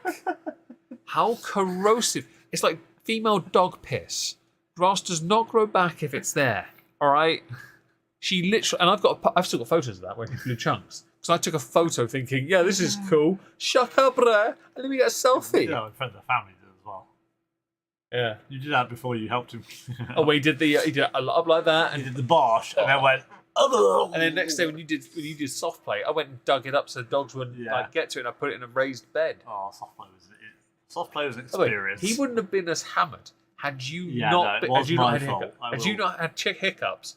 He wouldn't have had the half the bottle. Hold my hands up. The sheepdog and the Dubliner. I did not hold my end up on the ring. It's fine. Dubliner, you had hiccups. Anyway, yes, my choice next. I have 2, and to be honest, I know which one you're saving till last. Of course, because you're saving the same one till last. Don't be a dick. We know what it is. Right, I'm gonna pick. Right, earlier we put Jura Superstition at potential. Well, we have one here that is a Bravo at the very least. Jura 21 Tide and Time. We did a stream on it with Singleton, I believe, and Just those two, actually, wasn't it? I think it was those two. Yeah. Age statement, the oldest whiskies I have, and I've got Singleton in my room, actually. I didn't put it on the list because, fuck it. Jura Tide and Time, though. I don't think we had that when we did the list, when we drew up the initial list. Well, no, I have a other bottle, don't I? That's the one that's not open, isn't it? Yeah. No, it's just I didn't want to go too expensive. I wanted a couple that were swerves that are lower down, like Bunnahabhain and the one, Glenfarclas as well. Yeah. But I think it's the highest possible Bravo, or it has to be the lowest possible. It's in the Nectar region. It has to be because it's 21. It's a very high-end age statement. Wasn't expensive. It's very. We had a glass. We enjoyed it. I mean, it can't be lower than the Bravo. I would say it probably is edging into Nectar. I mean, I suppose the issue again comes back to how we're rating it. Are we rating it based on age and quality? Are we rating it on how much of it we've drunk? Well, we've only ever had one glass. How soon we would be to pick up a glass of it? I would love to have another glass, but we just never bothered because we seem to gravitate towards mid-tier costing. We seem to gravitate to a certain area at the moment, and so these higher end ones we don't go to unless it's Highland Park Fire and it's you. No, we don't generally do it because there are many other choices and they're more affordable. To be fair, we'd drink more of the ice if that was here. This is the problem because I'm here. That sounds like a you problem, not living here, then, doesn't it? Yeah. I guess you'll have to fix that by getting a better job. I'm here more than you're at mine, so you're here more than I am half the time. I basically, I literally had a key for a day. I'm getting to the point where I have a key. This one. Yeah. Okay. I better have a key at this point. I basically did. I would give you this one, but oddly enough, my actual key doesn't lock the front door. It unlocks it, but it doesn't lock it. I don't know why. Yes, I put it. Okay, my thing is. So well done, Wildling. You've managed one glass, and you need water. I'm going to put it above Jameson's because Jameson's is a great nectar. Yeah, but the quality of Jura is Jameson's superior. Is like the baseline of the minimum requirements to meet nectar. Yeah. But then I really want this to be higher up. But I'd put it above Lagavulin. I kind of want to put it above Penderyn, but I don't. I'll leave it there. But I want it to be here next to Singleton because I think it's right there. I think it's in that there. area, isn't it? It's a tough one. We'll deal with it in a minute. Yeah. Right. So next on your list is Glenfarclas 40, I believe. Yeah. Because we're finishing on Japanese. Yeah. Okay. So now I know nothing of this. So I've only had a sample of this, and I got lucky. I had a whiskey advent calendar from Master of Malt. How much did it cost, Dave? The sample if you buy it. So the advent calendar was £149. I'm gonna have to check now what this is. Master of Malt. Thankfully, it's one of my most visited pages. Oh, is it? Yeah, I have it saved. I literally have a folder of tabs on my Chrome on my phone. Oh, do you? Of whiskey stuff. That's all right. Nothing wrong with that. At least you know what you're looking at. Yeah. So Glenfarclas 40-year-old. Now, I lucked into this in a advent calendar worth £150. Yeah, I want one this year, by the way. It might be a stream goal, by the way, folks. The sample of this whiskey alone. Now, keep in mind the advent calendar for 24 whiskies was $149.99. Yeah. The sample of this whiskey alone is £114.13. This is a £1,500 bottle of whiskey. So it's going to be rated slightly above the Bravo then? This was so smooth, I didn't actually notice I drunk it. But there's a worry there. But it tasted so good. So if it's really smooth, it has to be something there. Substance. It went down so well, like there was no burn. It lasted. Burn's okay. There just was be clear. there Burns was can be good. nothing uncomfortable about it. Yeah. This is a bottle of whiskey I want to buy, and I generally can't afford. None of us can. Even with my bonus at work, I can't afford to buy. Just to be clear, a burn isn't necessarily a bad thing. Some whiskies require if it's more spicy. You would have thought it with the Tullamore Dew Caribbean rum cask we've just finished half a bottle of. Literally. Yeah. But actually, this is a sweetened version of rum, and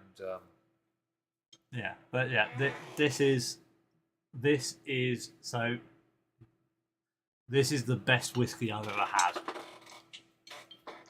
In that case, I guess Meg's never had it. Yeah, because no, I I only know. had a free sale. You Where do smelt you- it though. You sniffed it. from the sample. Yeah, because Yes. I've kept I have like a half a CL Yeah. in a sample pot. Where would you put this compared to what you have tasted, which is virtually everything at the top there? I'll put it up here in the street in the tier we don't have. So we don't put it on the tier list at all because it has to go above it. I cannot agree to it being put up right in front of Johnny Walker Blue because I've never tried Yeah, it. this is it.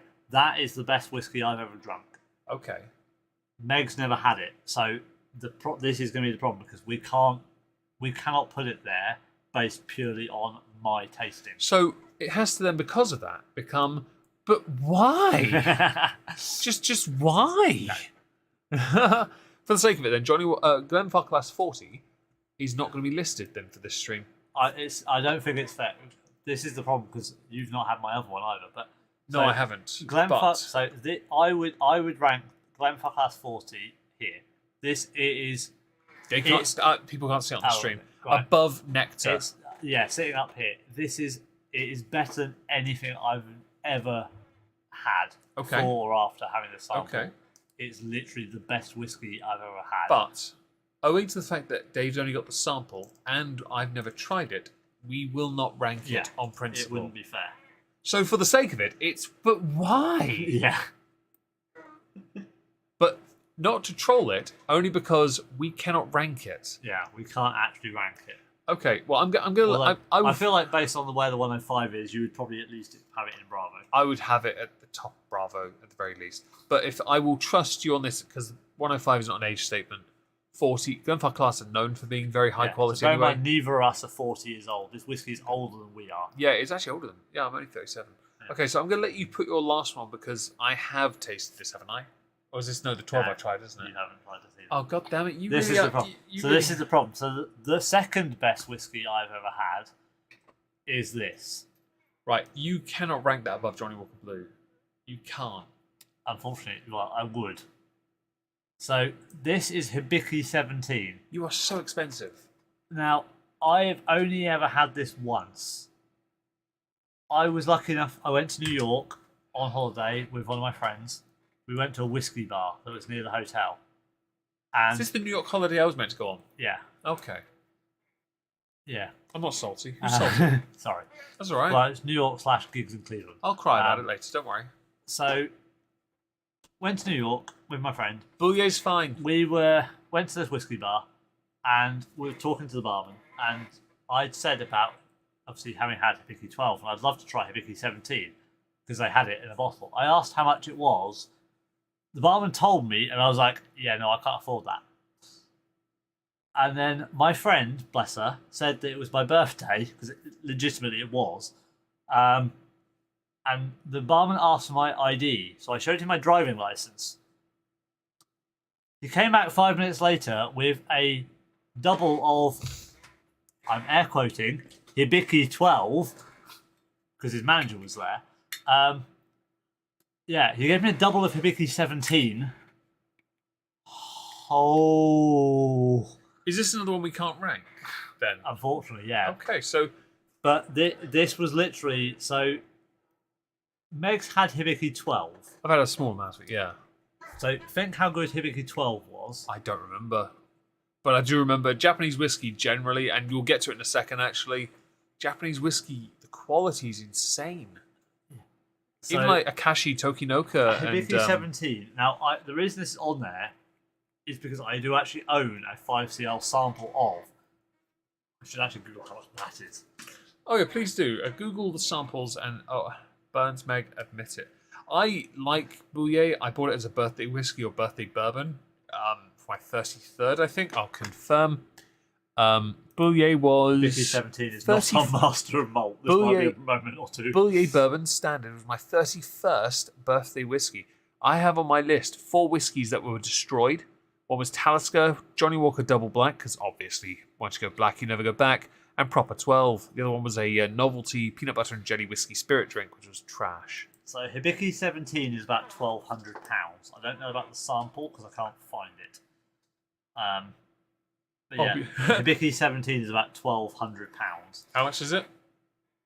1,200 is what I found so far. Although weirdly, it's $900 on decanter. At the very least, it would cost £52 for a sample, based on 23 shots being in a single bottle. Or if you go on the whiskey shop, £3,650. Okay, well, I'm not paying that for a sample. Yeah. Okay. So it was Hibiki 12, but dialed up a notch. Okay. Well, we're not going to rank Hibiki 17 on the principle that these swerves are rather unique. But where it ties in is that my final whiskey for this stream, that takes us very close to 4 hours, is a bottle I have 3 of.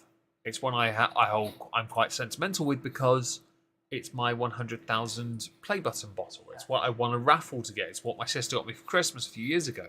I've only got one of them open actually, and it's fucking great. One's been open, one's been licked, and one is pristine. One's divorced, beheaded, and died. One's divorced, beheaded, and the other open, licked, boxed. And the other one survived. Nika 12. Nika 12 is an absolute pinnacle of where Japanese whiskey is. We know that Hakushi 12, Yamazaki 12, the 12-year age bracket for whiskey in Japan is ridiculous. The standard is insanely high, and it destroys every other 12-year-old I've ever come across. And I'm sorry, it has to be next to Highland Park Ice. It has to be. So we could actually do this. Nika 12 versus Yamazaki 12. You have an open bottle? Oh shit, no I don't. Crap, no I You don't. silly bitch! No, I don't know because my open is a distiller's reserve. Do you want to buy a bottle, buy a sample or something? Look at a sample, but it'd be Do a sample. Yeah, a bit expensive. Well, we can work. If you donate enough money, we'll do that. No, but stop dreaming of Meg's bottle, David. I mean, Dave can drink. I've got a very. The problem is, and he'll make this joke, so I'll say it now. Nika 12 suffer from one small problem. It doesn't have the biggest cork. It has the. it has all the substance to back it up, but it doesn't. I know the size shouldn't always matter, but for some odd reason with this one, £13. Okay, this almost falls within microscopic territory. And you've got to worry about that because you then you have to worry about the quality of the finish, the palate, whether you're getting much on the nose. But this is the thing, the cork, but the topper for the cork. Oh, it's beautiful. That is girthy. Yeah, honestly, it's all about that girth here on this channel, people. Yes, I have to put it right. I want to put it right there. Because I'm sorry, but we've had half a bottle. It's fantastic. There is nothing to find fault in. So this is the thing. So can we put Tullamore rum cast there now as well? Based on consumption, yeah. Yes. Consumption rate. So I've had Nika 12. Obviously, Meg has not had the two that I've picked because I picked them with swerves purely because of the pure quality of them in terms of what I've had to drink. In terms of ones we've both had, the Nika 12 is incredible. It's an absolute dream of a whiskey to drink. Japan just nail it, and also they honour the tradition of how it's made. Yeah, which is why they get. Also, a lot of their whiskies aren't cork tops, but yet the quality is not compromised. Hibiki Harmony is fine. There is nothing wrong with that. I have a bottle. Hibiki Harmony is good. I was considering getting a bottle in January. I was considering getting a bottle of Harmony. If you could get your hands on anything Hibiki, you cannot go wrong. I would say Hibiki is like Japanese Pandera. Hibiki is the once you go black, you never go back with Johnny Walker. Hakashu 12. I have Hakashu Distiller's Edition, and that is good. I almost won a bottle of Hakashu 12. I was one away, which was disappointing. I came very close, and I was like, well, that's a shame, because I could have won 2 that night. So, just as a quick aside question. Yeah. Have we had any Japanese whiskey that has been bad? No, because the only other variant I've had was the Akashi, and it's fantastic. Yeah. Tenjaku's been good. That's done us well. The bottle I gone. would say Tenjaku let us down in one regard, and that it's unlike the others, it required chilling first. It does, yes. But you are right, it still didn't let us down. But it's the weakest of the lot, but it's still good. And it was fun to drink. Yeah. For fuck's sake. I don't know what's happening, but apparently Meg is failing at Tullamore. YOLO swag fan. Yeah, there is fake Japanese whiskey and there is real Japanese whiskey because they've introduced actual standards now. But So for those of you who don't know, Japanese whiskey is based on traditional Scotch whiskey, which is why it's spelled with Y, not EY, Well, like yeah. Irish whiskey. Yeah. They use the same process, and in fact, a lot of the distillers originally imported the produce from Scotland to make the whiskey. So it was Scotch whiskey made exactly the same as they made in Scotland, just they made it in Japan. There's something I want to quickly address. Pinkala, you made a good point there, actually. There's a huge selection, though. There is now, yes. There wasn't at one point. They've broadened their horizons to increase their ability Coffee to... malt and the coffee grain. And single grain and all that as well. Yeah. Yeah, they've got a few now. They've added more main staple additions.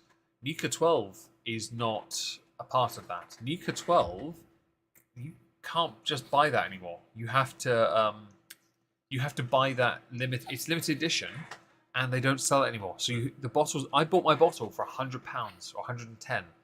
It now sells for some places £250. Yeah. I have 3 bottles of that. So this is with Japanese whiskey, because they didn't realise it would be so popular. They made a certain amount of it, and then they went on to something else. This is why it's because then it became so good. It was so popular. It won so many awards. That's why they brought out the normal stuff. Yeah, they've gone to no age statement because they haven't got the aged whiskey to make. So my Hibiki 12, I bought for £350. Yeah. That's worth 600 Really? now because Oh yeah, you they're told just- me. Yeah. they're Yeah. just- it's not any of it about. Yeah. Their age statement was so good, but they didn't realise it would be. Yeah. So they've had to go to the no age statements to keep their ranges going because they're running out of all their other whiskey. They've got stuff in the pipeline. They've got stuff It's in like casks, getting, but if you can get a bottle of Yamazaki 12 or Kushi 12, put them to one side. yeah, The value will go up. And Nika 12, I'm lucky in one respect. I bought one for 100k. I won a bottle, but I'm lucky because I was given a bottle as well. And that bottle I opened, and it's been fantastic. It has to be at the top. I feel a bit silly because we put some of our swerves. I've taken up a large chunk at the top when some other things probably don't deserve to be. But we have said this list is. So, he's probably going because you haven't had them. okay, well that's very generous of you. Perhaps put them at the top end of that. It was a bit rude to put them so low down next to Founder's Reserve. But this list is based on whiskies that we both own, and when the swerves are introduced, they're whiskies that either one of us owns or one of us has had. Mine are all ones that I own, and that's a reason for that, because I changed my list, because I noticed if I went with the original list I put, they'd all just be nectar. And I thought, I can't do that. That doesn't. But Dave's. It's not to say Dave's is bad, because actually Dave's introduced 2 swerves here that work. Yeah. Because We can't rank them. you cannot rank them. Doesn't mean bad. Yeah. It just means what do we do with it.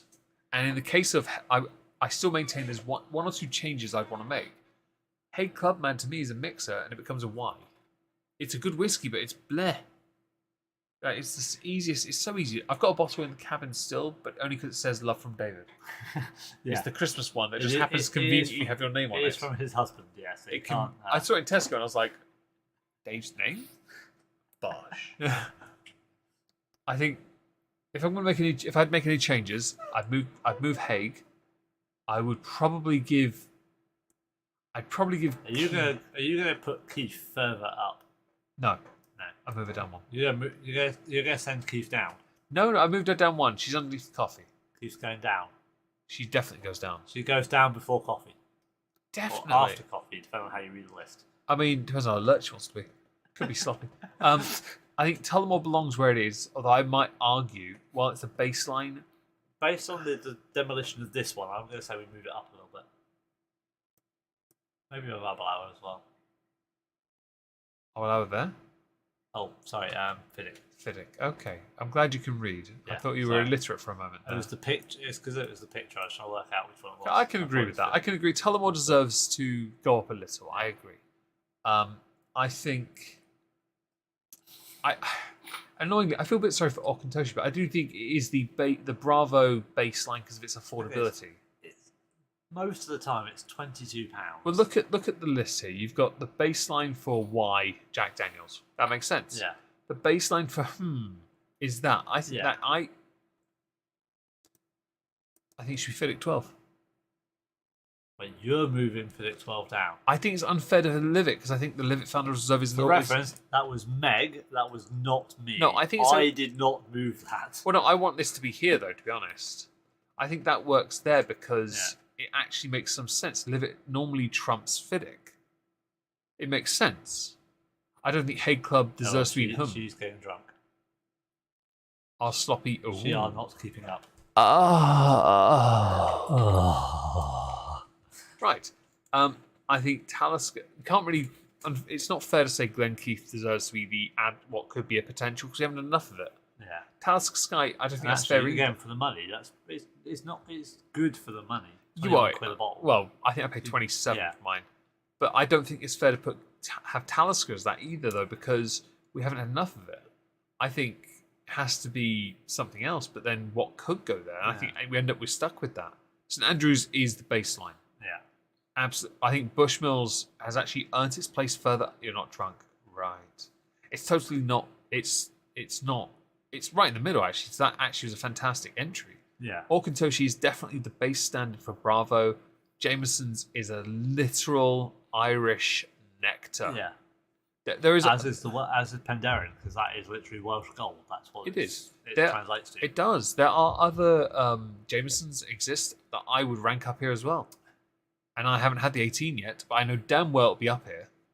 Because I can confirm, yes. It would be high. I'm sorry, but I have a bottle and I've still not tried it. Dave's the only person that's had it. Is there anything on this list you'd want to move? Without trying to be a dick and saying, all right, he likes this, I'm going to move it down. Wow, 12. How dare you? I mean, at least I can drink it. Obviously, I like my 2 swerves to be higher, but for obvious reasons, they can't. I think you're being very humble in that regard, because I think it's very hard to move something we cannot quantify. Yeah, you've got no experience of them, so all I would you love to be to going by is a shot of those my would word. brutally expensive. I'd have to get a mortgage. Yeah. I need a new Streamlabs goal, people. Give me money to buy really small shots. We need about $4,000 to buy 2 bottles of whiskey. I mean, I just settle for the samples, to be honest. About 300 quid. Okay, I'll just have the bottles.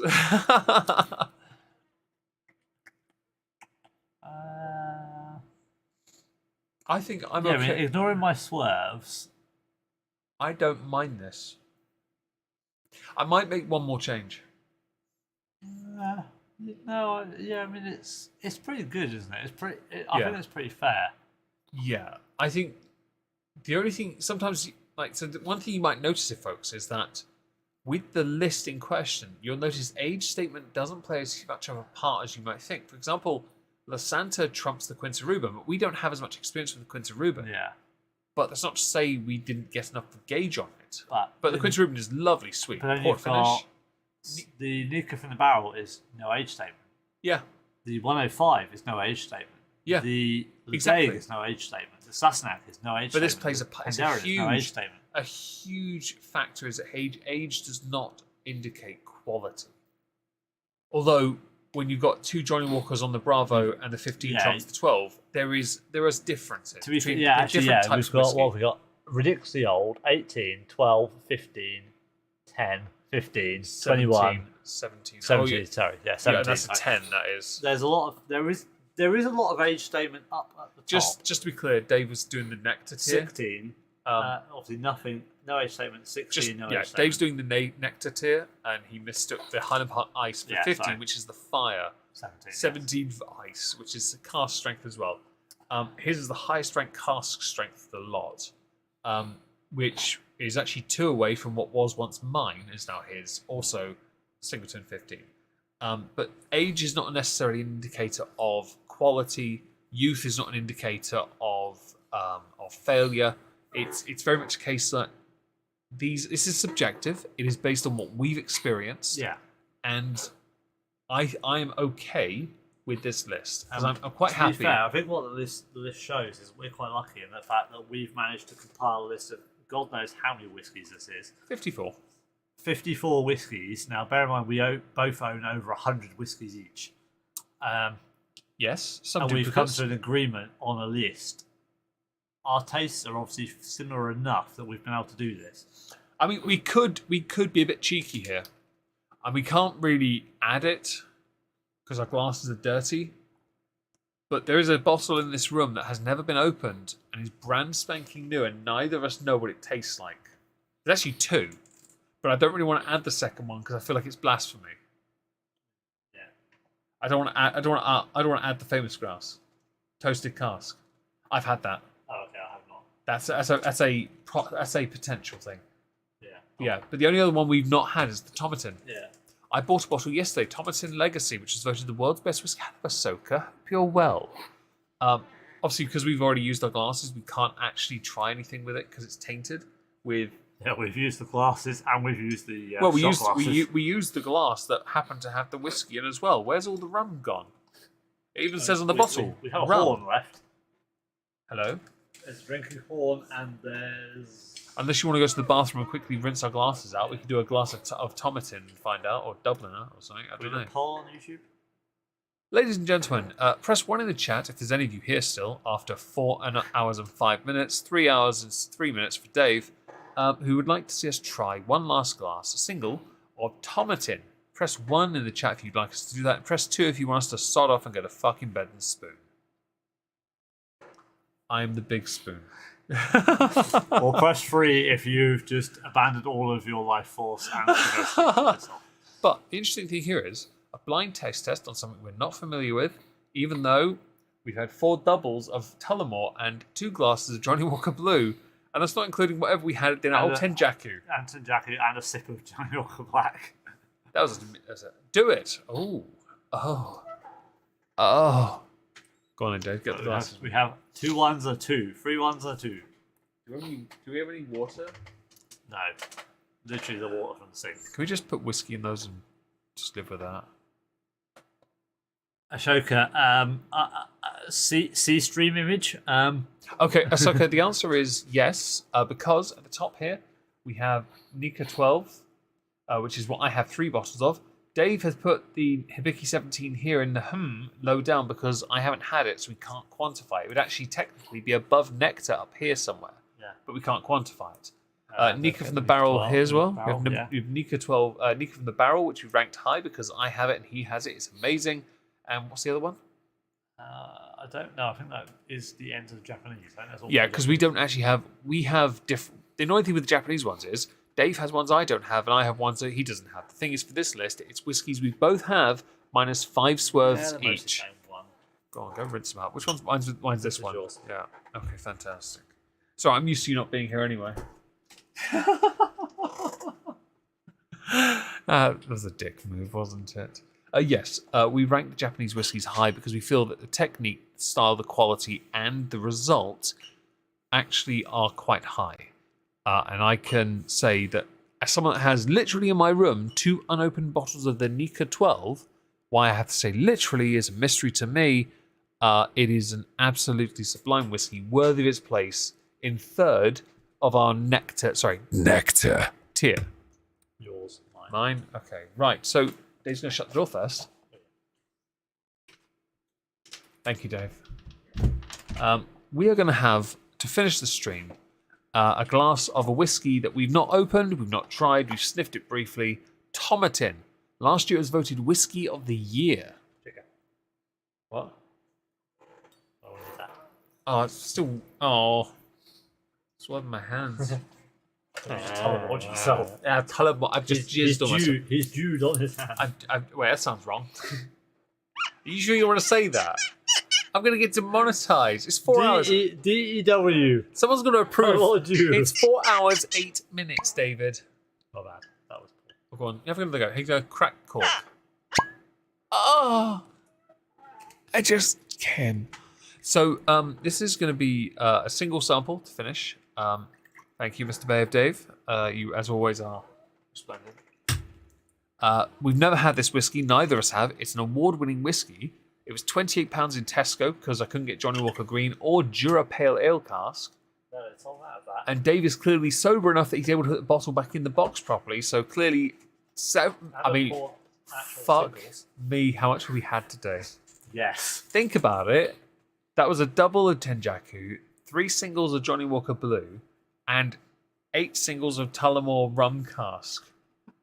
I said yes. What did you All want? right, I'll do a meg sip, and then I'm YOLO swag famming this. Cheers. I'm not YOLO swag famming. No, I'll do it in a minute. I'm going to taste first. So this is a... Oh, that's sweet. Okay, it's good. There's no age thing, It's so I have sweet. to hold it in my mouth. It's sweet. That's very, very sweet. It's nice. Oh, I like that. It's got a nice, not a very short finish. Slight ting on the tongue right at the end, but it's very sweet. Vanilla, definitely vanilla. You can taste the vanilla though. Like that's right on you. What does it say? Anything on the box of use? I'm just reading through trying to find it. I'm surprised his glasses can focus right now, considering how much he's had to drink. Time in bourbon barrels and virgin oak casks brings a light sweetness to the top. Virgins! What? Which boasts aromas of vanilla bean, white chocolate, and cinnamon. There's some black left in that. On the palate, gentle waves of fresh fruit peppered with ginger emerge ahead of a light, clean finish. If I had that, it was taken up by a couple drops of Johnny Walker Black that were in that. No, it's very smooth and incredibly sweet. Yeah. The sweetness is in your for the new. I mean, this is educational. Actually, is because we have to spend for Dave 3 hours and 9 minutes talking about 54 different whiskies and trying to decide where they belong. It was prep time because we had to spend a while doing a list last time I was here. We did actually do a list. Dave wrote the list, and I had to type it up because of my handwriting. Yeah, it's not great. But we wanted to do this. We knew it was going to be a long stream. We knew the risks, and I know I'm going to get very little sleep because of it. Things a virgin said. Get your mouth off my dick. Have we transitioned into family fortunes? Apparently so. Apparently, things a virgin would say. I just got Steve Harvey in my head now. Someone's like, I mean, to be fair, I am trained as a university lecturer, so you know. I did student associate scheme for secondary school. Does that count? I wanted to chin so many kids. I was like, I just wanted, when I went to that, I did 2 years in a row at uni, I wanted to go into a kid, I wanted to go up to one of the kids and just go, pow! It's got ridiculous, it's very tang on the finish, but short. I'm feeling like a chocolate cookie type of thing. Yeah, I get that. It's not dissimilar really, to a cab bowl. It's very sweet. I get why it won now, though. Because it's not much. I'd put this... But you keep letting us stick it in. What do you expect? Black versus double black. Well, thing is, you can never have too much black. So if you get more black in you, I'll be honest, you're in for an absolute party. I own both, and I won't turn my nose up either. I own both, but sadly, I can't be trusted. Apparently, there's... Dave said this, I said this in the car, black. I said Johnny Walker Black. And he said, once you go black, you never go back. And I said, what about double black? And he said, well, you can never really have too much, can you? And I literally sat there and went, but then why don't I have any? Well then, apparently I can have too much. My liver will not allow it. I'm not allowed these... I want a bottle of double black, by the way. Donate to me on coffee.com/the real Omegon 9873. I do have double black, and double black Does is it have the good. pour on still? Yeah. Oh, I hate the pourer, but now I look at it and think, I kind of need that. Yeah, for us, we needed to restrict our input of black. No, It's restrict our intake of double black. They knew people like us would buy it. Like, if we put this on the bottle, Thing is, they'll have a reasonable amount. Yeah, but didn't it was your parents that came across it at the duty free, didn't they, or something? Yeah, because it used to be travel exclusive. Yeah, because I'd never heard of it, and then you got a bottle, and I was like, What's this? yeah, because I tried to get it off, didn't I? I was like, I have double black. And he was like, what? Yeah, he pulled the bottle, and I'm like, what the fuck is that thing on top? And I'm trying to break it off. He literally, I think you put a Swiss Army knife underneath it trying to lever it out. Yeah, I literally tried to break it, right? It was plastic. It could have been broken, to be fair. But then you got me a bottle for my birthday, and I was like... It pours so slowly. Oh, my God. It's designed for an optic pourer. I don't know why, because I've never seen it in a pub on an optic. It's designed to test alcoholics' patience. And apparently, it pissed us right off. It pissed us off. We took a knife to it. That's because you had it on the tray, didn't you? The Swiss Army knife. I remember now in your living room. Oh, I remember that. I'll take that. Yeah, it's a bet. Yeah. Oh, good times. No, that's a really nice whiskey. Annoyingly, so I don't want to rank it. Annoyingly, if we have more of that, that will end up in Bravo. I'm sorry, it will be. I think it could well do, yeah. Yeah. But I don't want to rank it because it's not fair. I think it's a great way for us to end this stream to talk. We don't have a picture. That's too. I can't add additional pictures. I don't want to. I think this is a good way to finish because we'll finish on. Well, I will YOLO swag fan mine in the moment. I've had a few sips now. I'm quite content. I want to see if it shots. Does Dave want to? Yeah, I'll finish it. Very well. We'll finish with that. YOLO swag fan.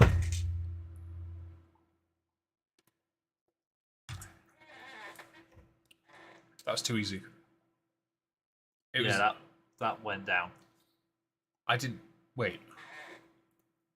Have I drunk it? Yeah, that Okay.